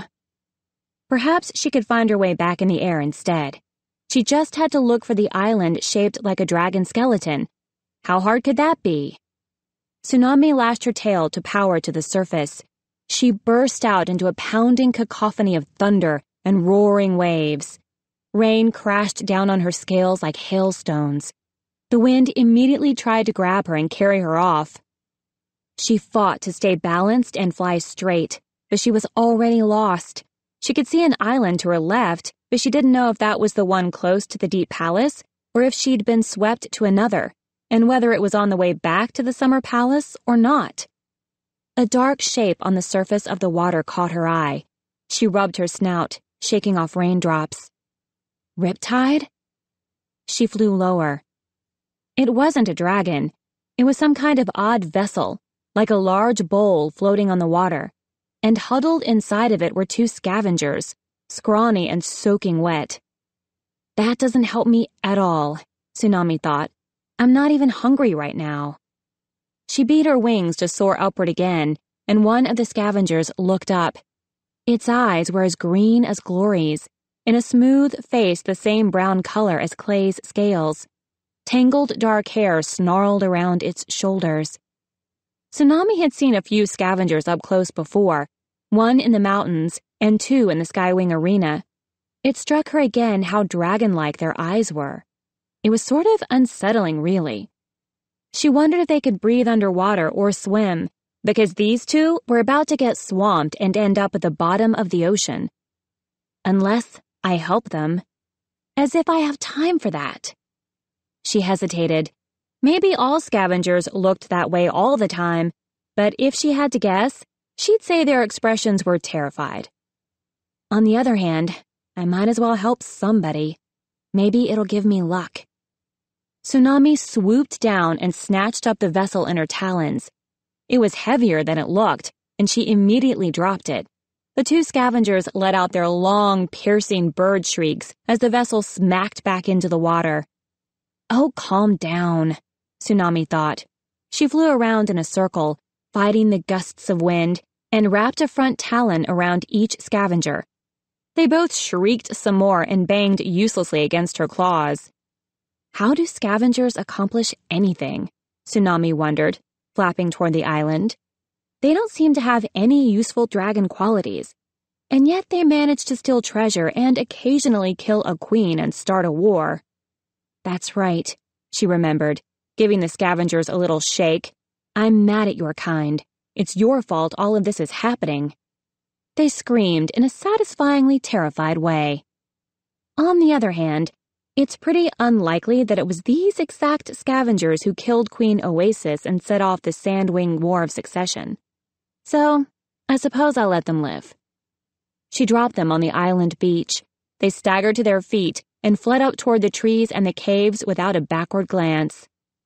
Pathetic little creatures. Tsunami's wings ached from fighting the storm.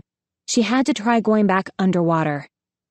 She dove in with a splash and spun, searching the dark water again for Riptide. Had he given up on her? Was he hiding from the storm, like a smart dragon would, figuring she'd be safe in the deep palace? Well, there was one thing that had gotten his attention before. She opened her wings and lit up all her stripes, like she had done in the tunnel. The glow blazed through the water, and then she shut them down again and waited. Nothing. She tried again. It gave her a bit of a headache, lighting up all her stripes like that, and left her dazzled blind for a few moments afterward. She'd done it sometimes for the other dragonets, when the caves got too depressingly dark, or Kestrel tried to punish them by taking away all the torches. Glory hated that the most. She couldn't stand the dark. Tsunami thought about the summer palace, where there was no fire allowed except in one cave, and all the light came through the canopy up above. Not much light could be filtering down from the sky in the middle of the storm. Her friends were probably sitting in the dark right now, listening to the water climb up the beach toward them. I have to get back to them, Tsunami thought, blazing all her stripes on again. Right in front of her, Riptide flung up his wings to shield his eyes. Tsunami grabbed his claws and turned down her stripes. She jabbed her talon in the direction she thought the summer palace was. Oh, why don't I know how to say anything useful? He rubbed his eyes and squinted at the egg attached to her. His expression said, Something you forgot to mention? She whacked his tail with hers and pointed again. She remembered the pattern for urgent and lit it up. Riptide nodded and began paddling toward the surface. We don't have time to chat, Tsunami thought, frustrated, but she followed him because she had no choice.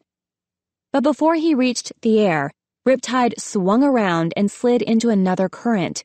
As far as Tsunami could tell, it went in the direction of the summer palace. He beckoned her after him, and Tsunami ducked into the current as well. All right, I suppose I could have looked for one of those. Maybe traveling the sea wasn't about being strong and fighting with it all the time. Maybe it was about trusting the currents and knowing where they were. Maybe it would just take time before she figured them out. She lashed her tail to keep up with Riptide, as they swung around islands and dodged billowing clouds of translucent jellyfish. The current sped them along, but the journey still felt endless, and Tsunami couldn't stop thinking about her friends. She should have fought harder to make her mother accept them. How could anyone not trust Clay? Every thought he had was written all over his big, sweet, goofy face. And Sunny? Those two were the most trustworthy of the bunch. Tsunami didn't think Sunny had ever had a negative thought in her life. She did what she was told, and happily. She believed the best of everyone, even Kestrel and Dune. Which didn't say much for Sunny's judgment or intelligence, but the point was, the littlest dragonet would never hurt or betray anyone, not even a bunch of SeaWings she barely knew. Starflight was the opposite of Sunny. Very smart, totally unreliable, terrified of the world. He tried so hard to know everything, just so he could be useful in some way. He wasn't brave. He wasn't a good fighter. He didn't even have any useful Nightwing powers yet. Most of the time, Tsunami felt sorry for him, at least when he wasn't trying to steal her position as leader of the group. But if Queen Coral would give him a chance, she might see that his intelligence could be really useful, especially in fighting the other tribes. He probably knew more about the war and the different tribes than any other dragon in Pyria. Glory. Well, Coral didn't know it, but Glory was probably the least trustworthy and most dangerous of all of them. Her secret venom proved that. Tsunami curled her talons in. In the SeaWing Palace, why had Glory waited so long to save her friends?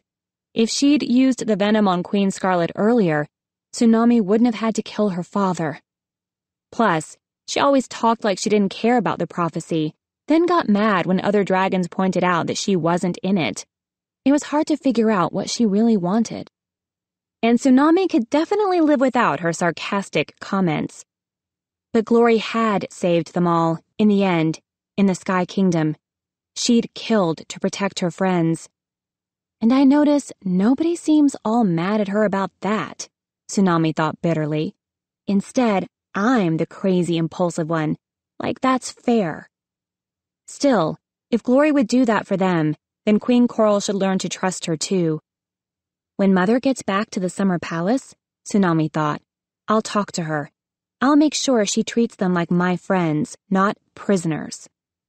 No matter how mad they made her, Tsunami didn't want anything bad to happen to any of them, and after 2 days of SeaWings, she had to admit she kind of missed them, even Starflight and Glory.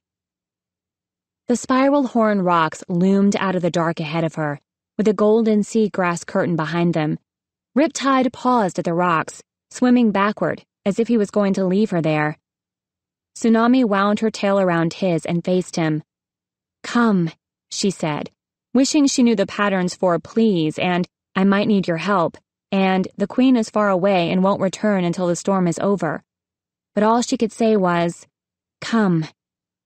Apparently, that was all she needed to say. Riptide nodded and gestured to the curtain, letting her lead the way. She unwound her tail and ducked through into the tunnel. The current in the tunnel felt faster and heavier than before. She splashed out into the Summer Palace cavern and turned toward the beach. The white pebbles had been swallowed by the rising water, and the cave mouth was already partly underwater. There were no SeaWing guards, and no sign of her friends outside the cave. Tsunami looked up, wondering if they'd been moved to a higher cave. But all she saw was a few curious SeaWing faces peering down. Most of the dragons had taken refuge out of the way of the dripping canopy. Being all wet was wonderful, but having your head splatted one annoying drop at a time was not as much fun. Tsunami paddled over to the beach and felt the pebbles scrape under her claws as she climbed up to the cave. The water was only up to her underbelly, but she could tell it was rising quickly. It lapped around the egg, chilly and unwelcoming, and Tsunami remembered that she was supposed to keep it warm. Hang in there, little sister, she thought. Not much longer. Hello? She called into the cave. Her eyes adjusted to the darkness, and she saw one giant lump of shadows piled near the back. Her heart lurched. No. Were those her friends' bodies? Had she come too late?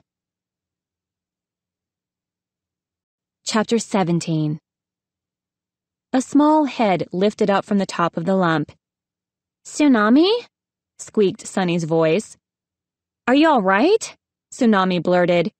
She waded over and realized the bottom of the lump was Clay, stretched out in the water, half submerged. Lying on top of him was Glory, and on top of her was Starflight, and at the top of the pile sat Sunny, well out of reach of the water. "This is a terrible strategy," Tsunami pointed out as her friends opened their eyes one by one. She covered her relief that they were alive by scolding them. "Seriously, whose idea was this? Starflight's? Look, once the cave fills with water, you'll be stuck in here, and even if it only covers Clay, he can't hold his breath for the entire storm. Why haven't you moved to another cave?" "Oh," Glory said icily. "The SeaWing Princess has time for us all of a sudden." "It's only been a day," Tsunami said uncomfortably. "Mother's kept me busy." "Well, we feel so blessed that you found time to visit. Please do impart some more incredibly brilliant wisdom on us." Glory wriggled and twisted her neck to glare up at Starflight. "Get your honking great claws off my wings before I bite you." "We can't go anywhere, Tsunami," Sunny said, as Starflight hurriedly adjusted his position. "We couldn't leave Clay." She pointed down at Clay's talons. Clay lifted his front talons with an apologetic expression. Silver chains ran around each ankle and were bolted to rings in the floor. He had them around his back talons as well. Shock stabbed through Tsunami, followed by fury. Had her mother ordered this? If so, she must have known Clay could drown in the storm, and she didn't care. She'd lied to Tsunami that her friends would be all right. But maybe she didn't know. Maybe this was Shark's doing. If that's the case, I'll rip him apart. "I knew you'd come for us, though," Sunny said. "I mean, I thought you'd come yesterday, or this morning, or when the storm started, but I knew you would come. Eventually. Well, I was pretty sure." "I was sure you wouldn't," Glory said. "Don't you have a feast or a coronation or a beheading to attend?" She squinted at Tsunami. "Is that an egg? Wow, they work fast in the Kingdom of the Sea. Who's the lucky father?" "Glory, stop sniping at me for 2 seconds, please," Tsunami said. She slung the harness off and carefully passed it up to Sunny. "Sunny, I need you to take care of this. It has to stay warm, and you're the only one who can keep it that way." She hoped the natural warmth from a sandwing's scales would be similar to what the egg would have in the nursery. "Me?" Sunny's voice was filled with delight. "You want me to do something important?" "Really important," Tsunami said. "That's the very last female dragonet Queen Coral may ever have. Somebody wants it dead, and we're going to make sure that doesn't happen."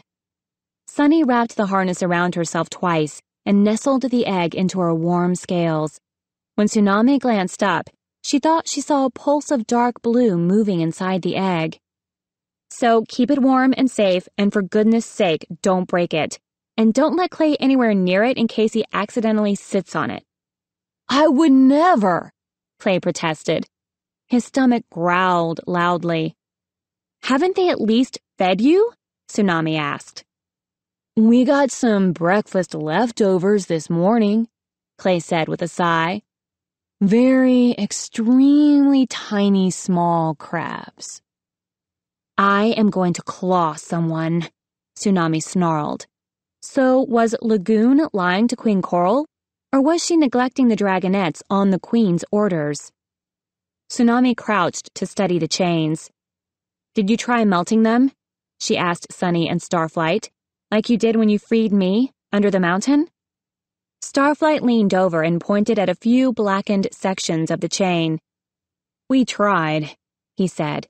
His voice sounded more deflated than usual. "It didn't work. This metal must be like the SeaWing wires, reinforced in some way." Tsunami heard splashing behind her and whirled around, but it was only Riptide. "How do we get these off?" she demanded. He rubbed his snout nervously. "You'll need the key from the guards," he said. but they'll never give it to you." "We'll see about that," Tsunami growled. "Hide if you need to," she said to Riptide. "I might have to bring a guard back with me. By force, with my claws through his ears," she muttered as she stomped out of the cave. SeaWing faces disappeared all over the palace when they saw her glaring around. But she remembered the lower pavilion level where she'd seen guards resting and drinking from cauldrons. She could see a few huddled shapes there now. Perhaps they assumed they could watch the cave from over there, out of the rain. Tsunami flapped over to the pavilion and landed next to a large cauldron that bubbled and smelled like green tea. 4 guards were clustered around a low table, playing a game that involved rolling fish bones. They all froze when they heard her talons thud down. Slowly they turned toward her, and she guessed by their guilty faces that they weren't supposed to leave the cave. She couldn't tell if they felt guilty about leaving her friends to drown too, or if they were only worried about how the queen would react when she found out Tsunami had sauntered right into the dragonet's cave. "Give me the key," she growled. Mumbled one of the guards. "What key?" "Don't make me bite you," Tsunami shouted. "The key, right now!" She stepped forward, lashing her tail threateningly. Although all 4 of the guards were larger than her, they quailed backward. She wondered how many of them she could hurt if she attacked quickly. "We can't," protested a second guard. "We have orders." "Orders from whom?" Tsunami demanded. Our commander," said the first guard. "Shark?"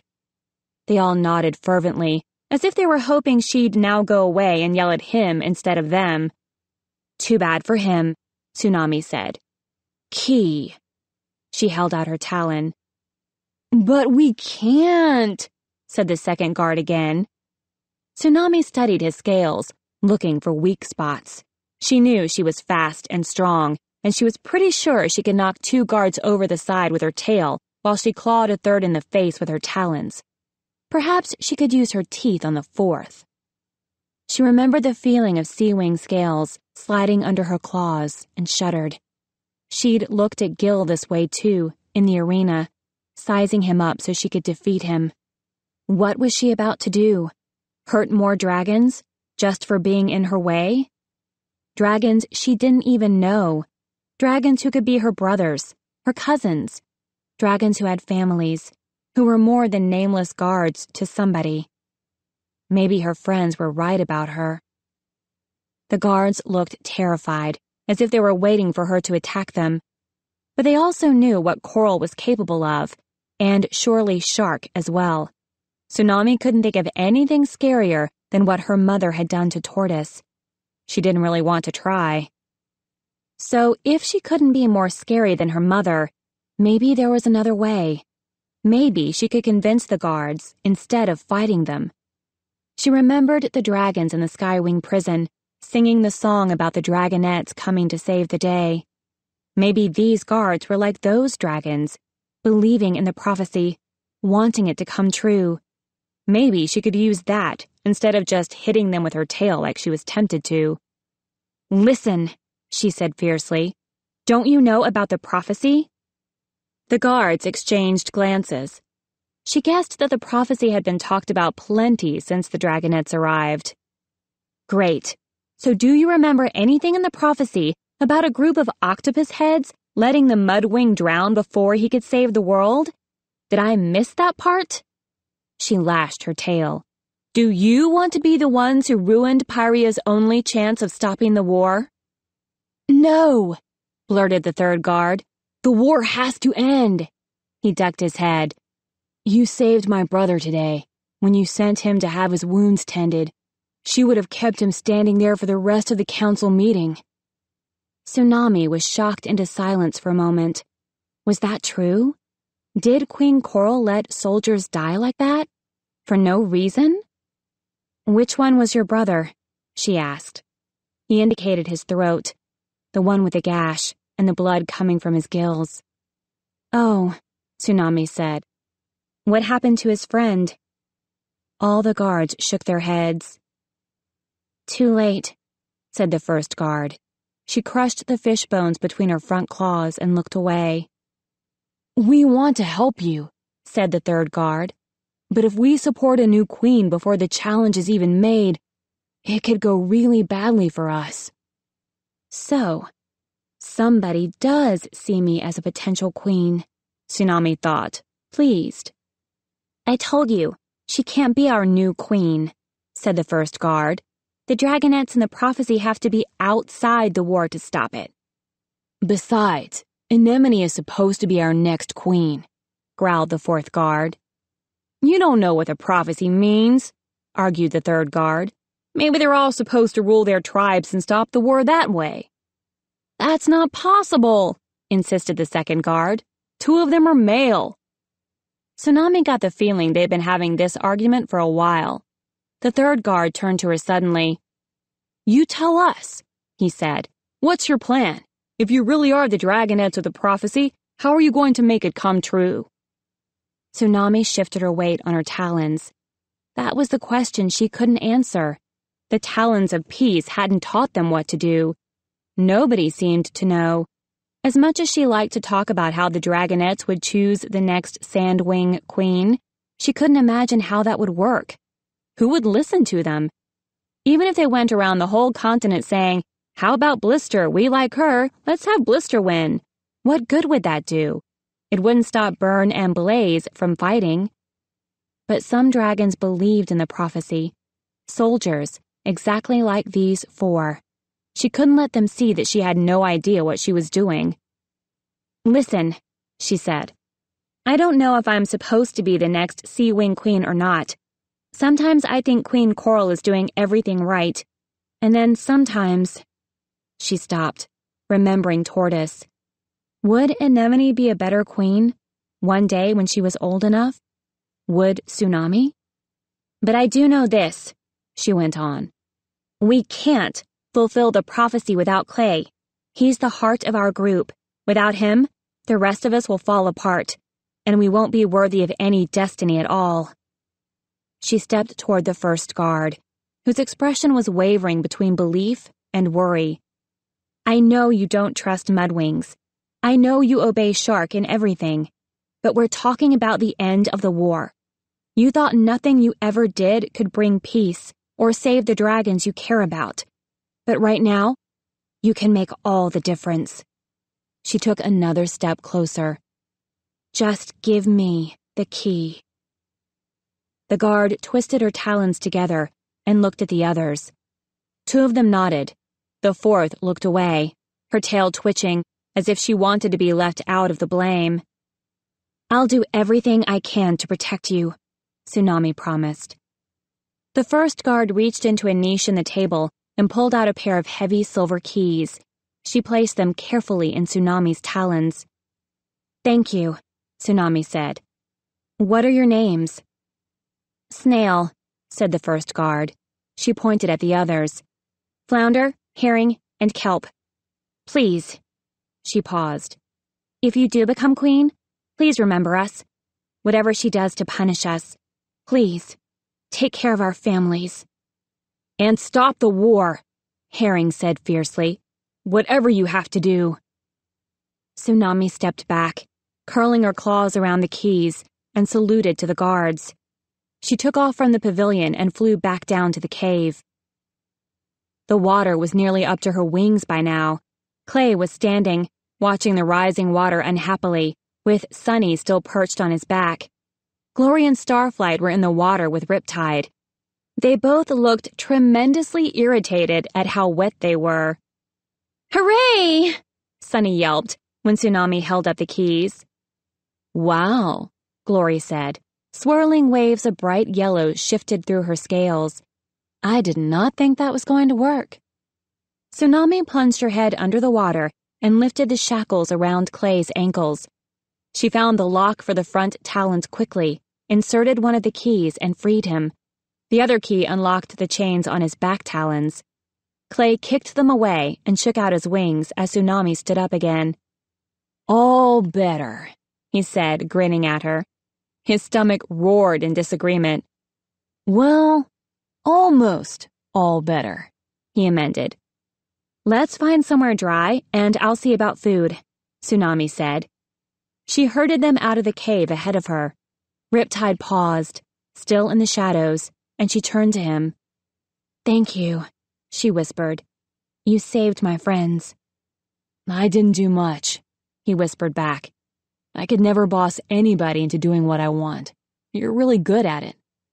Well, Tsunami said, sometimes bossing doesn't work, and you have to try something else. It'd be much easier if everyone just did as I told them. He laughed. I should get out of here before someone sees me. She nodded and wound her tail around his. I'll look for you again tomorrow, if I can. There's a lot of aquatic I still have to learn. He smiled and slipped out of the cave into the water. She waded onto the beach and watched his sky-blue scales vanish into the underwater tunnel. She was glad she'd found at least one dragon she could trust in the kingdom of the sea. Ooh, Glory started. Don't you dare, Tsunami said, shoving her into the lake. The rain wing squawked indignantly and flapped up into the air, showering them all with cold droplets. Rain was still dripping down through the canopy, and small waves scudded across the surface of the bay. Let's try that cave, Tsunami said, pointing to one far up the cliff. If there's anyone in it, I'll clear them out. Glory snorted. But the cave turned out to be empty and dry, and once they all huddled into it, it felt warm as well. Sunny immediately curled around the egg, stroking it and murmuring to it. Starflight blew a small spurt of flame into the air to heat them up. The dragonet can't hear you, Tsunami pointed out to Sunny. We don't know that, Sunny said. She might be scared. I'm just telling her it's all right, and we'll take care of her. Tsunami hid a smile. She was glad Sunny had agreed to take the egg. She'd been a little worried that the little sandwing might still be too mad at Tsunami to want to help. But maybe she'd forgotten about Tsunami attacking the skywing soldier. Or maybe Sunny was always willing to help. She didn't fight about everything just to be difficult, like Glory did. Clay nudged Tsunami with his snout. We're happy to see you, he said. Tell us about the tribe. Does everyone adore you? Are they good fighters? What do they eat? He finished wistfully. Let me find you some food first, Tsunami said, turning toward the cave entrance. She was surprised at how warm and happy she felt to be back with her friends again.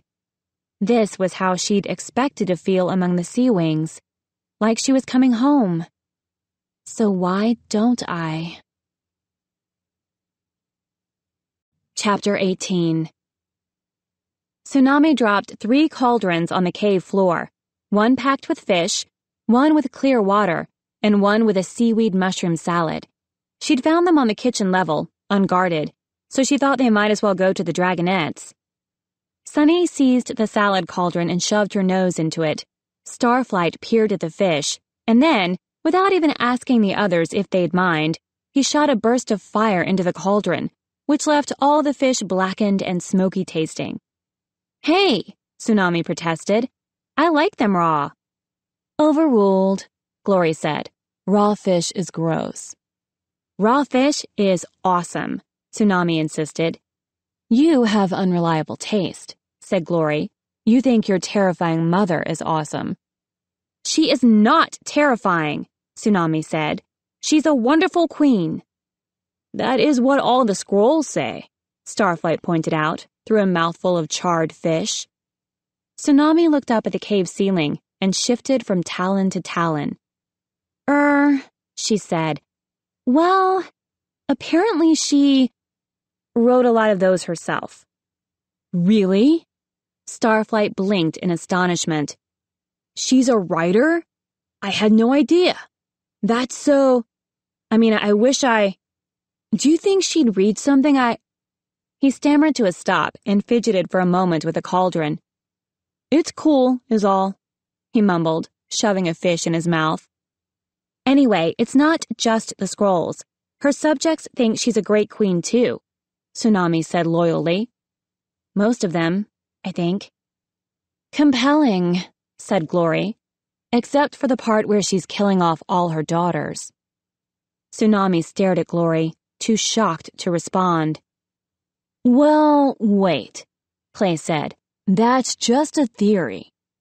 A good theory, Starflight observed. With her daughters dead, and no sisters either, no one will ever be able to challenge her for the throne.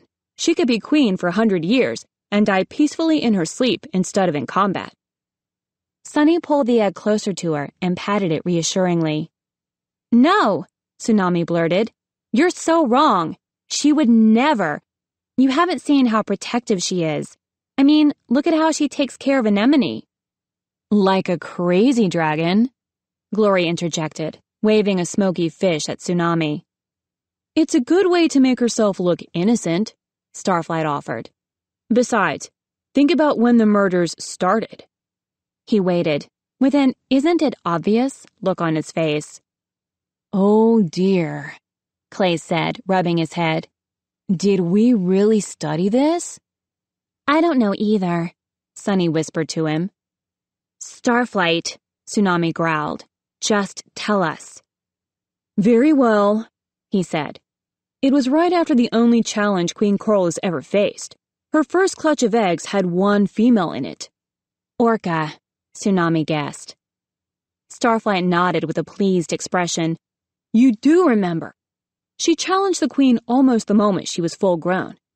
I'm sure Coral was more shocked than anyone, especially when Orca almost killed her. Queen Coral only won by accident, impaling Orca on that narwhal horn she has on the end of her tail. So, Tsunami said, why would that make her murder all her future daughters? Seriously? Glory scoffed. She saw how close she could come to death. She realized if she let any of her female children grow up, she might be dead within 7 years. Much easier to kill them all in their eggs, or as little dragonets, before they become a threat. Stop it! Tsunami clutched her head. It couldn't be true. She's not like that. She loves her daughters.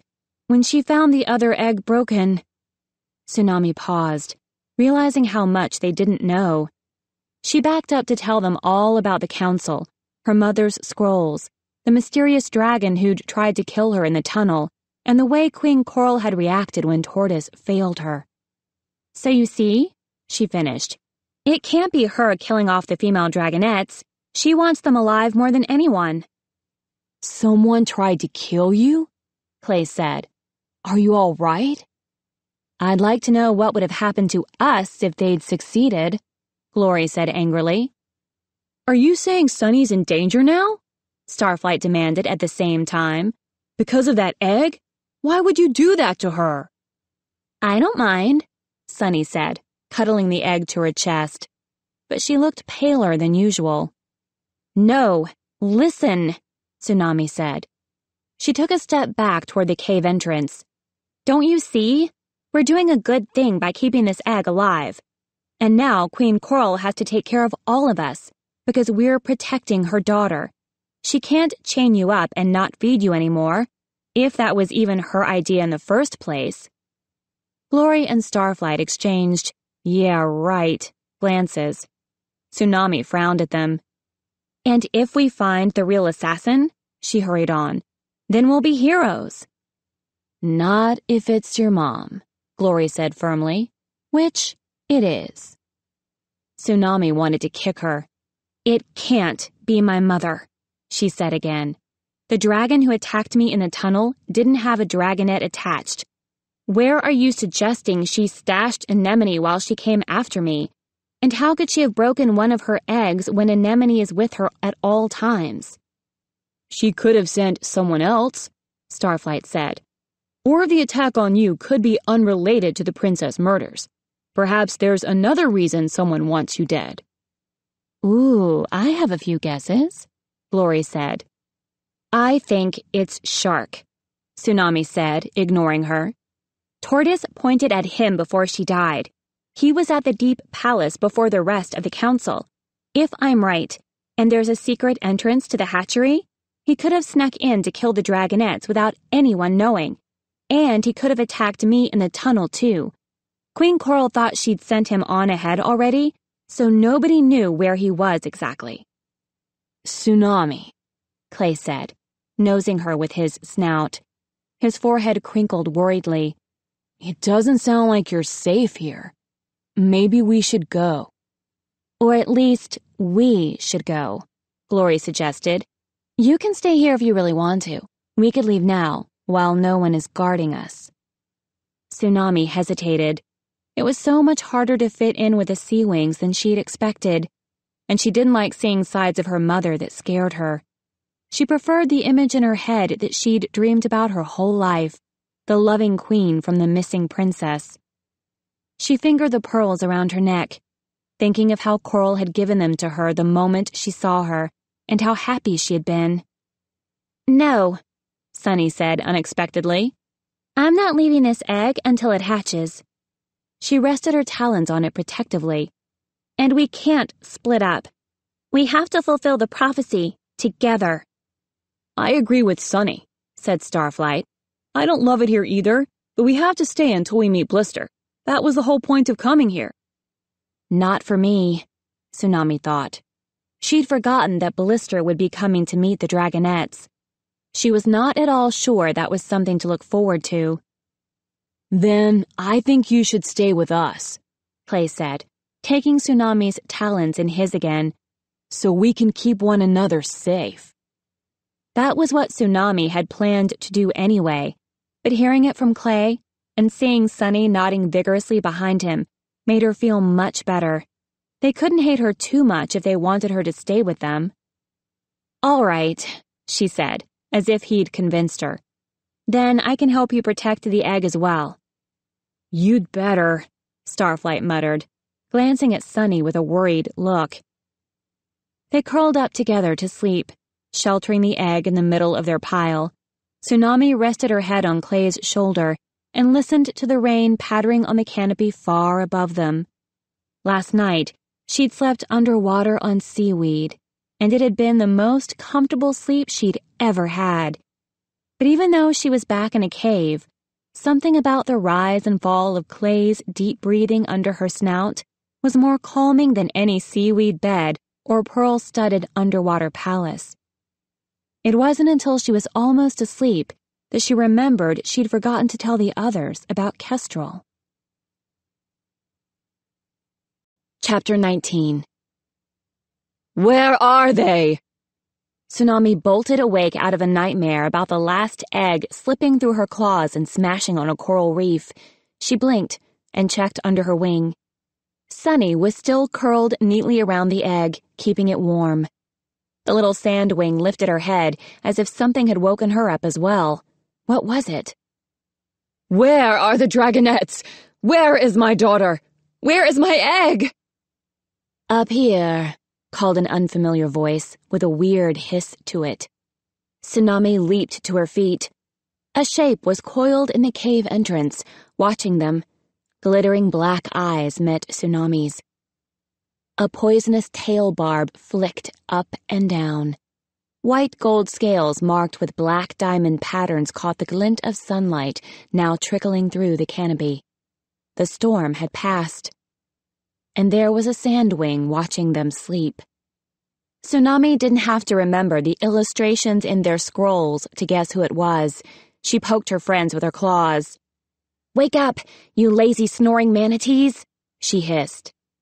"You're a lazy snoring manatee," Glory mumbled, with her wings over her head.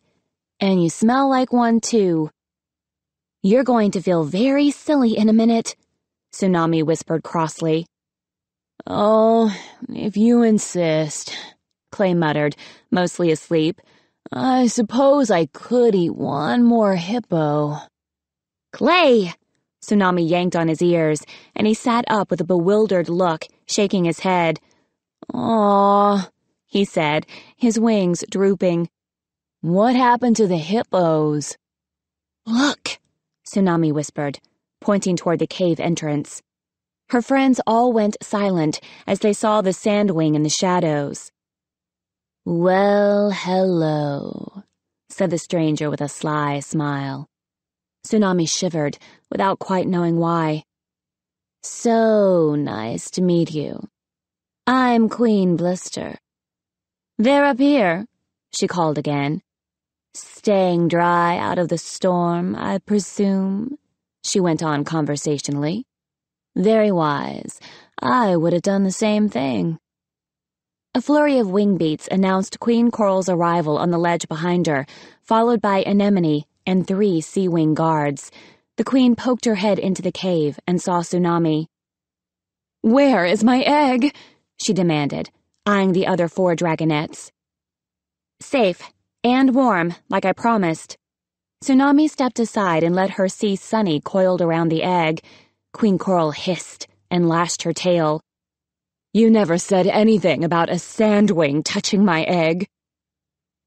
"Oh, but think about it, Coral," Blister interjected. "These are not ordinary dragons. These are the dragonets of destiny. If they can't be trusted with our future, who can?" She smiled again, but Tsunami couldn't shake a weird feeling of uneasiness.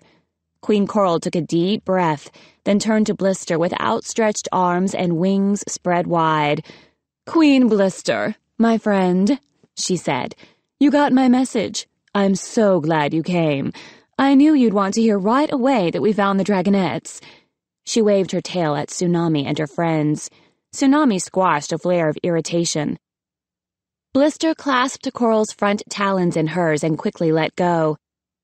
"I was thrilled to hear it," she said. "And one of them was your beautiful missing daughter, as we always suspected." "I knew the Talons of Peace must have sent webs to steal her," Queen Coral said. "Tsunami, say hello to my ally, Queen Blister." "We've met," said Tsunami. She felt her friends behind her. Starflight frozen in fear, Sunny craning her neck for a better view, Glory studying her claws as if she wasn't that interested, Clay curious, but mostly trying to keep his stomach from growling too loudly. "Then introduce your friends," Coral ordered, smiling at Blister again. "Clay, Sunny, Starflight, Glory," Tsunami said, flicking a claw at each of them as she said their names. Queen Coral frowned at her. "Marvelous," said Blister smoothly. "All so brave and clever-looking. I heard you weren't a SeaWing, Glory, but that doesn't bother me. SeaWings are overrated. Don't you agree?" Glory's wings twitched, and a ripple of dark pink shifted across her stone-gray scales. "You heard?" Tsunami demanded. "How? Nobody knew that except our 3 guardians. They didn't even tell the other Talons of Peace." Anemone gazed at her from behind Coral's wing, her blue eyes wide. The SeaWing guards shuffled on their feet nervously. Said Blister. Her eyes flicked to Tsunami and away. "Let's just say I have friends. Nightwing friends." She slithered up to Starflight and brushed one claw slowly down his neck. "So I've heard a lot about you." The Nightwing dragonet really looked as if he might turn to stone and never move again. Tsunami would have kicked him if she'd been closer. Don't be so impressed by her. We're the ones with the power. According to the prophecy, we choose the next Sandwing Queen, and she knows it. Blister glanced down at Sunny, who was frowning. "Sweet," she said, chucking Sunny under the chin. "And you must be the burly one," she said to Clay. She reached out and squeezed one of the muscles in his forearm. I guess," Clay stammered. "I'm sure you've heard things about me, too," Blister said, returning to Queen Coral's side. Her tail slid across the cave floor like a snake, the poisonous tip rattling on the stone. "But you can't always trust rumors and propaganda, especially when it comes to a big responsibility like the prophecy. So ask me anything you like. I'd be delighted to help you make your decision, although, of course, I hope you'll choose me." Her glittering eyes swept over all of them again, and back to Coral. So, Coral, what's for breakfast? Let me guess, Glory muttered. Fish. Clay blinked at the Queen hopefully. Yes, what a good idea. Let's go eat, said Queen Coral. And then you can tell me the latest updates from the war. We hear something odd is going on with the SeaWings. Anemone, Tsunami, come. Tsunami's gills flared. She was not a baby dragonet to be ordered around. And she had no intention of leaving her friends alone again. Let the others come too, Blister said, before Tsunami could speak up. I'd love to get to know them better. Coral wrinkled her snout at the dragonets. All right, she said doubtfully. You can leave that here, Blister said, nodding at the egg. No, Coral and Sunny said at the same time. The SeaWing Queen gave the little dragonet a surprised look. Sunny hugged the egg closer. No way, she said. It stays with me. Blister shrugged, and Tsunami suddenly wondered how she felt about new dragonets who might threaten her allies' life. Maybe it was in Blister's best interests to make sure no one survived to challenge Coral. She certainly seemed sinister enough to be the assassin.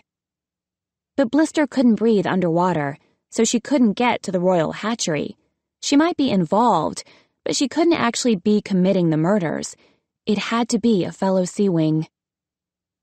The feasting hall was 2 levels above the kitchens, so the smells of pickled fish and roasting seagulls, in honor of our SeaWing guests, Queen Coral explained, surrounded them as they arranged themselves around the long, low oval table. Queen Coral's seat was higher than everyone else's, but Blister's, right beside her, was not much lower. Starflight was seated to Blister's right, with Tsunami next to Anemone on her mother's left. On Tsunami's other side was Whirlpool, who played with his hoop earring, slurped loudly as he ate, and droned on about Coral's latest book even when nobody seemed to be listening. SeaWing guards were arranged around the perimeter of the floor, interspersed with Sandwing soldiers who had arrived with Blister. The SeaWings stamped their talons and swished their tails, casting dark looks at the Sandwings. Tsunami spotted Snail and Herring among the guards. Their eyes darted anxiously from side to side, as if they were wondering how they were still alive. Because Mother wants to make a spectacle of them, Tsunami guessed. Coral was probably waiting for the right moment to punish them in public, the way she'd punished Tortoise. Well, 2 can play the spectacle game, Your Majesty. Mother! Tsunami declared dramatically, as the waitstaff set bowls of soup in front of each dragon. Beside her, Whirlpool jumped and nearly tipped his bowl onto himself. Even Queen Coral looked startled. I have something dreadfully shocking to tell you, Tsunami announced. She wanted this to be loud, so every dragon could witness it. Oh, said Coral. Could we discuss it after breakfast? In a civilized fashion? No, Tsunami said, louder than before. This is too shocking! Even SeaWings not invited to the feast were starting to peer out of their caves and poke their heads out of the lake to hear what was going on. Well, perhaps, Coral started.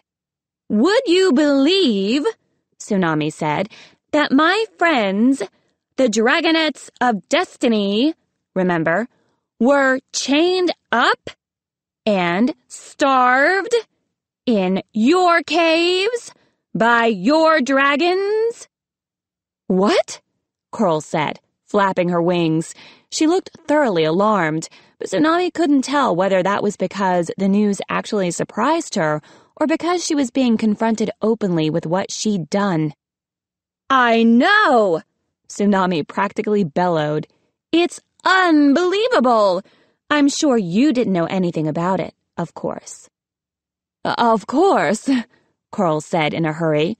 I would never treat any dragonets that way, especially my dearest daughter's dearest friends, who are part of the prophecy and everything.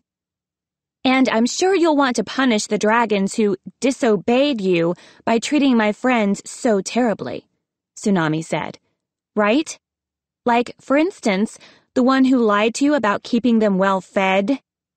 She shot a glare at Lagoon, who froze with a sea snail halfway to her mouth, suddenly realizing what was going on. Absolutely, said the Queen. Guards, throw Lagoon in one of the underwater dungeons. But, Lagoon said, but I was only... Next time you'll obey my orders, said the Queen. A stripe quickly flashed under her wings, but Tsunami spotted it, and it was one Riptide had taught her. Silence. Oh, Mother, Tsunami thought sadly. Can't I even? Lagoon said, reaching wistfully for her cauldron of soup as the guards pulled her away. No breakfast for you, the Queen ordered. Think about how that feels as you sit in my dungeon. Tsunami was fairly sure Lagoon wouldn't actually suffer very much. Queen Coral would have her back at council meetings before long, but Tsunami wasn't done. And guess who ordered your guards to chain up Clay? Tsunami demanded. She flung an accusing talon toward Shark. Commander Shark! Of all the dragons who should obey you in everything, is that not utterly shocking? It is, Coral said. Tsunami thought she might be grinding her teeth, but she hid it well. I find it quite hard to believe. Imagine the distress the poor guards felt, Tsunami said, when I explained to them that you would never have ordered those chains on Clay, to have to choose between their commander and their queen. Naturally, they chose you, of course. That's why they gave me the key to Clay's chains, because they understood that's what you would have wanted them to do. Right? Queen Coral gave Tsunami an appraising glance. Beside her, Blister was eating her soup with an amused expression. Very good, Coral said slowly. It sounds like those guards are practically heroes. And Shark, Tsunami prodded her. To the dungeon with him as well, the Queen said with a wave. Shark didn't protest like Lagoon had. He snarled at the guards who approached him, shot Tsunami a look full of hatred, and headed off to the dungeon without another word. Splendid, Tsunami thought to herself. It didn't guarantee that Snail and the other guards would be safe, but surely that had to make it more difficult for Queen Coral to punish them for last night. Not only that, but with Shark in the dungeon, even for only a day or two, Tsunami felt like she and her friends and the egg would all be a lot safer. Such excitement, Blister said. If we're quite finished with our morning theatrics, I would love to ask you brilliant little dragonets about the prophecy. Starflight can recite it for you, Tsunami said. He's really good at memorizing things, and then repeating those things over and over, especially when no one cares to hear them. She shot a grin at Starflight, wishing he would relax. He looked too petrified to eat. How splendid! How impressive! Whirlpool said from beside her, in a voice of sincere admiration. Tsunami wrinkled her snout at him. He probably would get along well with Starflight, now that she thought about it, but Starflight was not even remotely as awful or annoying as Whirlpool. I assume you have a plan about how to fulfill this prophecy, Blister said. I mean, you must, right? A tense hush fell over the feasting table. Ears were pricked all over the palace. Every dragon in Pyria wanted to hear the answer to this. Tsunami felt like bees were crawling under her scales. Of course they didn't have a plan. They'd only recently escaped from under the mountain and then the SeaWing Palace. They'd barely had time to stop and think, or even a safe place to do that, and nothing they'd ever been taught had prepared them for what they had to do. Thanks for that too, Talons of Peace, she thought bitterly. But they couldn't admit that to all these dragons, especially the ones who were counting on them. We're working on it, she said. Obviously, we can't say too much. This is the information gathering phase. Glory offered unexpectedly. Blister gave Starflight a significant look. He blurted. But we think you, of course. I mean, obviously you'd make a great, queen. Of the SeaWings, that is. The other two, hardly any competition, really. It's, a clear, so to speak, sort of, choice. Starflight, Tsunami said sharply. What are you doing? You don't speak for all of us. Oh, said Blister. She narrowed her eyes at Starflight. Then who does? We each speak for ourselves, Glory said, before Tsunami could answer. Yeah, Sunny piped up. And we haven't decided anything, Tsunami said firmly. She wished she were close enough to kick Starflight and make him shut up. I'm just saying she'd be all right, he mumbled, subsiding. Blister looked mildly disgusted. You're quite right, Nightwing, Coral said, patting Blister's talon. She is an excellent queen. Blister smiled, but Tsunami noticed that she moved her talon away as soon as she could. She also noticed that Blister called her mother simply Coral, while the queen of the SeaWings kept referring to her ally as Queen Blister. Tsunami wasn't sure she liked the way they acted around each other. Tsunami wanted to trust her mother's choices. She wanted to like Blister. It would be uncomplicated to choose Blister as the SeaWing Queen. Then the dragonets could stay safely in the Kingdom of the Sea and support the SeaWing side of the war. So why didn't she want to do that? What was it about Blister that felt so wrong? Oh, Queen Coral said. Queen Blister, I meant to tell you the strangest thing happened. We found a dead SeaWing in our territory the other day. Oops. Tsunami still hadn't told the others about Kestrel, something new for them to be mad at her about. She sighed. Really? Blister said. That sounds like good news to me. Coral laughed. You're right, that's true, but what's really strange is she'd been poison-stabbed by a sandwing. Why would a sandwing and a SeaWing be fighting all the way out here? Tsunami hadn't known about the sandwing poison. She only remembered the blood pouring from Kestrel's neck. Her tail uncoiled as she realized. I don't have to worry then. Mother will know it wasn't us who killed her. None of us could do that, not with Sunny's useless tail. At the same time, questions began pounding in her head. What sandwing would want to kill Kestrel? She scratched her gills, puzzled. Had Byrne found her and punished her for what happened to Queen Scarlet? But why would either of them be in SeaWing territory? Blister shrugged, resettling her wings. That is very peculiar, she said. I wonder who she was, said Queen Coral. She had these odd burn scars on her palms. Tsunami reached over Whirlpool and grabbed for Sunny's forearm, but it was too late to stop her gasp of horror. Oh no, Sunny cried.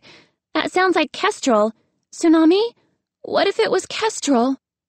She pressed her claws to her snout, her eyes welling with tears. A heavy silence fell over the table. Every SeaWing in the entire palace seemed to be staring at Sunny and Tsunami. Queen Coral was giving Tsunami a particularly intent look. Across the table, Glory and Starflight both had their mouths open in shock. Tsunami, Coral said slowly, is there something you want to tell us? All right, Tsunami said, squirming. Yes, I'm sorry. I saw her. It was Kestrel. Sunny let out a sob and buried her head in her talons. Clay patted her on the back awkwardly.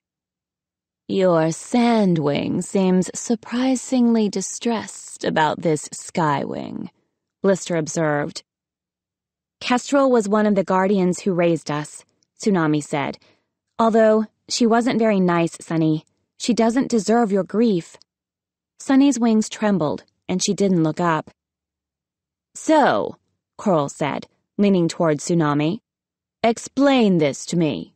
You recognized this SeaWing, a SeaWing I have now been wondering about for days, and you chose not to tell us who she was.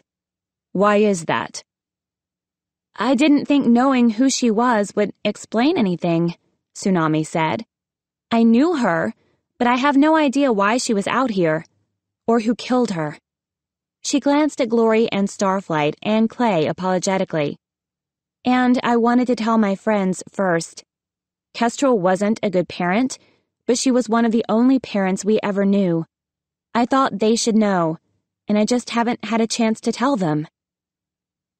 I understand perfectly, Blister purred. She stroked Coral's talon with one claw. Forgive her, Coral.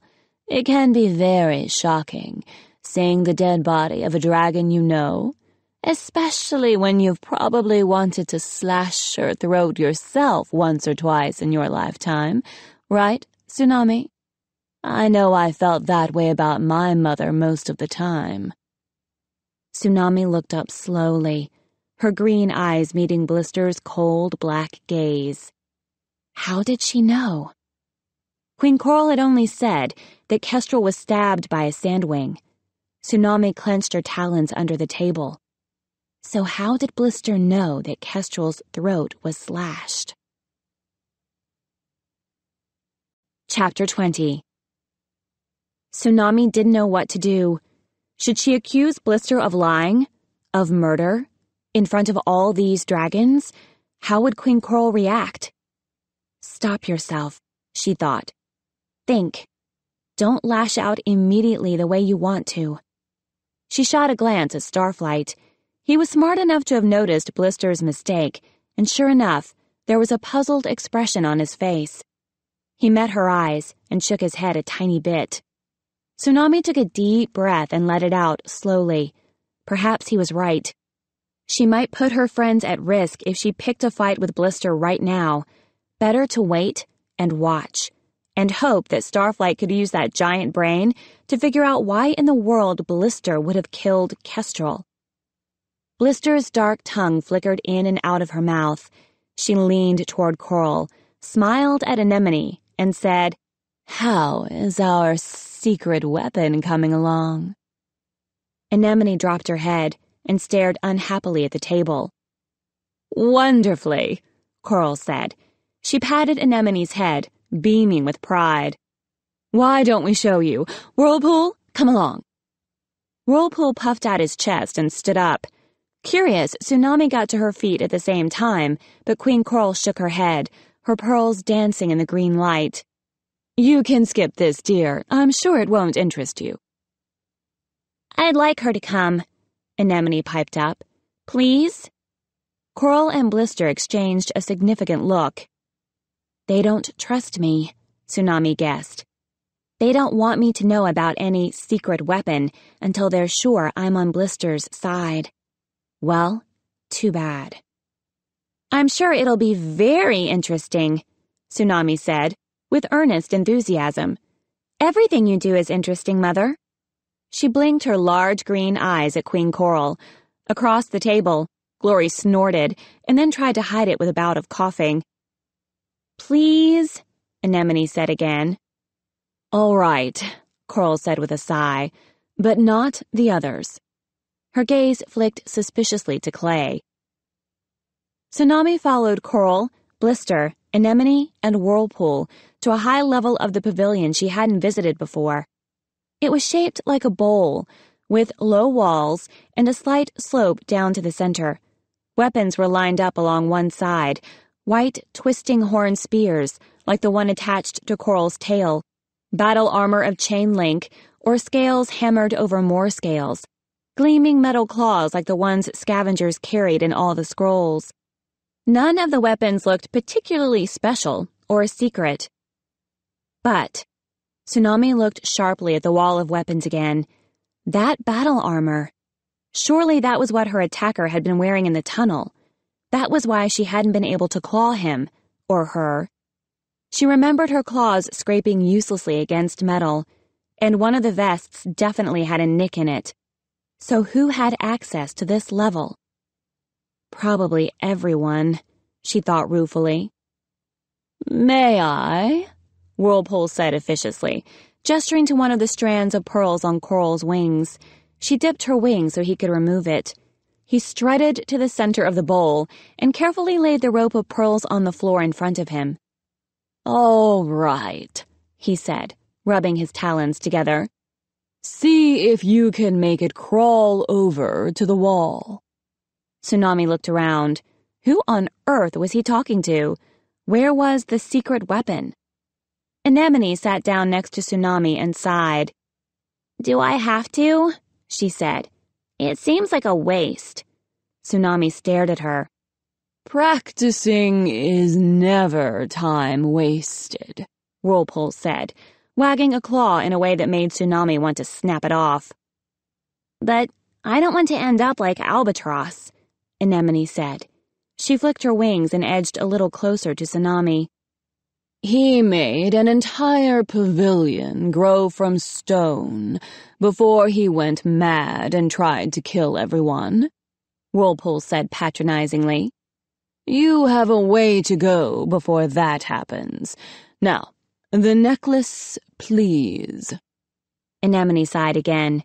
She held out her front talons and, to Tsunami's amazement, the necklace began to slowly wind toward the wall, moving in curves like a snake. Oh my gosh, Tsunami blurted. Suddenly everything made sense. The magic in Whirlpool's title, the self-adjusting harness in the deep palace. Anemone, you're an animus. Anemone dropped her talons and the necklace stopped moving. I know, she said, with an expression like she would rather be descended from sea cucumbers. We've had a few animus dragons in the royal family, Coral said proudly, but not in several generations. Anemone was hatched just in time to help us win this war. Careful, Blister said with a hiss. She doesn't have to know our whole plan to guess that an animus dragon would be very useful in battle, Coral said. There are lots of marvelous things we can do with this power. Yes, watch this, Whirlpool said. He picked up a metal armor breastplate and flung it up in the air, over the edge. Catch it with a spear, he called to Anemone.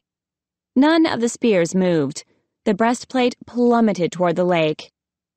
Sorry, Anemone said, not looking very sorry. You didn't give me enough warning. Ow! Someone yelled from below. Anemone, Whirlpool said with a sigh. Battle is all about quick thinking. How would you know that? She said. He frowned at her.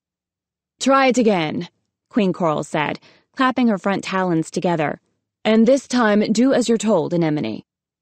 Whirlpool flung another flat piece of metal armor into the air. Instantly, one of the narwhal spears shot after it and pierced it through. Blister and Coral applauded, but Tsunami thought it was more interesting that the spear then carefully brought the armor back to rest, safely on the floor. Impressive, Blister said, but not much more impressive than what I saw last time. What about progress? What about bigger objects? How much longer must this training go on? I'm sure she's nearly ready, said Queen Coral. Years. Lots more years, Anemone said at the same time. Blister's forked black tongue slipped through her teeth, and she narrowed her eyes at Anemone. Coral, she said, tilting her head. Stay here, Coral ordered. She slid as far away as the harness would reach and crouched with her wings spread, whispering to Blister. Whirlpool strutted over to Tsunami and Anemone. Anemone gave him a glare, and suddenly the pearl necklace he'd left on the floor whirled around, whipped under his belly, and soared off the ledge. With a yelp, the green dragon raced after it, diving over the edge. This is what you have to save me from, Anemone whispered quickly. Boring lessons with Whirlpool? Tsunami answered. Sure, I'll get right on that. No, not just that, Anemone said, wrinkling her snout. Although he is awful. All he ever asked me to do is make things move.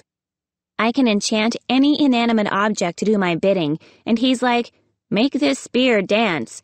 Now make that chair walk from here to here. It's insulting, really. What else could you do? Tsunami asked. She glanced at Coral and Blister, but they both had their backs turned and were sharing their own secrets. According to Blister, I should be able to enchant the Sky Kingdom's palace to cave in on all the SeaWings, Anemone said softly, looking up at Tsunami. She also wants me to curse a spear, so it will search for Burn's heart and not stop until it kills her. Tsunami coiled her tail closer, trying not to look as shaken as she felt. If Anemone could do either of those things, she really was a secret weapon. Power like that could end this war in a week. I don't know for sure if I can do any of that, Anemone said. I'm scared to try. I don't want to try. Every time an animus dragon uses her power, she loses a bit of herself. Tsunami's sister held out her talons as if they might not really be hers. Albatross was a prince and a hero at first, but they didn't know about the price of animus magic then. Building the pavilion turned him evil. She slipped one talon into Tsunami's grasp. It felt colder than ice and hard as stone. I don't want that to happen to me. How can I possibly save you? Tsunami wondered. Even she was tempted by the kind of power that could bring peace so quickly. But she couldn't ignore the fear in Anemone's eyes. First, I'll catch the dragon who's trying to kill us, she said, curling one wing around Anemone. Maybe then, Mother will let you off the harness and start to trust you more. Maybe she'll listen when you tell her you don't want to use your power. Ha, Anemone muttered. Tsunami didn't know what else to say.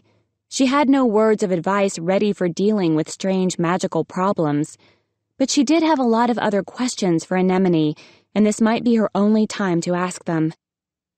Can I ask you a question? She said. If none of Coral's daughters survived, who would be queen after her? Anemone flicked her tail around and studied the end of it. Who knows? I don't think a queen has ever died and passed on the throne peacefully. At least, not in our kingdom. And who else would challenge her? I heard Uncle Shark say once that maybe a son should inherit, but I guess it would probably be our cousin Moray. Except she doesn't want the job. She wants Coral to be queen forever. At least, that's what she says. You don't believe her? Tsunami asked. There's just something weird about her, Anemone said.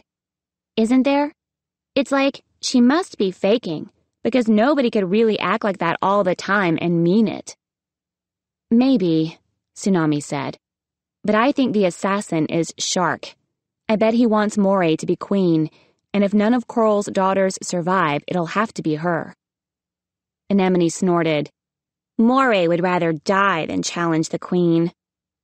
Tsunami saw Queen Coral's wings flutter closed. In the meanwhile, she whispered quickly, keep acting like you need more training. Make mistakes sometimes if you have to. Make them think you aren't ready for as long as possible. Mistakes, Anemone said with a sigh. Why didn't I think of that? Queen Coral slid back to them, twisting her snout from side to side. Where's Whirlpool? She asked. I think he lost something, Anemone said innocently. Queen Blister wants you to try.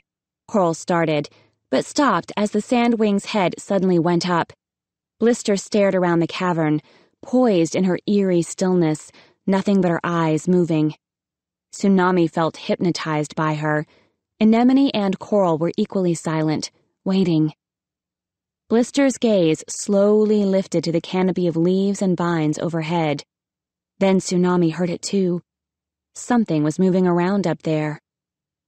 Something big. Chapter 21.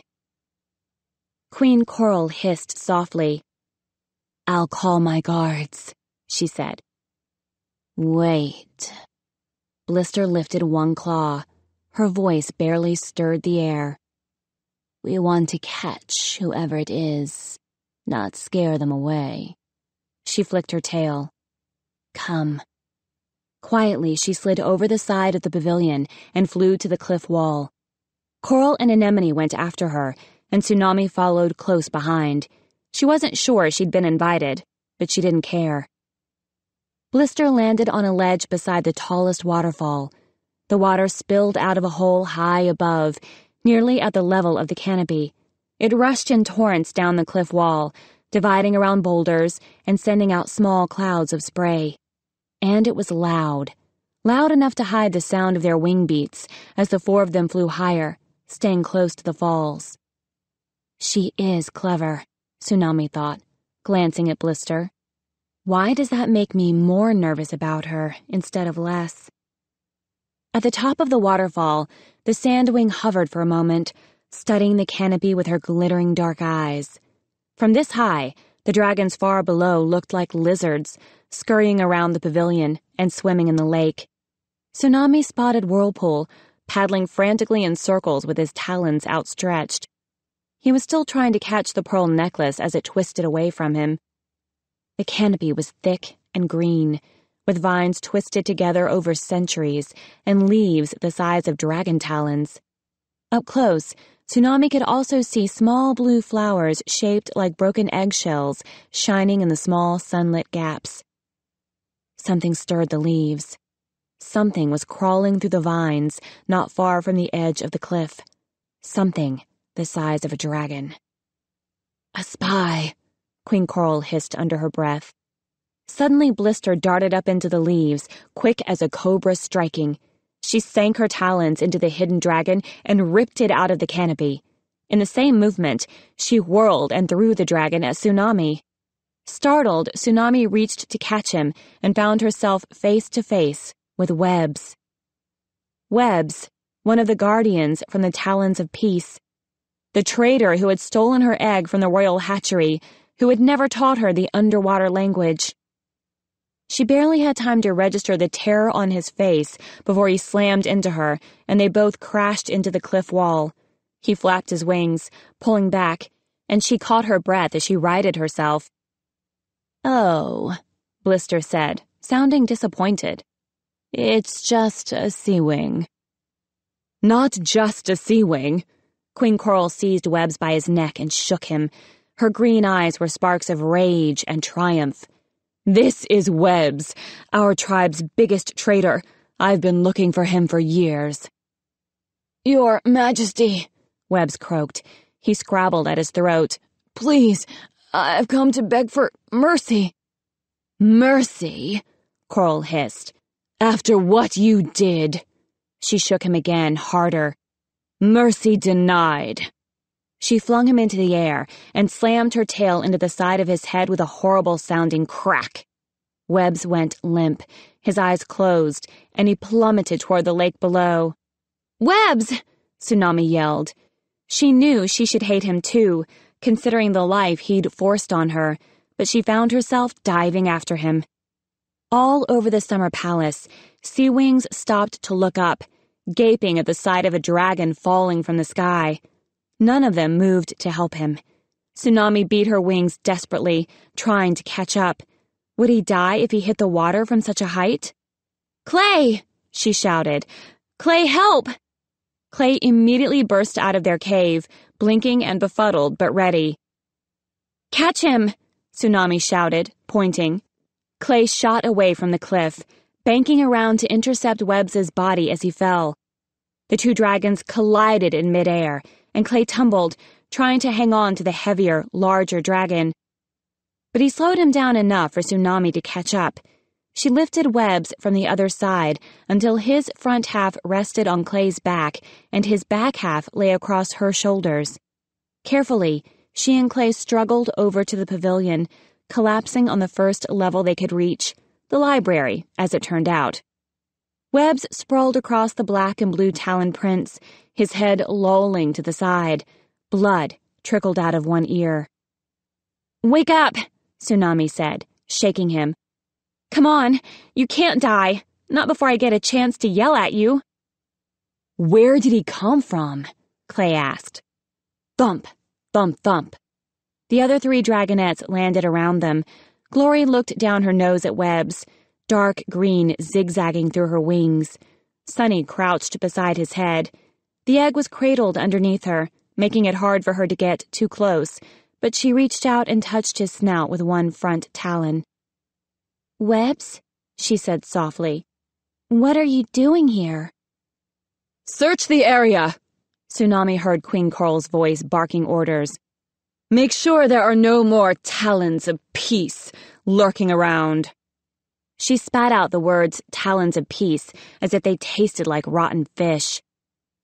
Tsunami glanced up uneasily at the canopy overhead, where a dragon-sized gap now yawned in the green leaves. A bolt of sunlight shone through, and she couldn't help but worry what else might find its way through the protective cover. Had Blister thought about that at all before she struck? Surely she wouldn't deliberately endanger her allies, but maybe she didn't care about them enough to treat their defenses cautiously. Queen Coral swooped into the library, her face majestic with fury. She loomed over Webbs as Blister, Anemone, and Moray all arrived behind her. "Why would you save his life?" the Queen hissed at Tsunami. "After everything he did to you." I don't know, Tsunami thought. Why didn't she want Webbs dead? It had been instinct that sent her flying after him. Maybe I want to give Riptide a chance to meet his father, like I never really got to. Or maybe I'm not ready to lose our last guardian yet. For most of her life, she'd only known 7 dragons, and 2 of them had died in the last 10 days. That seemed like more than enough to her. I thought he might have information we need, she lied. Maybe about the talons. Or, Blister interjected smoothly, perhaps now we can find out how he snuck into the royal hatchery to steal the egg. Clever dragonet. Tsunami must get her brains from you. Queen Coral hissed and glared down at Webbs. I suppose interrogating him would be useful, she said. Moray, wake him up. Moray dove over the edge and returned with a large clamshell full of seawater. She threw this in Webbs's face with no particular gentleness. Sunny let out a little yelp and jumped away from the splash. Webbs coughed and sputtered and snorted water back out his nostrils. He sat up slowly, holding his head and gingerly wiping his snout dry. His gaze landed first on the dragonets, and Tsunami was surprised to see his whole face light up with joy. He stared from Clay to Glory to Starflight, as if he couldn't believe they were all alive. He held out his front talons, and Sunny clutched the one closest to her, smiling back at him. But the SeaWings, he said. I thought you were dead. How did you— We escaped, Glory said coldly. No thanks to the talons of peace, Tsunami added. Or stupid, unhelpful Morrowseer. It was amazing, Sunny said. You should have seen us. We'll tell you about it some other time, Clay interrupted. Sunny looked up at him, then over at the SeaWings, and snapped her mouth shut. Webbs saw Queen Coral and the thunderous look on her face, and Blister coiled menacingly behind her. He shuddered, then winced as if that had made his head hurt even more. Welcome back, Coral snarled at him. I thought you were too cowardly to ever return here. I know I am not worthy of your mercy, your majesty, Webbs said, staggering to his feet so he could kneel in front of her. But I hoped. Why did you steal one of my eggs? Queen Coral demanded. You could have stolen from any other dragon in the kingdom of the sea. Tsunami's wings twitched. And that would have been all right? Are you only angry because he stole from you, not because a dragonet's life was ruined? It had to be an egg due to hatch on the brightest night, Webbs said, in a wavering voice. And it had to fit the prophecy, the SeaWing egg of deepest blue. I'd seen your eggs when I was guarding them before I left. You mean ran away, Coral snarled. In the middle of a battle?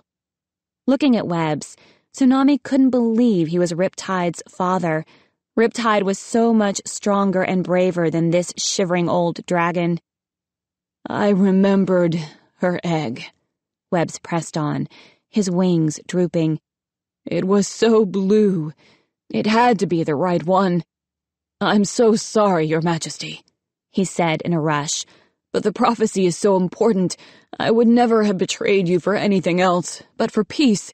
How could I not do as the Talons asked? So how did you get into the hatchery? Coral's tail lashed threateningly. I had guards posted at that door every moment until the eggs hatched. Tsunami leaned toward him. If he knew of a secret way in, surely that would point them to the dragonet killer. Webbs hung his head. I drugged the guards, he said. I knew someone who helped me slip a sleeping potion into their evening meal. They were asleep when I crawled in and out again with the egg. It wasn't their fault. Well, Coral said dismissively, I killed them anyway. As for the someone who helped you, your wife, I assume? Webbs flinched. I wondered about that, Coral said.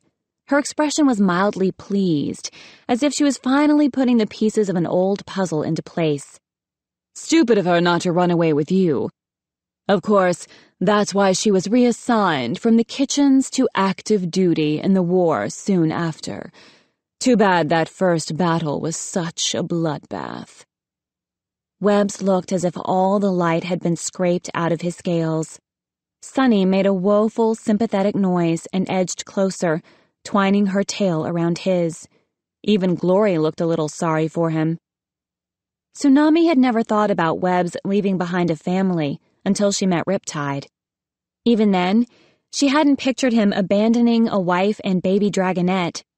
Maybe he really did care about the prophecy more than anything, if he was willing to give up so much for it.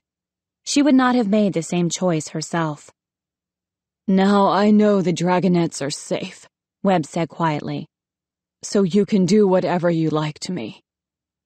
I will, Coral rumbled. We can start with you telling me where to find the Talons of Peace. Why? Tsunami asked, as Webbs shook his head. Why would you want to find them? Coral showed all her sharp white teeth. Revenge, dear. They stole from me, and no one has ever gotten away with that. Now I must hunt them down and exterminate them. Don't you have more important things to do? Tsunami demanded. I think they're awful dragons, yes, with a really misguided sense of how to raise dragonets to fulfill a prophecy. But all they want to do is end the war. Isn't that what everyone wants? We're not trying to end the war, Blister said in her slithering voice. We're trying to win it. I hope you can see the difference. But killing the Talons of Peace won't help with that. They haven't hurt anyone but us 5, Tsunami said, waving her talons at the other dragonets. In fact, Starflight said, out of the blue, they almost certainly saved Tsunami's life. The Nightwing froze as everyone turned to stare at him. Queen Coral hissed menacingly. Even Webbs looked confused. What? Coral growled. Well, Starflight stammered, the other female dragonets in her hatching all died. The same way every one of your potential heirs has died. Whoever is killing them, Webbs took her egg away before the assassin could get to it. If her egg had stayed in the hatchery, she'd be dead. By stealing her, he, and the Talons of Peace, actually saved her life. Right? Tsunami felt like she was shape-shifting, all of her bones being shoved from one skin into another. No. The Talons of Peace ruined my life. I've always known that. It's the truest thing I know. They didn't save me. But she knew in her scales that Starflight was right. They did save her. By accident, but they did. Webbs did. She remembered all her dreams of how her life should have been if she'd hatched here and been raised by her own mother. None of them would have happened. She'd have been dead within the first week. Her neck snapped, like the sad little dragonet in the eggshell. "Your Majesty?"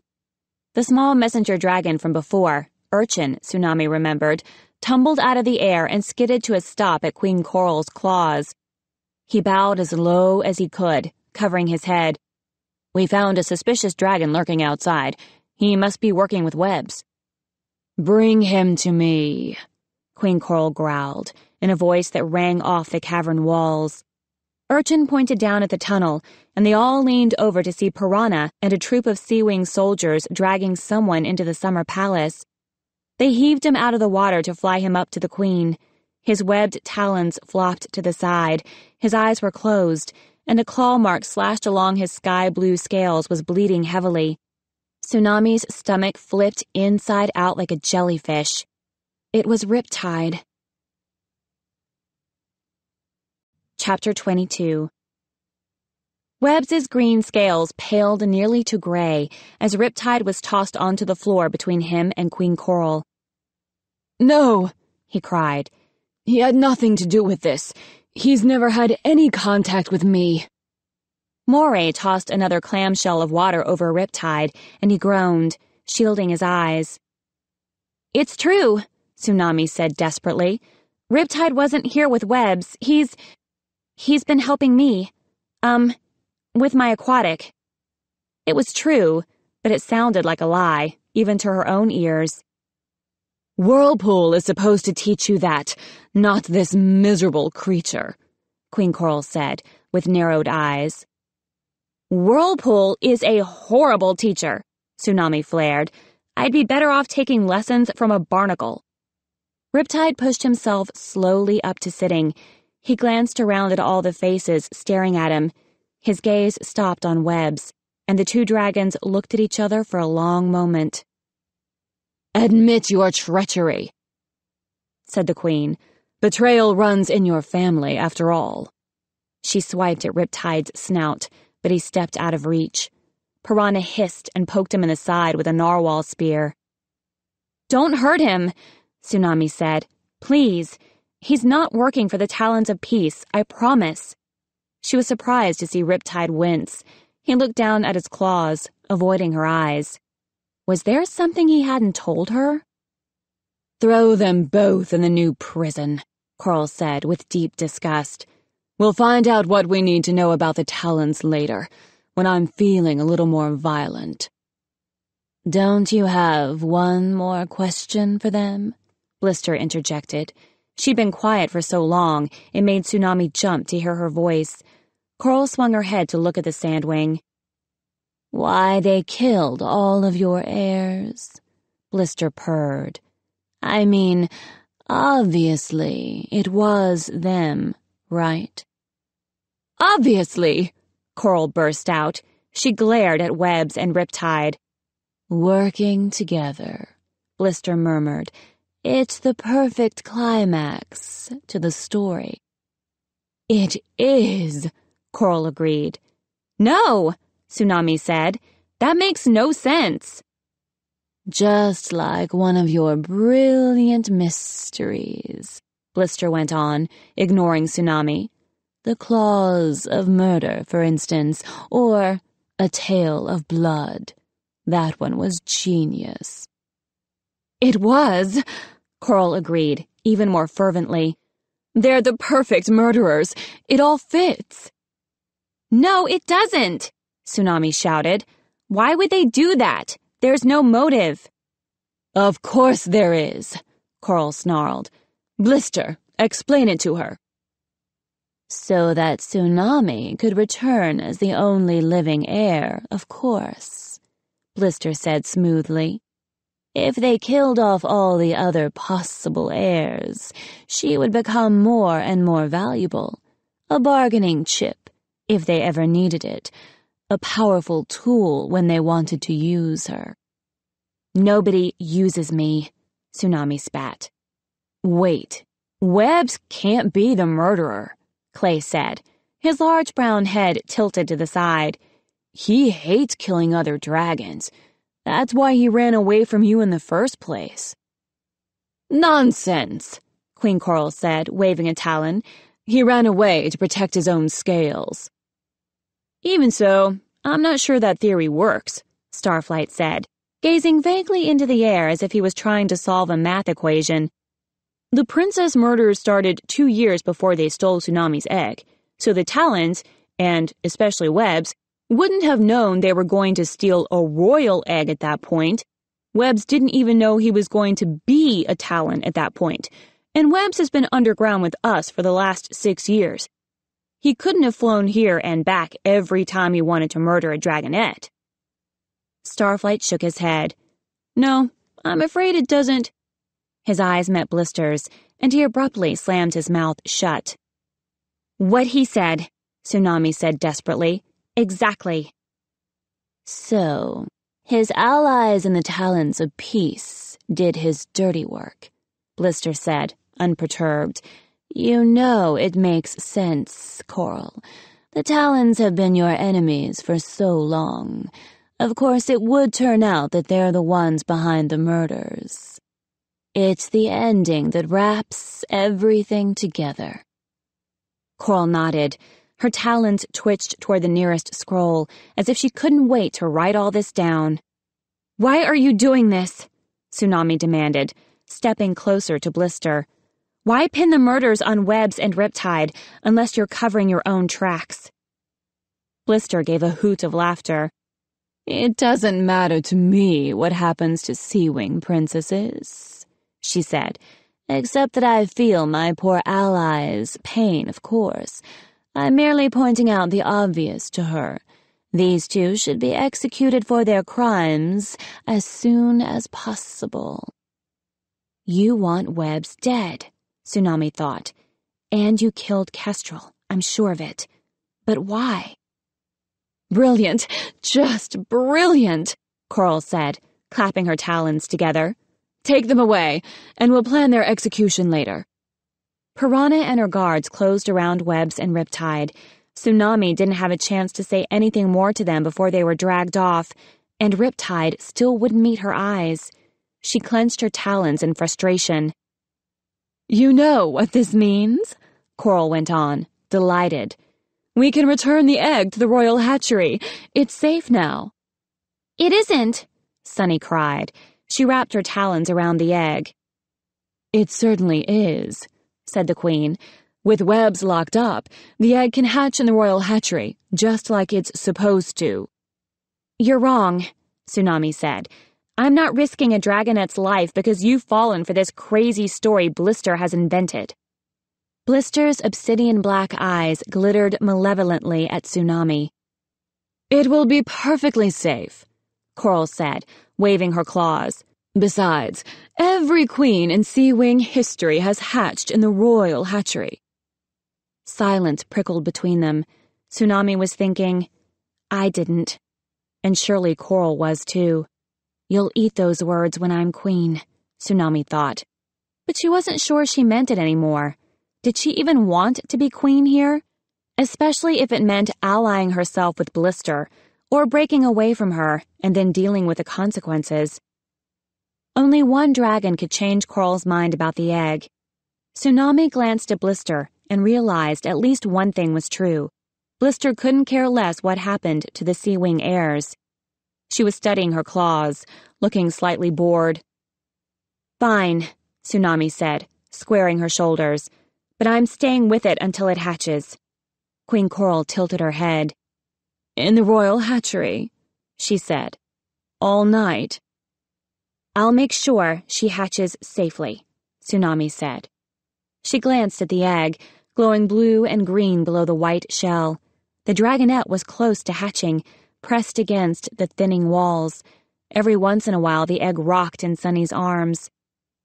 "But when I catch the real murderer," Tsunami went on, "I want you to promise that you'll let Riptide and Webbs go free." "Ha!" Coral snorted. "Webbs will never be free again." "Even if I save your last heir?" Tsunami demanded. Coral scraped her claws across the rock. "You won't have to," she said. "We have the assassins now." "So it should be an easy bargain to make," Tsunami said. Blister stared at her coldly. All right, Coral said, waving one talon. I'll promise you Riptide, but Webs has too much to answer for. Tsunami noticed blisters settling back, so it was definitely Webs she wanted dead, not Riptide. That was the best she could do for now. She'd have to think of another way to save Webs. But Tsunami, we should stay together, Clay protested. We can't protect you down there. And whoever's coming after the eggs will be just as happy to kill you too, Glory pointed out. Tsunami shook her head and flexed her claws. Not if I catch him first. Part 3. Out of the Egg. Chapter 23. It was pitch dark in the royal hatchery. Dark and horribly quiet. Tsunami could see in the dark, of course, but everything was gray and a little blurry. The only flashes of color came from the eggs when the dragonets inside moved. Across the cave, she could see the 3 male eggs peacefully leaning against one another. They had nothing to worry about. Guards were stationed outside the door, but Tsunami was the only one in the hatchery. As soon as the door closed behind her, she prowled around all the walls, poking everything that stuck out and hoping a hole would suddenly yawn open in the floor. She circled the statue of Orca several times, shoving at its talons and tail and pedestal, but nothing happened. There was no sign of a secret entrance anywhere. Finally, she curled up beside the egg and stared fiercely around the room. All right, assassin, she thought. I'm ready for you. She had a narwhal spear lying on the floor beside her, although she had no idea how to use it, but she wouldn't be taken by surprise again. The warm jets of water billowed silently up through tiny holes in the coral, surrounding the eggs in a bath of heat and small bubbles. It was a little too hot for Tsunami, but she didn't want to move away from the egg. She poked her nose underneath it, checking again for a secret trap door, but the floor was smooth and polished, like the egg itself. A flutter moved in the eggshell, like a heartbeat, as the dragonet inside tried to stretch her wings. Tsunami rested her front talons on it for a moment. She wondered if Sunny was right that the dragonet could hear them. She pressed her snout up to the egg and whispered through the water, "Don't worry. I'm here to protect you." The tiny wings fluttered again. Tsunami leaned closer, wishing for some noise, some light, in the hot, silent, dark room. Scrape. Tsunami's head shot up. Stillness. Darkness. And yet, she had a creeping feeling that someone was suddenly in the room with her. Scrape. Her scales tingled between her wings, as if squirrels were scuttling down her back. She stood up and flexed her claws. The one door to the hatchery was closed.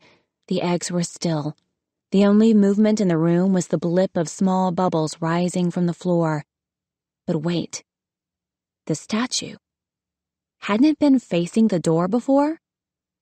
She stared at it until her eyes hurt. Had it turned its head? Was it looking at her? Tsunami's whole body was shaking. She blinked through the darkness at the statue of Orca. The statue stared back. Its eyes were sapphires, she remembered, but in the shades of gray here, they gleamed as obsidian dark and vicious as blisters.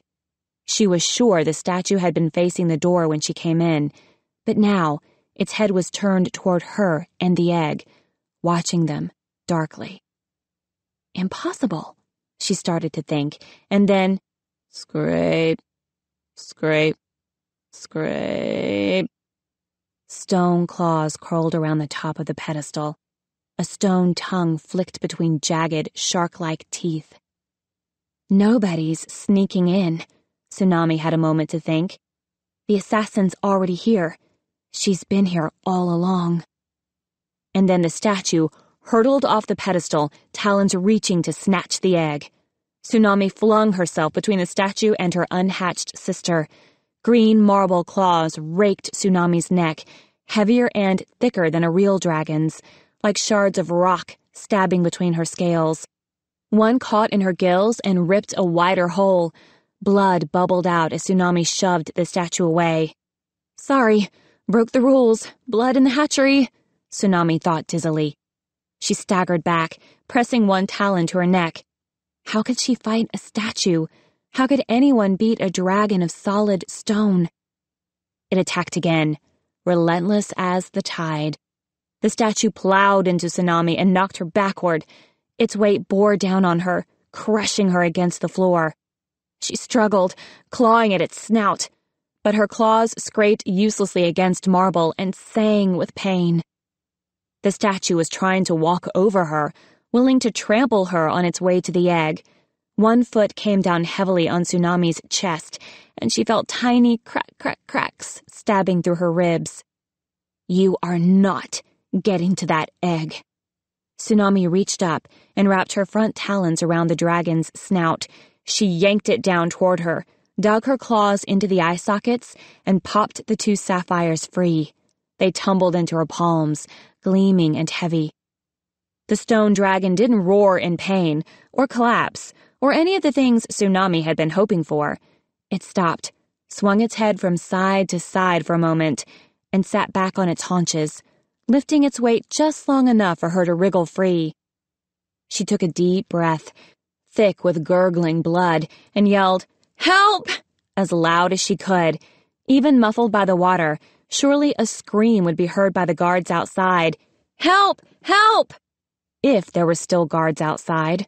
Queen Coral, convinced of her own theory, might have promised them to Tsunami and then sent them away, certain they wouldn't be needed. Whether they couldn't hear her or weren't there at all, nobody came. The statue felt its empty eye sockets curiously, then patted the floor around it, as if it thought its eyes might have accidentally slipped out. Tsunami took a step back and dropped the sapphires through two of the water jet holes. She needed all the advantages she could get. Carefully, she reached over the egg and picked up the narwhal spear.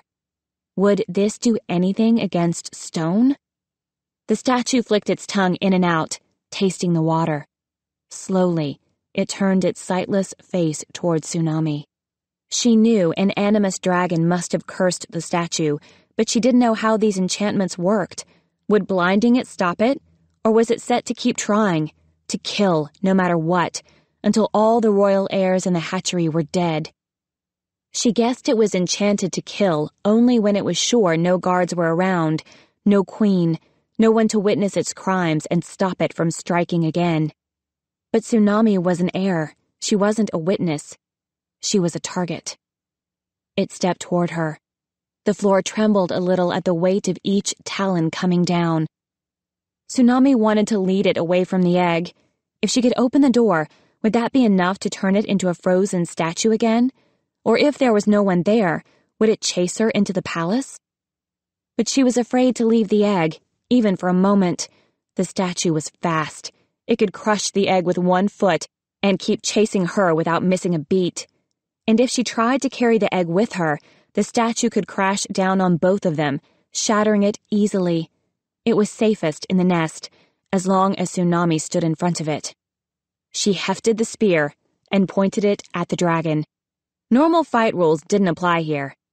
She could try piercing the eye socket, but there was no brain in there to skewer, no heart to find through the scales, not even the vulnerable spot on the tail all dragons had. The statue's snout lifted, its empty eye holes as dark as deep-sea canyons. Was it smelling her? Tasting her in the water? Or could it hear her? Whatever it was doing, it seemed to know exactly where she was, eyes or no eyes.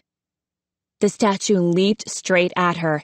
She braced the spear against the floor, and the statue's chest slammed into it. Jarring shock thrummed through Tsunami's talons, as if she'd been stabbed in both palms. The statue ricocheted back, and Tsunami saw bits of dark green stone crumble away into the water. So maybe it can be smashed into little pieces.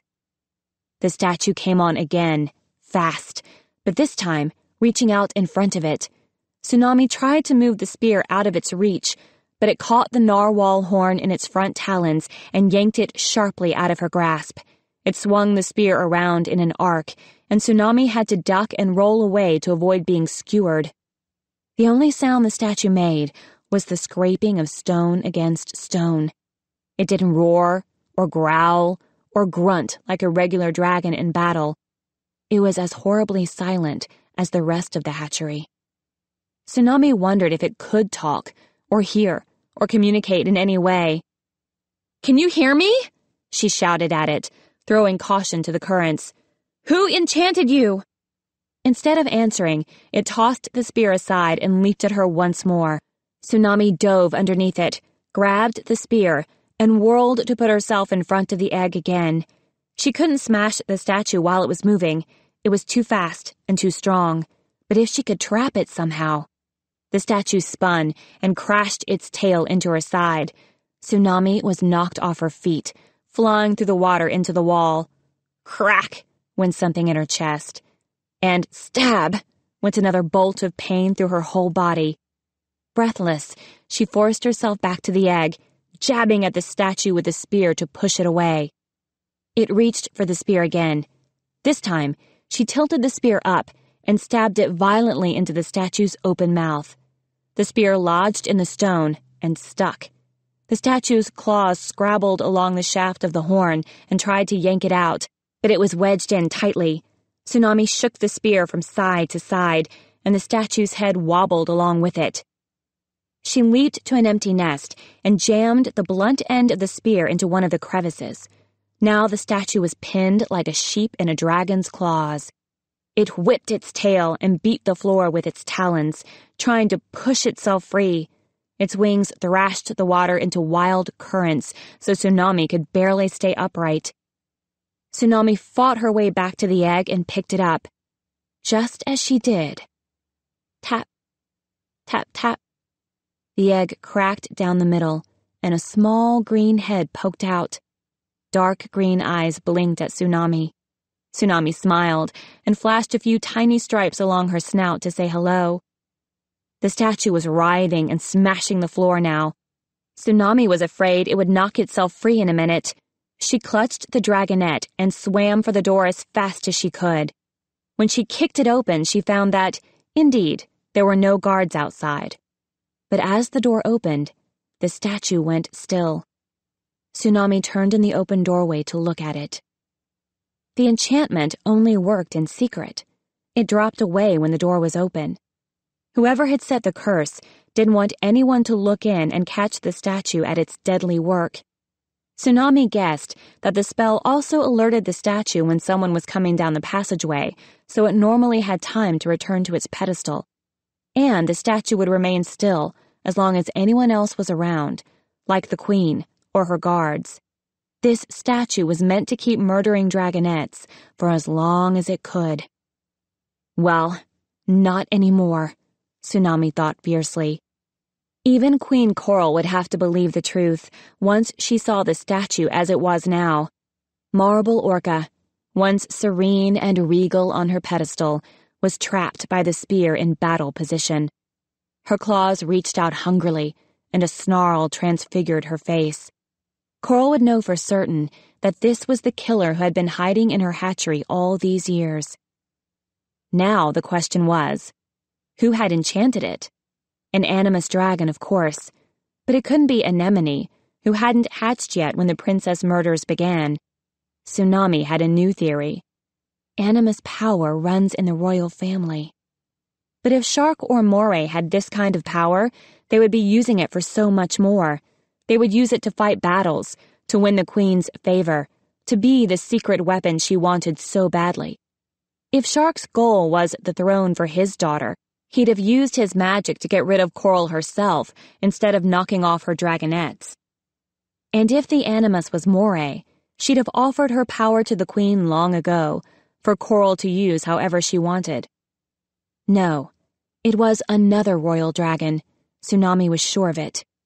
She stepped back into the room, leaving the door open. She remembered Coral's words. "My first daughter was a very talented sculptor."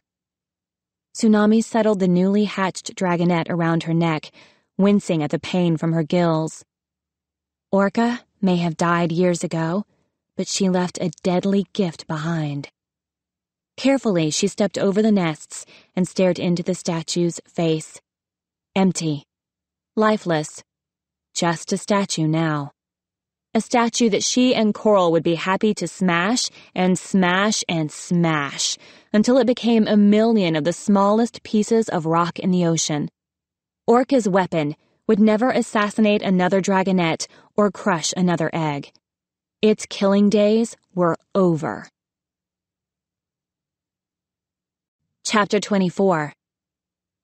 Bright morning light filtered through the canopy, casting puddles of green sunshine all across the summer palace. Tsunami opened and closed her wings, grateful that she didn't have to be at the council meeting with Blister that was going on overhead. After last night's battle in the hatchery, Tsunami just wanted a break from scheming dragon queens and war plans for a little while.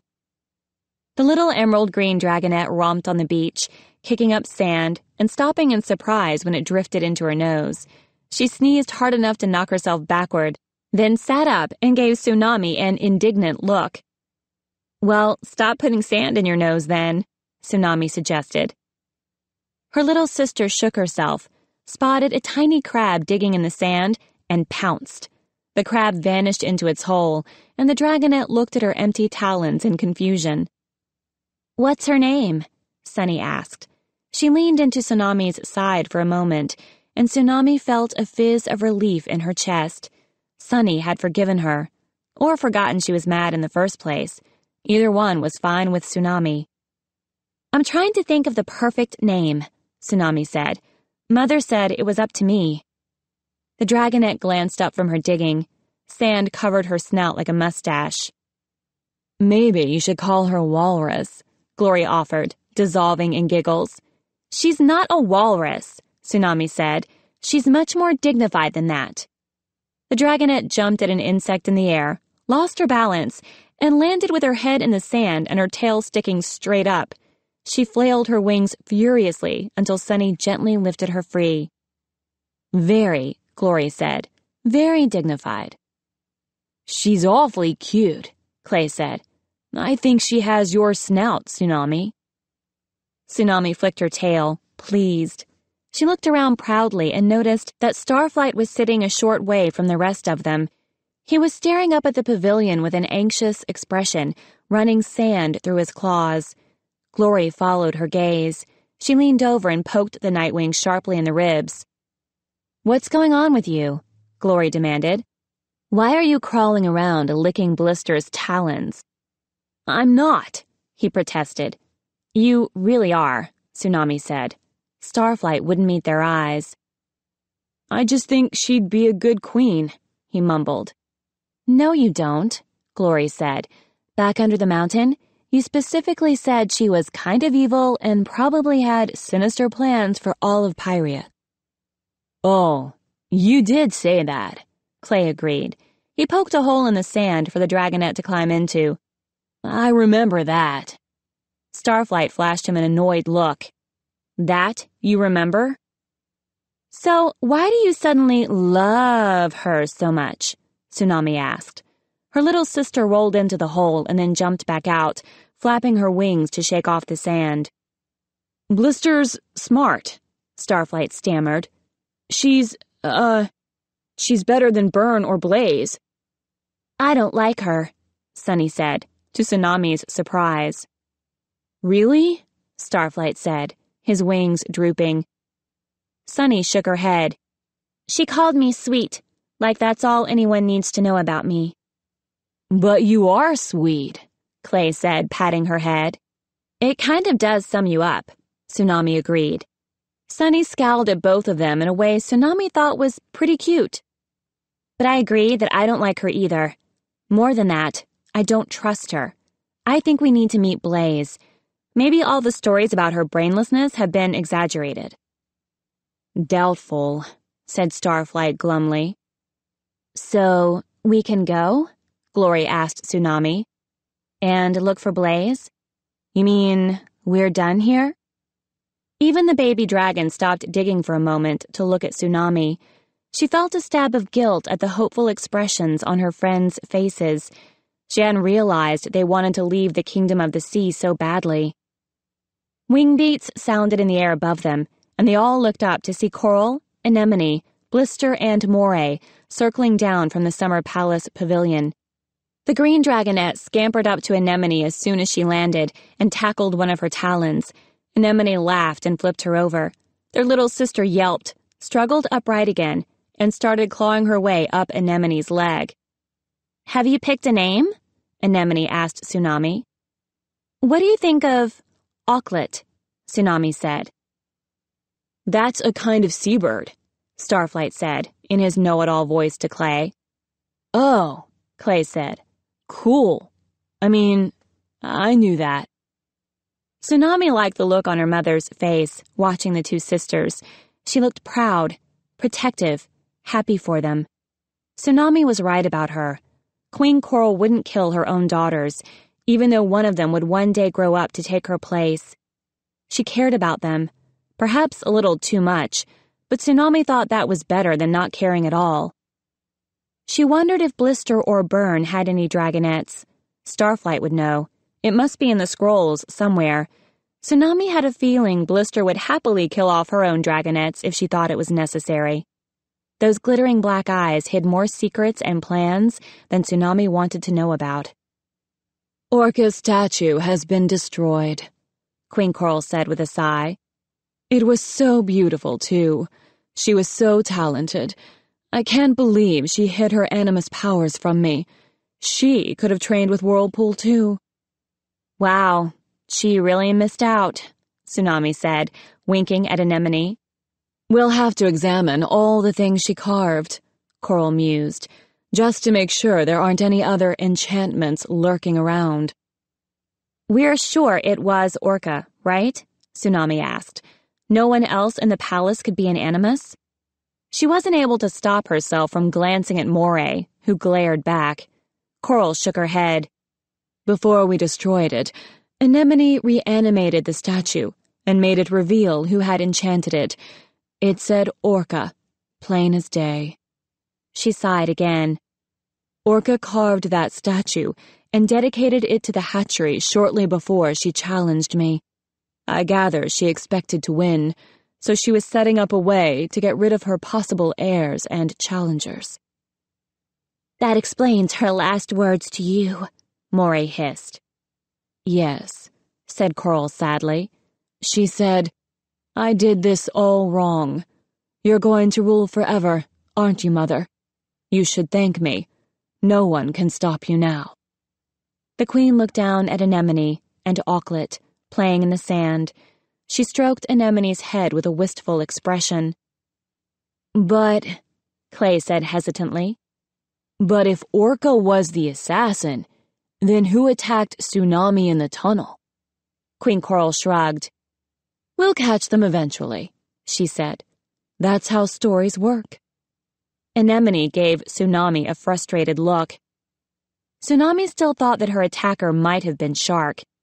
He was already out of prison, patrolling the Summer Palace with a bad-tempered expression on his snout, and he certainly hadn't been pleased or supportive when she staggered out of the hatchery with a dragonet, blood pouring from her gills. She reached up and touched the seaweed bandage on her neck.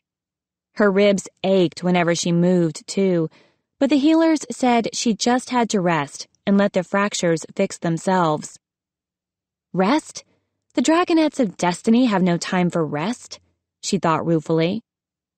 "Now that we know the real assassin," Tsunami reminded Coral, "you promised to set Riptide free." "I know I did," said the Queen, "but I'm not quite sure what to do with him. Clearly he can't stay in my kingdom. He'll have to crawl back to those talons of peace and see if they'll take him." "Maybe he can come with us," Tsunami said, then snapped her mouth shut, but it was too late. Coral and Blister were both staring at her in a very uncomfortable way. "With you?" Coral said slowly. "Are you going somewhere?" Yes, I think we should," Tsunami said. She felt her friends shifting closer together behind her. I don't belong here, Mother. I wanted to, but I'm only causing trouble, and I'm not doing what I was hatched to do. I don't speak the underwater language. I don't understand the council. You have 2 daughters now who could be great queens one day." She nodded at Anemone.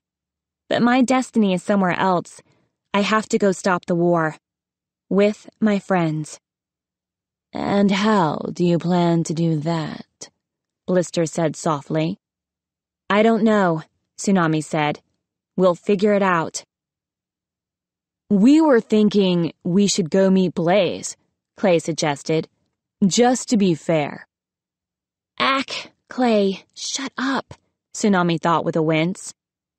"But it won't change how that we think you're—" Starflight said hurriedly to Blister, then trailed off under Tsunami's baleful look. "No," said Blister. The diamond patterns on her back writhed as she stepped closer. "No one is leaving." "You can't tell us what to do," Tsunami said. "I am your choice," Blister hissed. The Talons of Peace want me." "Oh?" Glory said. "Do they know that?" "It's not their decision anyway," Tsunami said. "Your lives could be very easy from here on," said Blister. "All you have to do is tell everyone the dragonets of destiny have chosen me as the next Sandwing Queen, and you can do that from here, where I can keep an eye on you." "Where you can keep us prisoner, you mean," Tsunami said angrily. "We've had quite enough of that, thank you. Mother, tell her you wouldn't do that to me." Queen Coral gave Blister an anxious look. "My dear, I'm sure they will still choose you after meeting Blaze. No one would choose her in a million years." "Perhaps, but first they have to survive that long," Blister said smoothly. "You know better than anyone how dangerous it is out there, Coral. Remember what happened to Gil? We'll really be protecting the dragonets by keeping them here." "Oh, that makes sense," Coral said, sounding relieved. "She's right, Tsunami. Just stay here and we'll take good care of all of you." Tsunami looked back at her friends. Starflight looked miserable, but the others, they looked hopeful, as if they trusted Tsunami to get them out. "This isn't the right place for my friends either," Tsunami said. "Glory wants to go home, right, Glory? And Sunny should find her parents. It's not fair that I get to do those things and they don't. She squared her wings. "We have to go, and if you try to keep us, you'll be no better than the Talons, or Queen Scarlet." Blister glared at Starflight. "Don't you have something to say about this, Nightwing?" He stared miserably at his talons and didn't respond. She hissed, "Useless. There is something wrong with all of you, isn't there? But you're the dragonets I have, and I'm not letting you go." Blister turned to Coral. "Throw them in your prison." "She wouldn't do that," Tsunami said. "Mother? Right? You wouldn't do that." "It might help your decision," Blister hissed, "if you knew exactly who killed your husband in the SeaWing arena." Tsunami felt her scales turn to ice. This was it. The moment her secrets came out, and she got what she deserved. Coral's gills flared and her eyes widened. "What are you saying?" "You know he died in the arena," Blister said. "But do you know who his opponent was? The dragon who ripped the life out of him?" "Maybe you should also know," Starflight said suddenly, "that Blister killed Kestrel and is lying to you about it, and that she wants Webbs dead for her own reasons and doesn't care about your daughters at all." Blister arched her neck like a cobra and hissed at him. Starflight threw his wings over his head as if he expected her tail to come stabbing down, but all she said was, "You'll be sorry for that, useless Nightwing." Coral wrapped her wings around Anemone and Auklet and took a step back toward the water. She looked from Blister to Tsunami, like she wasn't sure who to trust anymore.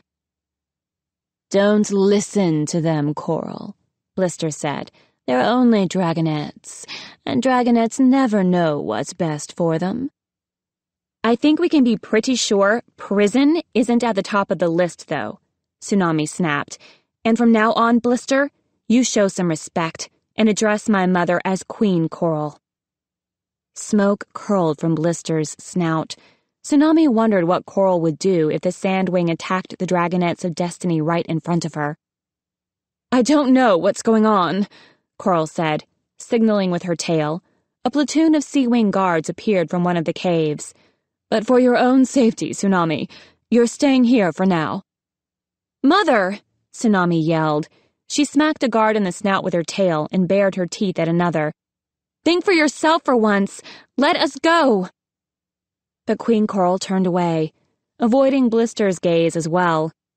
She curled Auklet into one of her talons and flew back to the pavilion with her daughters. Tsunami fought the guards, but there were too many of them, and her ribs were still screaming with pain from the night before. One by one, each of the dragonets was overpowered and dragged off to the same prison cave where Riptide and Webs had disappeared the day before. SeaWings watched from all over the pavilion. Tsunami had never been so humiliated. Some dragonets of destiny they were, tossed around like lumps of treasure to be hoarded. They'd come to the kingdom of the sea looking for safety, and instead, they were prisoners once again. Chapter 25. The prison cave was high on the cliff wall, not far from the canopy, overlooking the pavilion below. Tsunami hadn't paid much attention to it before, except to notice that Riptide and Webs had been taken there. But as the guards flew them up to the cave, she realized that it glowed with a weird blue light, and she could hear strange crackling sounds coming from inside. Sharp spears prodded her into the cave entrance, and she felt damp stone under her claws. As her eyes adjusted to the dim light, she saw a path winding into the huge cavern ahead of them. This wasn't the underwater prison Lagoon and Shark had been sent to. This was where Queen Coral kept the real threats, including, Tsunami realized as she was shoved along the stone floor, several prisoners of war. She saw at least 3 skywings, hissing short blasts of flame at their captors. An icewing lay with his wings spread out, gasping faintly from the heat he wasn't used to. 2 sandwings were caged together, one of them curled in a ball with his eyes pressed shut, the other pacing and snarling. There was even a giant mudwing with chains around her ankles, like the ones that had been on Clay. She tilted her head curiously at Clay as he went by. But the strangest thing about the prison wasn't the dragon prisoners, or even the staggeringly large size of the cavern. It was the cages. There were no bars, no doors. Instead, a channel of water as wide as 2 dragons encircled each prisoner, trapping them on islands of stone, some large enough for multiple dragons, some with barely room for one. More water poured from grooves in the ceiling down to the channels, creating cascading walls around the islands. And all the water walls and all the moats glowed the same bright blue and gave off the same fizzing, crackling sound. The imprisoned dragons flinched away from any stray droplets that splashed toward them, and they kept their tails carefully tucked up on dry land. The path wound around and between the islands like a long bridge. The ceiling above was covered in glowworms, casting an eerie light over all the strange prison cells. Tsunami twisted to peer into the moats. What were the prisoners so afraid of? Iridescent purple jellyfish pulsed here and there, adding their light to the glowworms up above. Tsunami knew that their tentacles could sting, but surely not badly enough to keep the prisoners in. If it were her, and soon it will be, she thought, she'd leap right through the water wall, splash through the moat, and fight her way out, no matter how many jellyfish were in her way. Suddenly, she caught sight of a dark green shape swimming in one of the channels. It was as long as a scavenger and as thick around as a dragon tail, with no legs or arms or wings. As she squinted at it, another one surfaced not far away, and she caught a glimpse of a flat head with sunken dead eyes. Nostrils flared at the end of its snout, and then it sank into the water again. Bubbles fizzed and snapped for a long moment where it had been. Sunny pressed close against Clay, her gray-green eyes enormous and terrified. Tsunami glanced around at Starflight and saw him studying the cages as well. Maybe he would understand what was going on. She didn't spot webs or riptide, but the dragonets were pushed along so fast, and the water blurred the features of the prisoners, so it was hard to distinguish between the few imprisoned SeaWings she could see. The guards finally stopped at one of the largest prison islands. There was the same moat around it, but no water came from the ceiling here. Tsunami couldn't see anything swimming in the moat either. "Hop over," growled one of the guards. "All of you." "What if we don't?" Tsunami asked. "Then you'll be dragged off to separate cages instead of getting to share one," he answered. Clay jumped over the moat immediately. His talons scraped against the hard rock floor as he landed with a heavy thud. He turned and reached out to catch Sunny as she leaped after him. Starflight followed, and then Glory, and finally, reluctantly, Tsunami flapped her wings to lift herself over the chasm and land beside her friends. Another guard pulled on a chain that hung along the wall. Something clanked and groaned from within the stone as she drew the links through her claws. Tsunami leaned forward and saw a small door opening in the underwater wall of the moat. 3 of the thick green creatures wriggled through it, their dead eyes staring creepily up at her. A whoosh sounded from above, and talons yanked her back from the edge just as water came sluicing down. Tsunami looked up at the cave roof, then around to see that it was Starflight who had pulled her back. He let her go, and twisted to watch the waterfall that now surrounded them. His claws tapped nervously against one another. "What are those creepy things in the water?" Tsunami asked him. I think they're electric eels," he said. "Oh, brr," Glory said, shaking out her wings as if they were covered in bugs. "The scrolls about them gave me nightmares for months." Sunny twined her tail around one of Clay's forelegs as if she was trying to get even closer to him. "What's an electric eel?" she asked. "They give off a kind of shock," Starflight explained. Behind him, a blue fizzing light sparked up the waterfall and vanished again, making them all jump.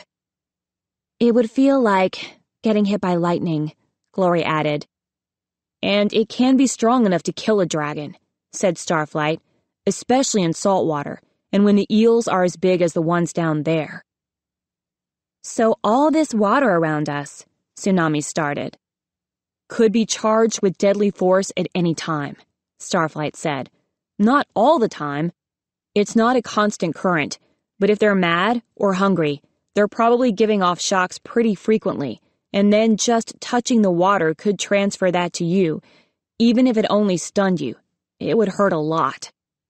Tsunami frowned at the cascade. Through it, she could see the blurry outline of the guards slithering away. Evidently, they trusted their nasty prison setup to keep the dragonets in. "I can't believe we're prisoners again," Clay said with a sigh. "Why does this keep happening to us?" "I know," Sunny agreed. "Doesn't anyone trust the prophecy? If they believe in it, can't they have faith that we'll do the right thing?" "Everyone is trying to make sure the prophecy turns out the way they want it to," Tsunami said. She turned in a circle, but there wasn't enough room to pace without brushing her wings or tail into the water. She sat back down with a growl. It would be helpful if the stupid prophecy had been a little more clear about what was supposed to happen. "Why didn't you use your venom when they grabbed us?" Starflight asked Glory. "Believe me, I will," the Rainwing said fiercely. "I'm waiting for the right moment." "I think that's smart," Tsunami said.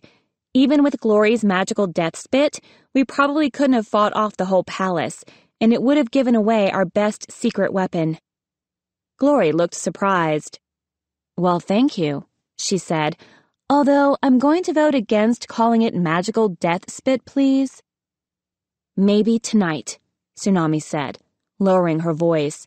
"When most of the palace is sleeping, maybe we can fight our way out then." "Past the water with the shocks that might kill us?" Sunny asked. "What good is magical death spit against lightning eels?" "Electric eels," Starflight corrected her. "We are not calling it magical death spit," Glory said. "Or," Tsunami remembered the guards who had given her the key. "Maybe we can convince someone to let us go." "I like that plan," Clay said, bobbing his head. "I like the one where we melt everyone's eyeballs on our way out the door," Glory said. "With magical death spit," Sunny said, then buried her head in Clay's wings to hide her giggles as Glory glared at her. "3 moons, Glory," said Tsunami. "That's horrible." "Who are you?" Glory asked. "What happened to the SeaWing who'd fight her way out of anything?" "I'll still fight," Tsunami said. An image of Gil flashed in her mind, and she shivered. "I'm just saying, there are a lot of these guards who are really on our side. I bet we can find someone to help us." Sunny lifted her snout. "Did you hear something?" "Like what?" Starflight asked. The little sandwing hesitated. "It's hard to be sure over the water sounds." "Probably nothing," Tsunami said. "Nothing helpful anyway." Sunny frowned at her. "Someone's coming," Glory observed. They could see a pale shape flitting along the path toward them, although it was blurred by the waterfall. "Is that what you heard?" Starflight asked Sunny. She shook her head, looking perplexed. As the dragon came closer, Tsunami thought she recognized her coloring, but surely it couldn't be. "Anemone?" she called. "There you are." Anemone hurried over to their cage. She stood as close as she could get to the moat and the crackling water. Tsunami wished she could reach over and wrap her wings around her little sister. "You're unharnessed," she cried. "I know. Isn't it wonderful?" Anemone stretched her wings wide and beamed. "It's only for a little while." She tugged at the web that was still fitted closely around her chest. "I'll be snapped in again later. But Queen Coral said I could go fly around while she has Auklet fitted for her harness, as long as I don't leave the summer palace. This would be the happiest day of my life if I weren't so worried about you." "Can you set us free?" Clay asked hopefully. "And then come with us?" Tsunami suggested. "We'll never make you use your powers, I promise." Anemone shook her head. "I wish I could, but Coral and Blister will be furious enough about losing the dragonets of destiny. Think about it. If their secret weapon disappears too, they'll hunt you down like sharks after prey." "That's a good point," Starflight agreed, in his let's all be sensible voice. "I don't care," Tsunami said. "I don't care if every dragon in Pyria is searching for us. We'll keep you safe, a lot safer than you are here." Anemone shifted her wings. Even through the water, Tsunami could see the mournful expression on her snout. I just don't think I'm ready to live my life like Webbs did, never able to return home," she said. "I'd miss Auklet, and I think the SeaWings need me here. I think Mother needs me, so she's hearing another voice besides Blister's." Tsunami knew that was all very logical, but it still made her scales itch to think she'd have to abandon her sister when she'd only just met her. "All right," Clay said. "You could still set us free, though, right?" "They'd know it was her," Glory pointed out. "That's true," Tsunami agreed. "It's too dangerous." "But there's something else I wanted to do for you," Anemone said. She lifted something in her front talons, and Tsunami realized she was holding a pure white narwhal spear. "Spear," Anemone said solemnly. "Find the dragon who attacked Tsunami in the entrance tunnel and bring him or her to us." She let go, and the spear flew up the path out of the cave. The other dragonets stared at her in awe. "Is that really possible?" Clay asked. "That'll actually work?" "We'll see," Anemone said, pressing her claws together. "You didn't have to do that," Tsunami said, worried. "Do you feel all right?" "Just a little cold," Anemone answered. She rubbed her tail between her talons with a rough, scraping sound. They waited. And waited. And finally, they saw someone stumbling down the path toward them. The spear seemed to glow in the dark as it jabbed the dragon in the back and wings and tail, driving it along. "Ow!" a voice echoed through the cavern. "What is the meaning of... Why am I... Ow! What? Ow! Stop! Ow! I will report you to the... Ow!" "Well, that's not Coral," said Glory. "And it's not Shark," said Tsunami. She scratched her horns, confused. She'd been so sure it had to be Shark. "Not Moray either." Anemone stood up as he approached. The spear prodded the dragon into place beside Anemone on the edge of the electric moat. It was Whirlpool. Chapter 26. "Whirlpool?" Tsunami said, thoroughly astonished. "Why would you want to kill me?" She'd rather thought he was too boring to be a suspect. "Rubbish," said the green dragon with a haughty air.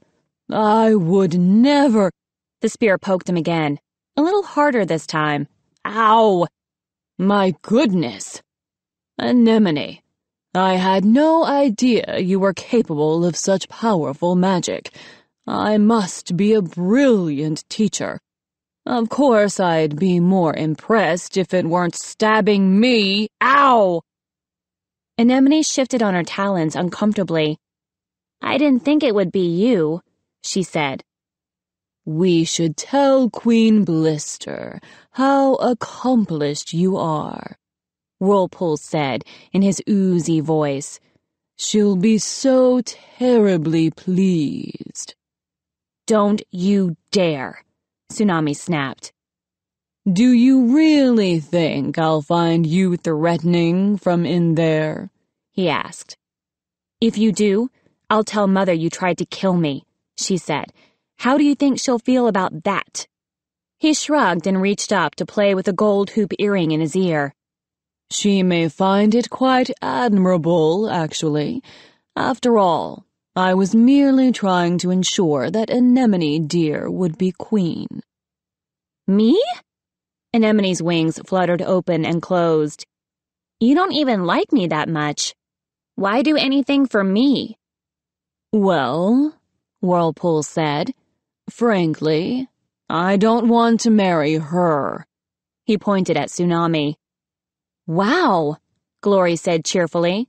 "That was totally on my list of reasons why someone might want to kill you." "Don't worry," Tsunami snapped. "I'd rather be torn apart by tiger sharks than ever marry you." "But I do want to be king," Whirlpool said. He held out his talons, as if imagining more gold rings looping around his claws. "So I thought if I got rid of you, I'd improve my chances of marrying a more agreeable daughter." "I don't ever want to marry you either," Anemone cried. "It's not really up to you," Whirlpool said, taking a step back up the path to the cave entrance. "Once I tell Queen Coral and Queen Blister about what you can do, they'll be so grateful they'll let me have anything I want. But of course, then you'll be very busy using your powers to win the war, and you probably won't survive that. So I should really ask for Auklet instead." He tapped his snout thoughtfully, as if he was musing to himself. "You can't tell them!" Tsunami shouted. She was supposed to protect Anemone from being used like this. It was the one thing her sister had asked of her, and instead, Now it would be her fault if Anemone became Blister's pawn. She lunged toward the waterfall, but Clay jumped forward at the same time and held her back. Blue light crackled in front of them, and down below, the eels clustered menacingly like a sinister clump of seaweed. But at the same time, on the other side of the waterfall, Anemone was moving too. She seized the spear from the air, spun it around, and smacked the side of it into Whirlpool's head. He staggered forward, then crumpled without a sound. His wings tipped sideways, overbalancing him, and in one sudden movement, his body slipped over the edge into the electric eel moat. Anemone yelped with fear and dropped her weapon. She reached her talons toward the water, but it was too late. A blinding flash of blue sizzled up the cascading waterfall. Tsunami jumped back, and all 5 dragonets huddled close in the center of the island. The water in the moat churned and seethed around the spot where Whirlpool had disappeared. Thick green tails thrashed through the bubbles, and sparks flew, as if several bolts of lightning were striking at once. Sunny covered her eyes, and Clay put his wing around her. Tsunami wished she could do the same for Anemone, on the far side of the moat. Her little sister looked petrified in place. Slowly, the flashes calmed down until only an occasional zap appeared in the wall. And then they all stopped. The waterfall was quiet, and so was the moat. Tsunami could see the eels, still clustered around a large, dark shape at the bottom of the pool, but their frenzy had subsided, and she guessed she was lucky she couldn't see any details of what they were doing now. "Anemone," she called. "Are you all right?" Anemone didn't answer. Her blurred outline was motionless, as if she were one of Orca's statues. "I'm not sure I should tell you this," Starflight said, "but you might be able to go through the water right now." Tsunami whipped around toward him. "Really? Why?" He pointed to the eels. "After a burst like that, they'll need a while to recharge, I think. So they might not be able to let off any shocks for at least a minute or two. Wait," he added, as Tsunami flared her wings. "But I'm not sure. I didn't read those scrolls as often as the ones about dragons. I'm sorry." Starflight's black head drooped. "It's probably not worth the risk. I wouldn't listen to me." "But Starflight, you know everything," Sunny said. "I'm sure you're right." "I could go through and turn off the waterfall," Tsunami said. "Then it would only be me risking it." Starflight looked miserable. "But it was my idea," he said. "And if I might be wrong, shouldn't I—" Poor Starflight. Tsunami twined her tail around his. She knew he wanted to be brave and helpful. But this was the kind of thing she did, not him. "Don't be silly," she said. "This is my kingdom. I'm responsible for doing the crazy things here." "Do you remember what the scroll said about electric eels?" Clay asked Glory. The rain wing lifted her wings slightly. "I don't think it was specific," she said. "They can run out of charge for short periods of time, but I don't know if this is definitely one of them, or how long it might last." "Think it through. Be more like Starflight. Don't be impulsive," Tsunami thought. But then, what if this is our only chance to escape? She glanced over at Anemone. "And I have to help her. But if I die, what happens to the others?" She clenched her talons. An image of her mother's counsel flashed through her head. "All right," she said. "Let's vote." "Holy moons," Glory said. "Seriously, what have you done with a real tsunami?" "Quickly," Tsunami said, shooting a glance at the quiet waterfall. "I believe Starflight," Sunny said. "I think you can make it through. Definitely." "I don't," Starflight said glumly. "I vote that nobody tries, just to be safe." "Well, I want to get out of here," Glory said. "And I'm willing to risk Tsunami's bossy scales to do it." She shot Tsunami a toothy grin. Clay shook his head slowly. I don't know. You're too important to all of us, Tsunami. I don't think you should do it. Well, that doesn't help, Tsunami said with a snort. Now I just have to decide for myself anyway. Some council you guys are. But those were pretty much the votes she'd been expecting, and she'd listened to all of them, and she knew what she wanted to do. She took a deep breath, spun around, and launched herself at the wall of water. It felt like leaping into a freezing hailstorm, icy drops pelting her snout and closed eyes, slicing into her gills through the seaweed bandage, hammering the fractures in her ribs. She braced herself for lightning-sharp pain, but a moment later, her talons thumped onto solid rock. Tsunami opened her eyes as she skidded to a stop. She'd made it to the other side of the moat, and her scales were still intact. She grabbed Anemone's shoulders and shook her until the pale little dragon looked up to meet her eyes. "You have to get out of here," Tsunami said. "We're going to escape, and I don't want it to look like you were involved. Go find Mother and hang around where she can see you so you have an alibi. All right? Are you listening?" "But look what I did," Anemone whispered, pointing to the pool. "You didn't mean to do that," Tsunami said. She knew way too clearly how Anemone felt right now. "Anemone, it was an accident. You didn't push him into the moat.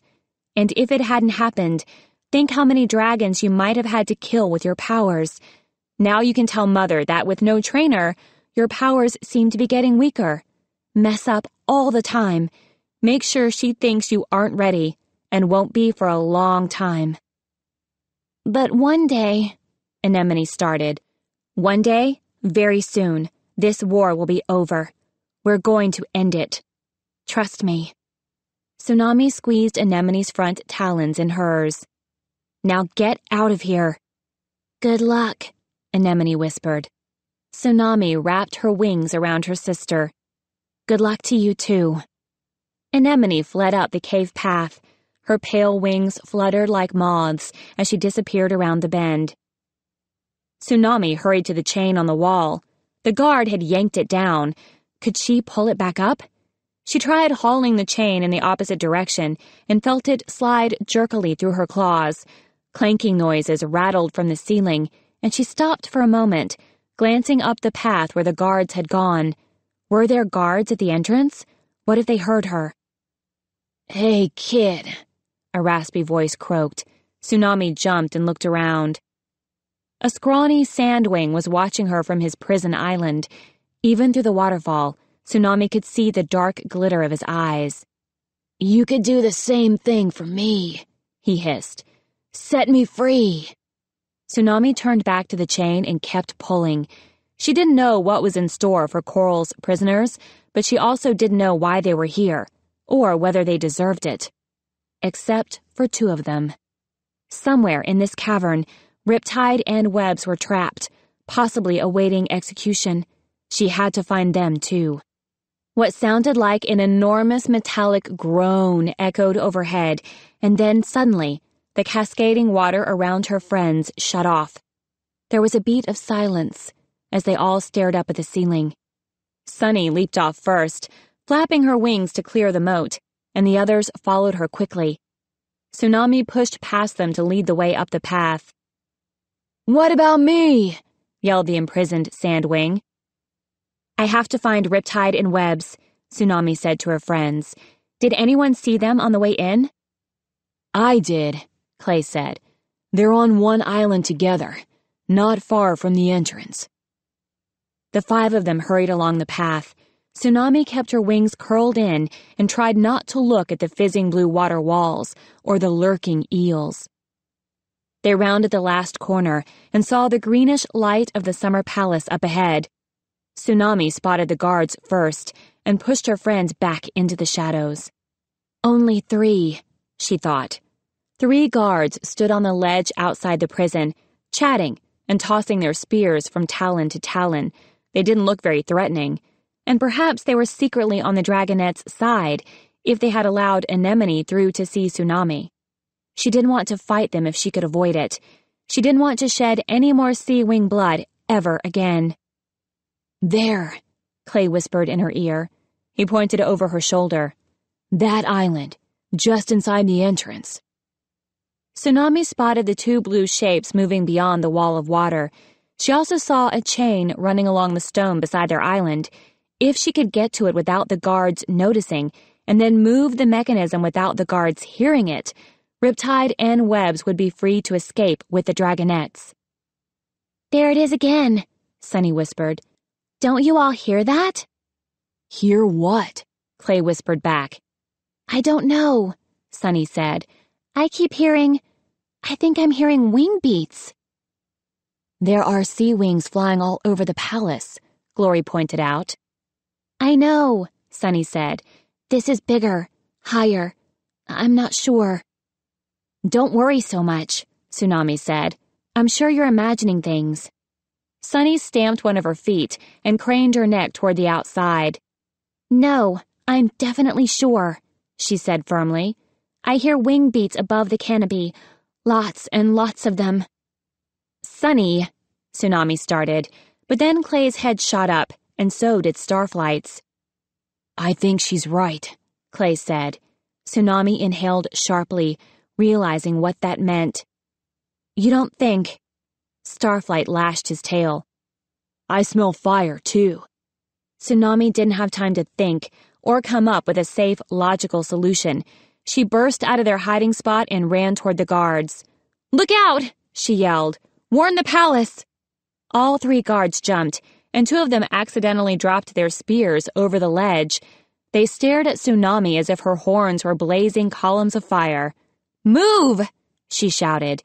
Tsunami shoved them aside, stood on the ledge, and yelled, "SeaWings! Mother, look out! We're under attack!" And then, the first firebomb crashed through the canopy. Chapter 27. Panic. Screaming. For a palace surrounded by water, it was surprising how much caught on fire so quickly. Large sections of the canopy collapsed, carrying flaming branches and leaves and debris down onto the summer palace.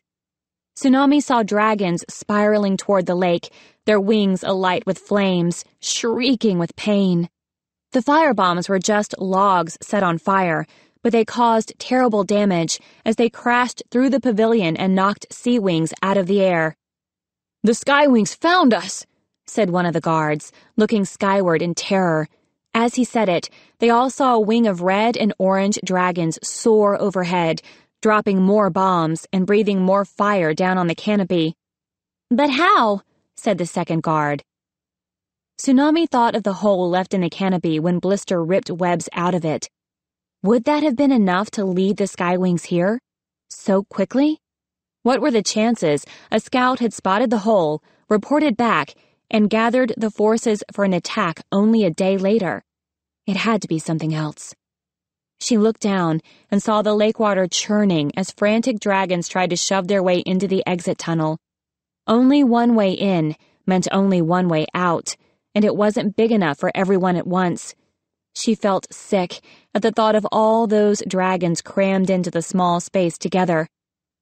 There was one other way, but flying out through the canopy, into the claws of the SkyWings, could be suicide. Tsunami searched the mass of dragons for her mother, but she couldn't see ropes of pearls or wings the exact shade of her own anywhere. At least Coral wasn't one of the shapes with charred wings floating limply in the water. Blister was nowhere to be seen either. Shark swooped past, yelling orders. Most of the dragons seemed too panic-stricken to listen to him, but a few rallied around and followed him up into the sky. Surely they would be outnumbered, Tsunami thought. Surely they didn't stand a chance. She took a step toward the edge and felt someone grab her tail. "Don't do it," Clay said, pulling her back. "I know you want to fight, but we can't lose you like that." Tsunami stopped. Every muscle in her body wanted to be up there, clawing at SkyWings' snouts and smashing them out of the sky with her tail. The impulsive thing to do, she thought. Or she could listen to her friends. She turned to the guards, who were all three trembling with fear, their eyes fixed on the fiery canopy up above. Go, she said. Defending the palace is more important than guarding the prisoners. But, one of them started, but we can't let you... You have to save yourselves, Tsunami said, and so do we. Trust me, fate wants the dragonets of destiny to survive this. The guards didn't stick around to argue. They launched themselves off the ledge, and Tsunami saw one fly down to join the crush of dragons around the tunnel, but the other two flew up to fight alongside Commander Shark. She spun and ran back to the prison island where Webs and Riptide were trapped. Clay was already there, fumbling with the chain on the wall. Tsunami showed him which way to pull it. "Can you hear me?" she called to the prisoners. "We're getting you out of there. Get ready to fly." Tsunami? Riptide's voice was lost in the creaking and clanking and rumbling of things moving in the ceiling. Abruptly, the water stopped flowing, and Tsunami found herself standing across from the sky-blue SeaWing. He smiled at her. "Hey there," she said. "The dragonets of destiny specialize in dramatic rescues, you know. Are you impressed?" Very, he said, hopping over the moat to land beside her. Webs staggered after him, landing unevenly on the stone. It didn't seem like a good sign that a thin line of blood was still trickling from his ear.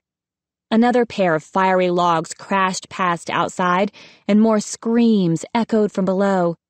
Riptide flared his wings, looking startled and horrified. "The palace is under attack," Tsunami explained. "It'll make escape tricky, but—" "Wait," Riptide said, catching one of her talons. "Tsunami, I have to tell you something.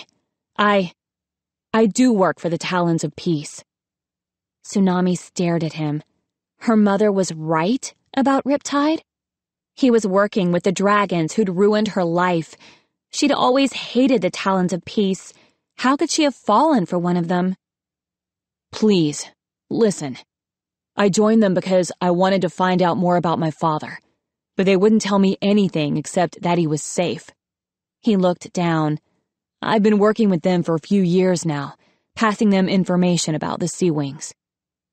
Sounds like betrayal to me, Tsunami thought, although she wasn't sure whether she felt more betrayed for her tribe or for herself. "You have a very bad habit," she said, "of not telling me some critically important things." "I know. I'm sorry. I was meeting with one of their agents right before I met you." Tsunami remembered the dragon with the black spirals on his scales. "He told me to keep an eye out, in case the dragonets of destiny showed up in the Kingdom of the Sea." Tsunami pulled her talon out of his grasp. Riptide had acted surprised to hear the talons even existed. He'd pretended not to know anything about the dragonets of destiny. Clearly, he was a good actor, hiding a secret like this while living in the tribe all these years.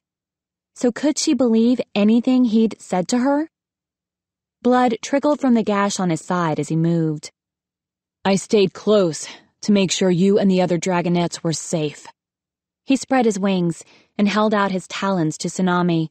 "I'm sorry I couldn't tell you the truth. I didn't think you'd trust me if you knew." He was right about that, but she didn't particularly trust him now either. An enormous crash sounded outside as something smashed into the pavilion. "We have to go," said Glory from behind Tsunami. For once, she didn't add anything snide, and Tsunami wondered if she'd overheard Riptide's confession. Clay's voice said behind them. "Tsunami, Webs, do we know this dragon?" They all turned and saw a large mudwing looming in the mouth of the cave. Her brown wings were creased with soot, and a horrible scar pulled down one corner of her mouth into a strange grimace. Webs flicked his tail in surprise. "I do," he said. "She's with the Talons of Peace. She saved my life. Crocodile, what are you doing here?" The mudwing chuckled. "Poor Webs. So wrong in so many ways." She stepped into the cavern and gave the dragonets an appraising look. "These are the brats the Talons are so obsessed with? Scrawny." She lashed her tail. "But the SeaWings want you back anyway. For the next queen to play with, I assume." "Queen Scarlet is dead?" Glory blurted. For sure? You're not working with the SeaWings, Webbs cried at the same time. Of course I am, Crocodile said. Who knew that infiltrating the Talons of Peace would be so useful? I never thought I'd get the chance to follow an idiot SeaWing back to the secret palace we've been searching for all this time. Webbs blanched, and his wings drooped heavily, as if a whole new mountain of guilt had just landed on him. Plus, bonus dragonets of destiny, Crocodile said. I am so getting a promotion. Is Queen Scarlet really dead? Glory asked again. Nobody knows, Crocodile said with a shrug. She seems to have vanished. Nobody can even tell the same story about what happened to her. Well, lucky you, said Glory. You're about to find out. She snapped her mouth open and shot her black venom straight into Crocodile's eyes. The mudwing bellowed in agony and fell back, scraping her wings against the cave walls. She clawed at her snout, but the acid was already eating into her scales. With another shrieking roar, she shot out of the cave and dove for the lake below. Let's go, Tsunami shouted, spreading her wings. The 5 dragonets, Riptide and Webbs, burst out of the cave. Below them, dragons were still trying to shove their way into the tunnel, and the churning mass of wings and scales around the exit didn't look any smaller than it had before. We can't go that way, Starflight said. We'll have to go out through the canopy, Tsunami said. They all looked up and saw 3 red dragons shoot by, breathing fire. I don't really love that plan either, Starflight said in a smaller voice. Tsunami spotted her mother at last. Queen Coral was standing on the library level, casting one last look at her scrolls. They weren't on fire yet, but they were the most flammable things in the palace. If they went up, the smoke would fill the palace and kill even more dragons. Her littlest dragonet was wrapped tightly to the queen's chest. Anemone stood on the edge of the pavilion, unharnessed, waiting. As they watched, Queen Coral began flinging her scrolls over the edge into the water. After a moment, Anemone joined her, and the queen paused to touch her daughter's head affectionately. She can be a good mother, Tsunami thought sadly, and a good queen. She wondered if there was any version of Pyria where they could have grown up as a family. She and Coral, and Gil, and Anemone, and Auklet, normal and happy, with no one trying to kill anyone. Too late now. She had this other family, not at all normal, and they needed her more than anyone. She soared up toward the tattered remains of the canopy. Another flaming log came barreling down toward them, and Tsunami yanked Glory out of its path. It plummeted toward the lake, careening off the pavilion and setting another dragon on fire as it fell. "Sunny!" Tsunami called. "Starflight! Stay below Clay's wings!" Clay stretched his fireproof wings out, and the 2 dragonets ducked underneath on either side of him. Tsunami surged ahead to scout the sky outside. She flew out past the smoking leaves and nearly collided with a SeaWing. He held a log in his claws and was about to breathe his fire onto it before dropping it into the palace, but Tsunami sent him swerving out of the way, and when she saw what he held, she slammed her tail into his side. The log flew out of his claws into the ocean, and he tumbled after it. 5 more SeaWings were flying around in formation to make another pass. Off to her left, Tsunami spotted a wing of huge mudwings carrying extra logs. The SeaWings zipped up to them, took a log apiece, and flew back to the palace to set them alight. She hissed with anger. This was a brutal, carefully planned attack on a palace full of dragonets and innocent civilians. There was nothing fair or honorable about this fight. Shark and his SeaWings were fighting another set of SeaWings in the sky to her right. Fire blazed, and talons clashed against scales. She wanted to join them. She itched to be over there, slashing and clawing, and battling the intruders who'd dared attack her family's palace. That was the kind of fighting she wouldn't feel guilty about afterward. But the other dragonets were flying up beside her now, and she couldn't leave them. "That way," she said, jerking her head at the biggest swath of clear sky. From the sun, she guessed it was south toward the continent, which was where they needed to go. Glory shot past her immediately, and as she reached the sky, her scales turned pale blue and white and gold, and she shimmered into nothingness. Tsunami couldn't even see a ripple in the air as the rain wing flew away. Clay went next, spreading his wings to shield Sunny and Starflight. A sky wing in the battle spotted them and swerved in their direction. Tsunami lunged at her, grabbed her snout, and kicked her underbelly as hard as she could. The sky wing kicked her back, sending bright arcs of pain along Tsunami's fractured ribs.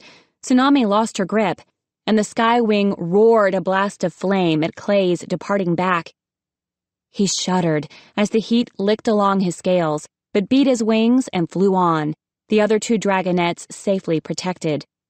The sky wing blinked with astonishment as Clay's wings faded back to brown instead of turning black or twisting into painful burns.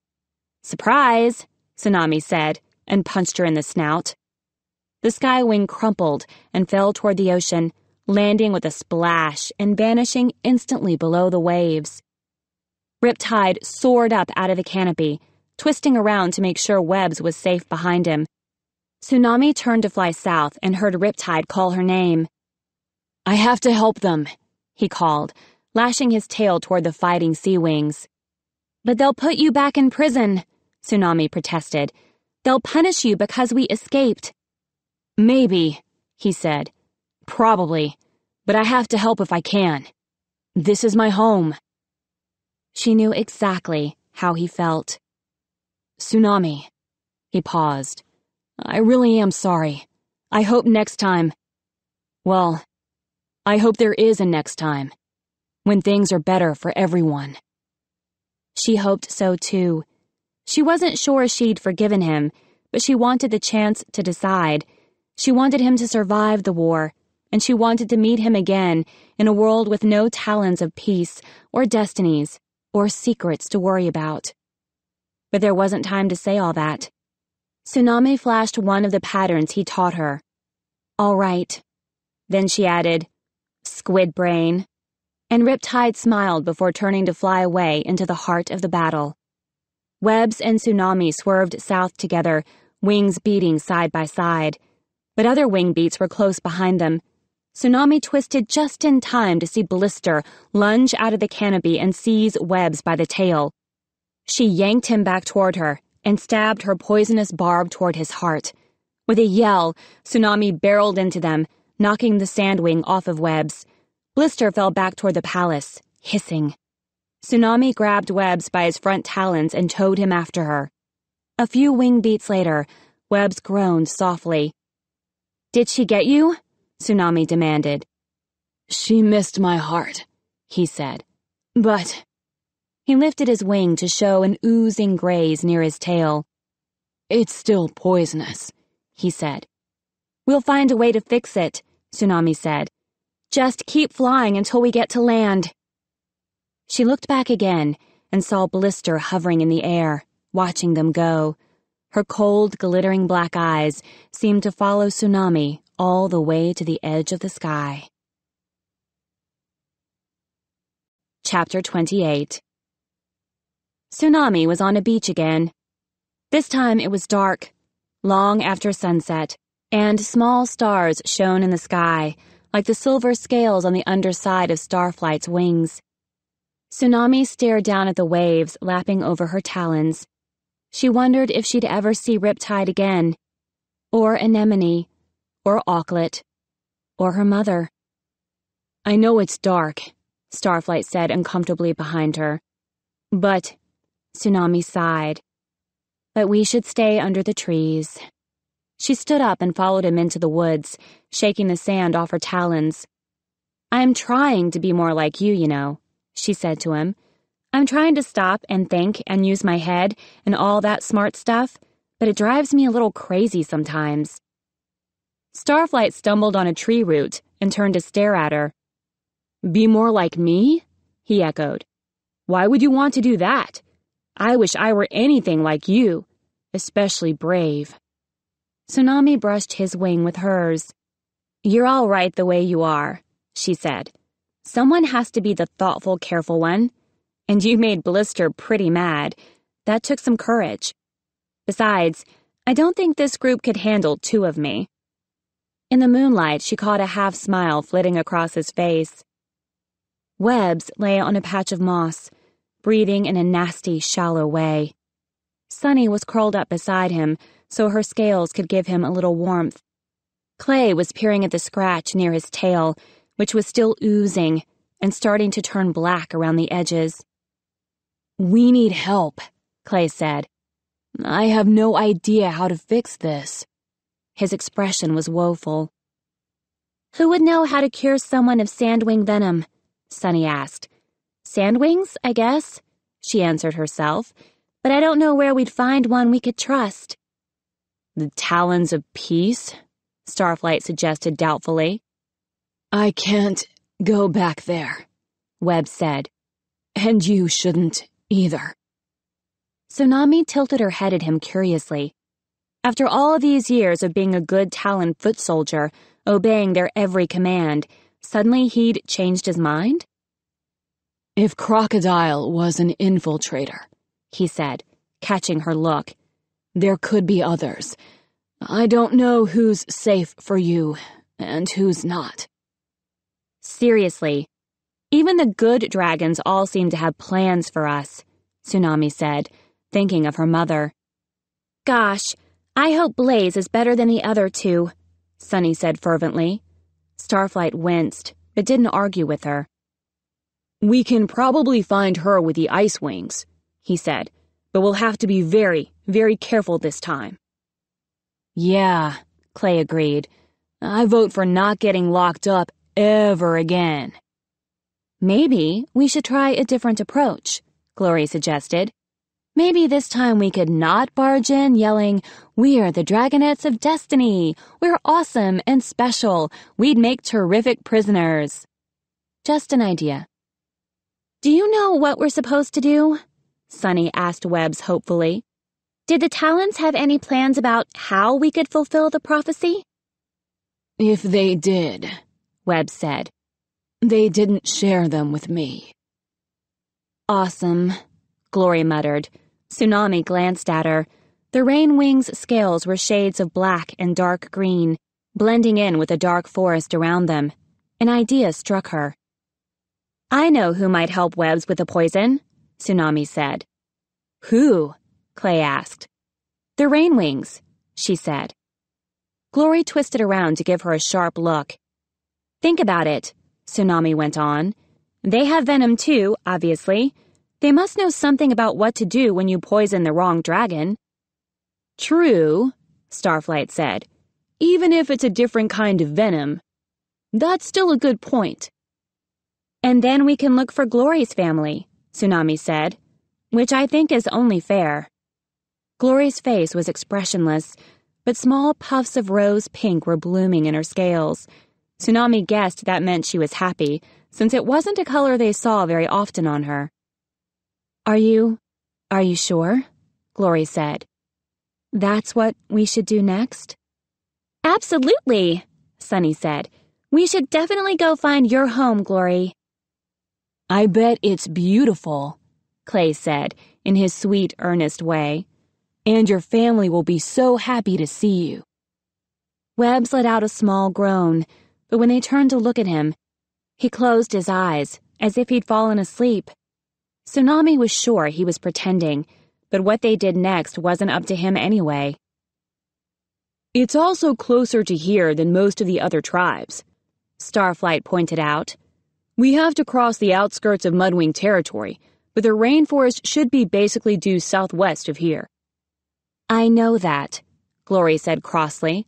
"You're not the only one who can memorize maps, Starflight." "Perfect," Tsunami said. "That's what we'll do." "After we rest?" Sunny asked hopefully. Tsunami thought she could keep flying all night if she had to. She wanted to put as much distance between them and Blister as possible. She wanted to shove all the other dragonets ahead of her all the way to the rainforest without stopping. But she looked at Sunny's tired eyes and Starflight's drooping wings, and she settled herself close to Webbs's tail. "After we rest," she agreed. Sunny lay down again with a relieved sigh. A few moments later, Tsunami saw her back rising and falling in deep sleep. Clay flopped down next to Tsunami, his tail draped over hers. "I'm sorry about your mother," he said. "And the palace. And Blister. And Whirlpool. And Riptide. And—" "All right, I get it, thanks," Tsunami said, cutting him off with a nudge. "I hope they all make it through the attack," he said quietly. "Me too," she said. "But they'll be safe in the deep palace. At least they have somewhere else to go." She thought for a moment. "And I think Anemone will be a good queen one day. She has Coral's good qualities, but she thinks for herself, and she's still young. She'll get stronger and more independent as she gets older." "If she's anything like you, independent will be an understatement," Glory said. She tucked herself along Clay's other side, and he put one wing over her. Starflight had tentatively nosed in beside Sunny, and now his eyes were closed as well. "The Kingdom of the Sea wasn't the right place for me anyway," Tsunami said, partly to convince herself. "What about your great royal destiny?" Glory teased. "What about how you'd be the greatest queen of all time?" "Well," Tsunami said with a shrug, "I guess I'll have to settle for being the boss of you guys." "Ha," Glory said, but not in her usual sarcastic way. Amused yellow bubbles floated through her wings, and she reached over to nose Tsunami's shoulder. "You can certainly keep trying." "I will," Tsunami thought, "but not because I think I'm the greatest and everyone should listen to me. I'll keep trying to lead you because it's the only way I know to keep you all safe. And maybe sometimes I'll have to listen, the way Mother listens to her counsel, and sometimes I won't be able to do exactly what I want." But even when she was mad at her friends, she knew she could trust them, and she had to be the kind of dragon they could trust as well. She glanced up at the moons, two of them glowing pale and ghostly beyond the trees. There were more important things than becoming queen. Stopping the war was one of them. If the 5 of them were the only ones who could, then maybe that was what they had to do, whether Tsunami believed in destiny or not. She wriggled closer to her friends. All of them were sleeping soundly now. So the Kingdom of the Sea wasn't home after all, she thought. I wonder if anywhere ever will be. Epilogue. "Well," Marosier said, "so that didn't go as planned." "You neglected to mention a few things," said Blister calmly, "such as the fact that your 5 dragonets are remarkably annoying." She draped her barbed tail pointedly over her talons and folded her wings back. "Yes," said the Nightwing. "True. But you might have tried to be a little less sinister at them." He stared down at the charred ruins of the summer palace. Fires were still smoldering on a few floors of the pavilion. 3 days after the battle, nothing remained but smoke and corpses.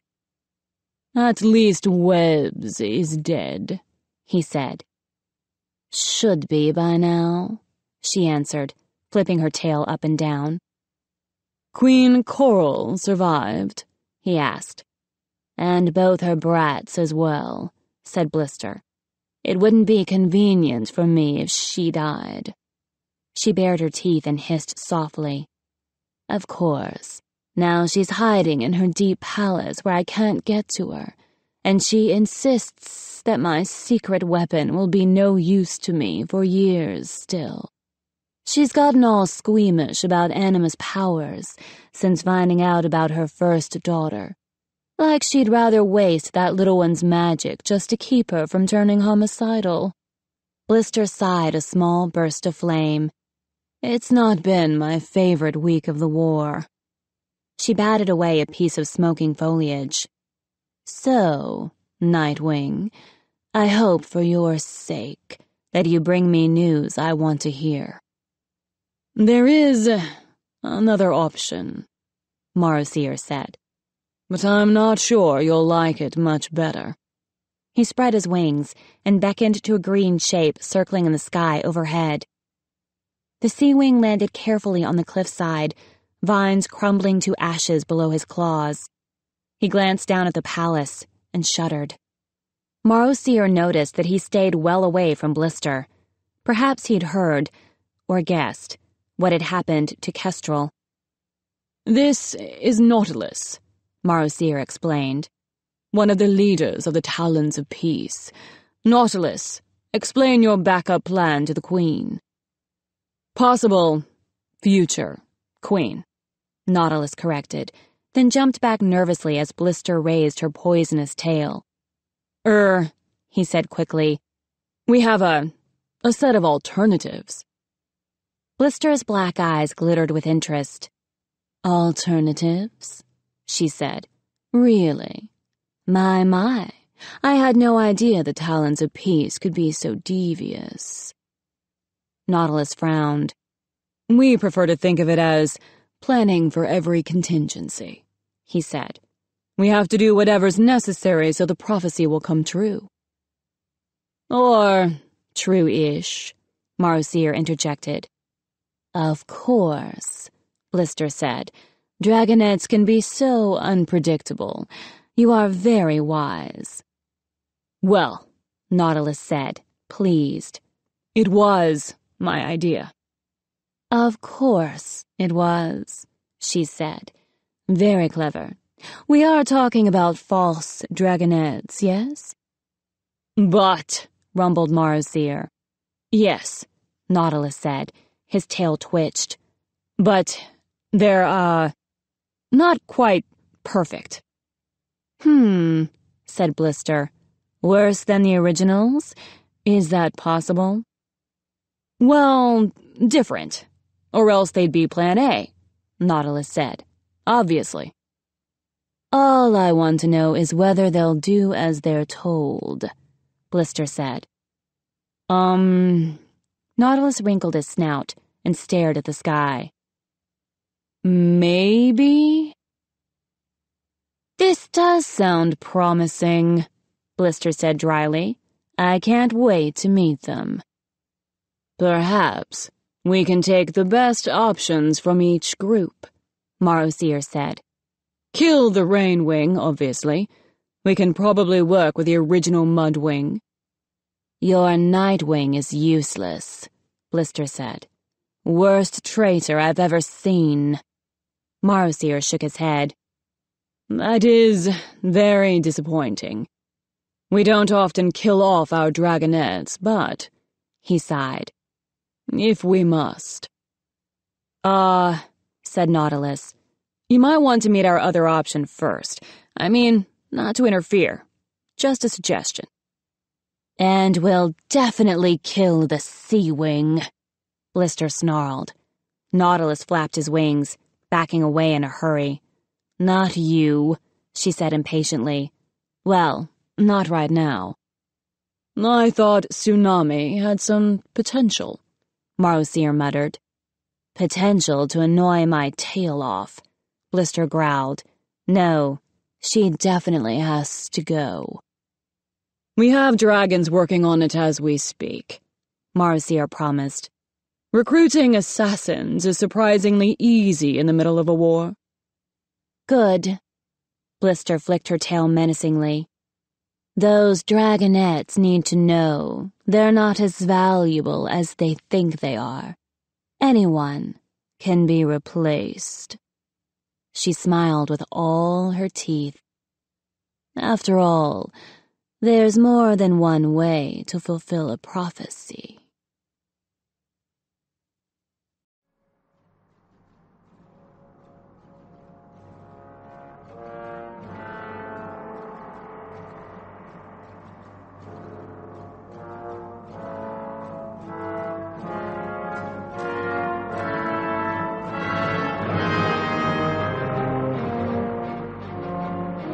This is Shannon Mc Manus.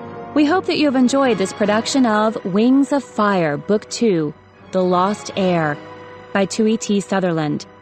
A Nightwing Guide to the Dragons of Pyrea, read by Tui T. Sutherland. This audiobook was produced by Dion Audio and directed by Sebastian Zetten. Executive producer Paul R. Gagne. Print edition published by Scholastic Press, an imprint of Scholastic Inc. Text copyright 2012 by Tui T. Sutherland. Production copyright 2016 by Scholastic Inc. All rights reserved.